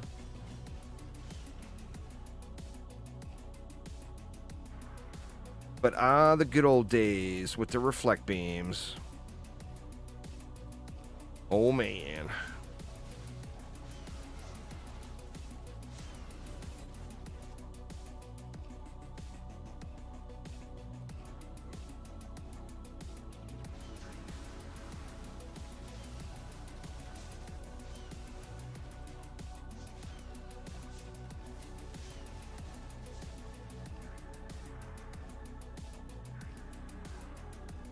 The thing to do is to set up a lightning tower with the speed boost.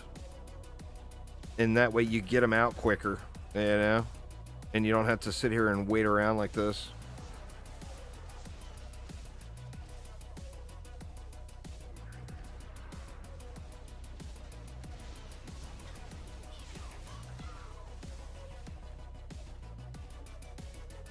I mean, we got the 74 million goblins in the other lane anyway, so it's not like it's really holding back that much.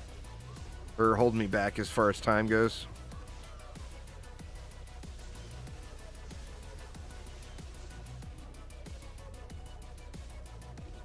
Come on out, dude. Oh, don't even turn around.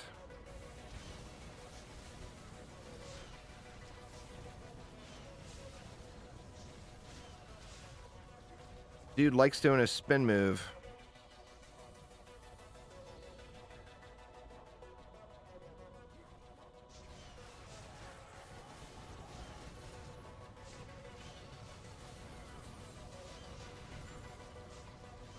Shoot, there's one more I missed. Or no, that's on this lane. 3 down.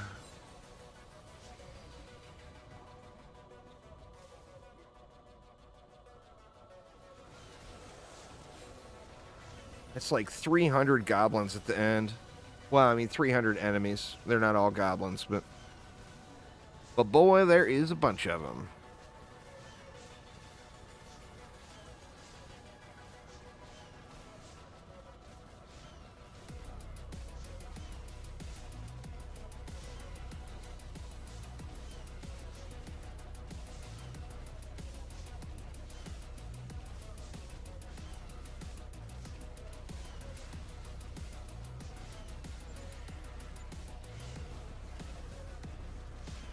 It would be bannable, but it would be basically undetectable if you don't tell anybody about it and you don't go to town. So yeah, I mean, it would definitely be bannable, but it's not. The people who get banned for that stuff are the people who are dumb, because they start flexing about all their newfound gold or about their accounts or whatever. If you just play and you don't have all 4 of your alts sitting in town, nobody's ever going to say anything to you about it. And the anecdotal references of resistance Remember that bans don't come, they're not like actively searching for people using multiple accounts. People get turned in and then they investigate. So if you never do anything to get yourself reported, your likeliness of getting turned in is pretty slim, you know?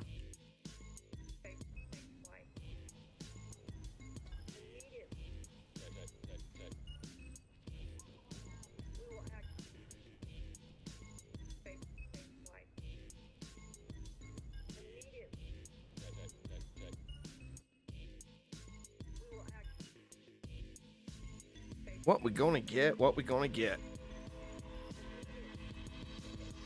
I think we're due for Ember Mount again, huh? Nope.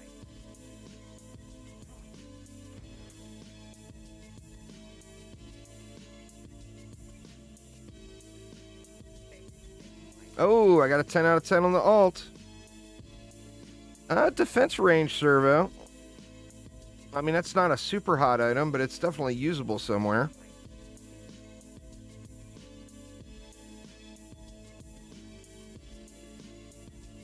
See if the main's got anything.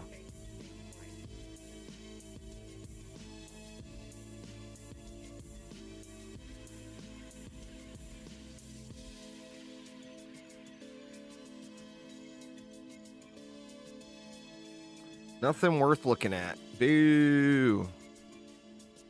All right. What are we going to do here? We got Timmy. We got just Timmy, and then Timmy's Revenge, in case just Timmy was not enough enemies for us. Kursakazi can be ignored. We got Frosty Fodder, Side Lava Womp Womp.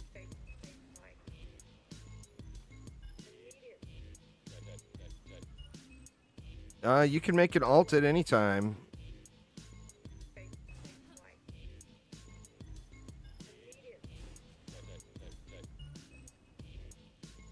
No wrong time to make an alt.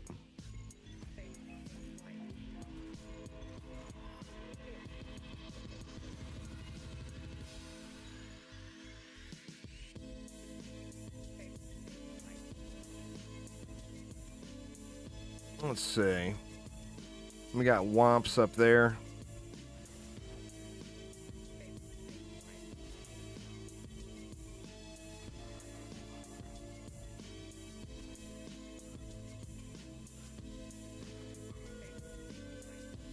I think we just spam a bunch of stuff right here, huh?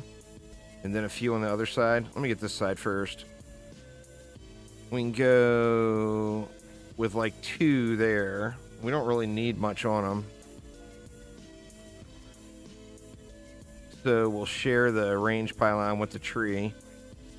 And then we can dump everything else right here. And oh my god, if I tab outside of the window again, I'm going to just rage. And then here, I think we can just throw a big old super stack. Yeah, it'll work.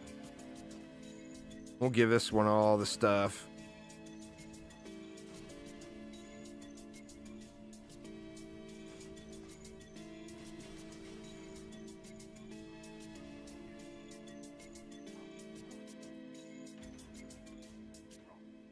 Well, you got to realize that since I'm live streaming, I'm managing a whole lot of windows right now. I am in windowed mode. But I've got OBS window open. I've got a YouTube chat window open. I got a stream health dashboard window open. I've got Twitch chat windows open.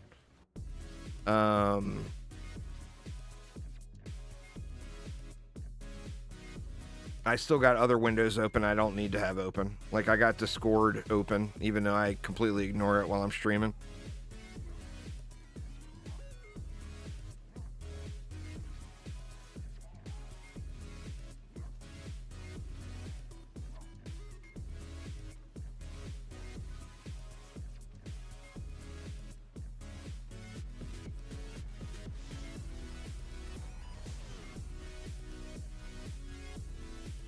I think it's going to be a easy clap here on this one.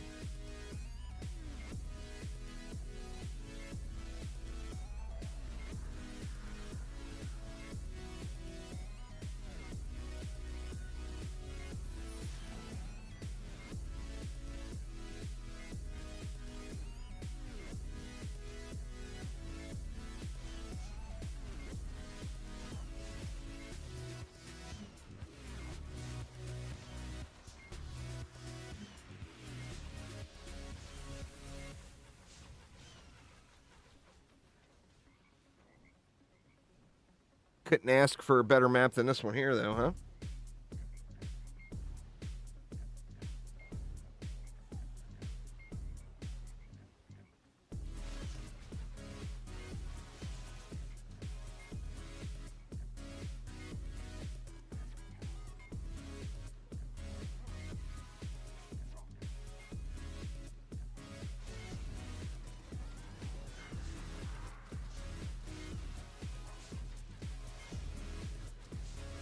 What a crappy place for a siege roller to spawn, huh? Why you gotta be like that?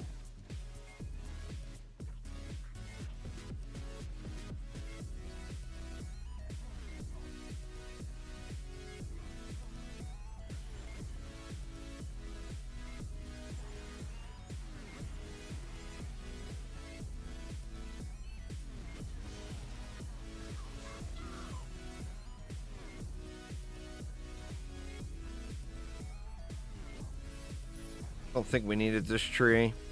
I was put it here to kind of double dip and get a little bit of thick vines from this tree up there as well. But I don't think we're really getting much value out of it. I mean, the range is reaching.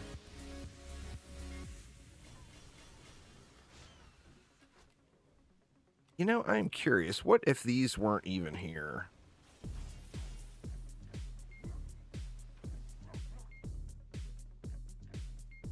Let's do this for the health pylon. If those weren't even there, what would happen? They're still instantly dying. I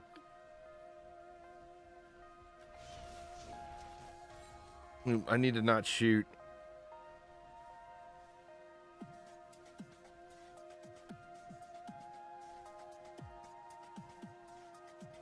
Yeah, just the Draenor is just slapping them. That's definitely the easiest lane in Onslaught. Those just Timmy lanes. That's good stuff there. Just Timmy. Yep. We're losing our tree over here, huh? It's slowly healing itself.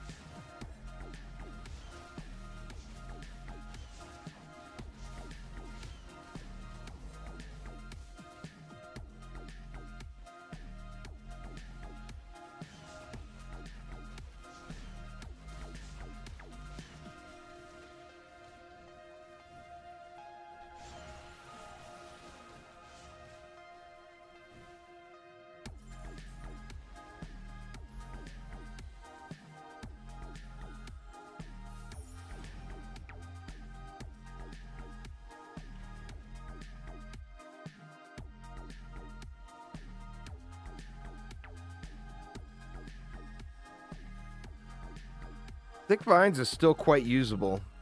I know a lot of people said they were using them for AP resets playing solo.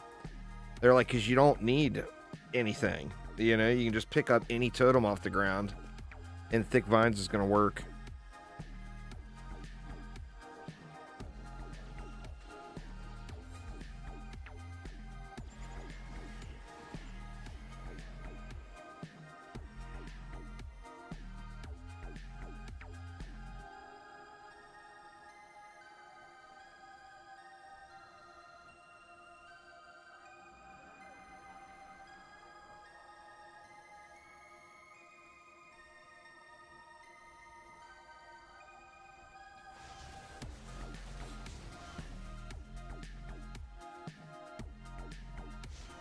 Good thing I put that reflect beam there.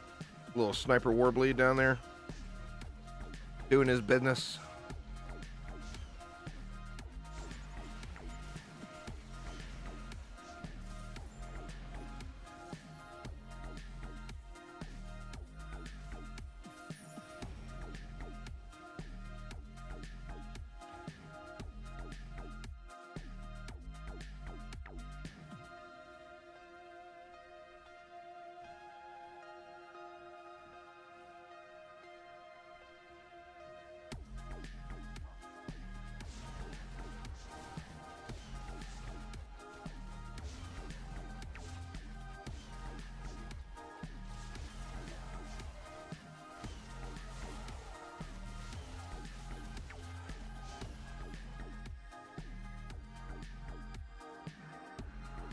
So I think this one is going to be the last map of the day.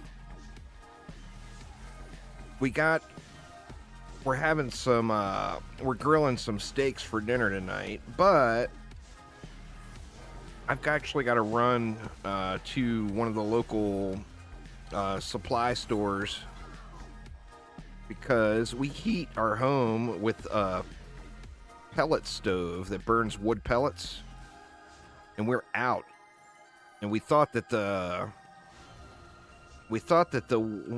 winter was pretty much done, but the winter has decided it's not done.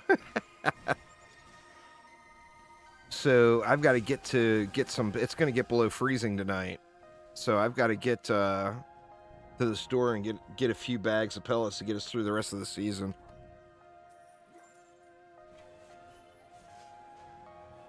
Sadly.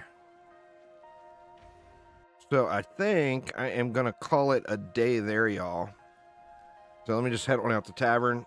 So that is going to get it for today. Hopefully next stream I've got more, some more giveaways to do. I was a little light on giveaways today. And then additionally, like I mentioned earlier, not positive yet, but I could possibly be doing a late night Planet Crafter stream tonight because there's no way I'm going to be able to resist not playing. I just want to play the game.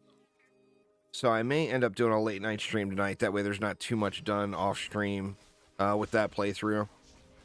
So we'll continue this one on the next DD2 stream. But that is going to get it for me for today, though. So thanks a ton for hanging out. Hopefully everyone's having a wonderful weekend.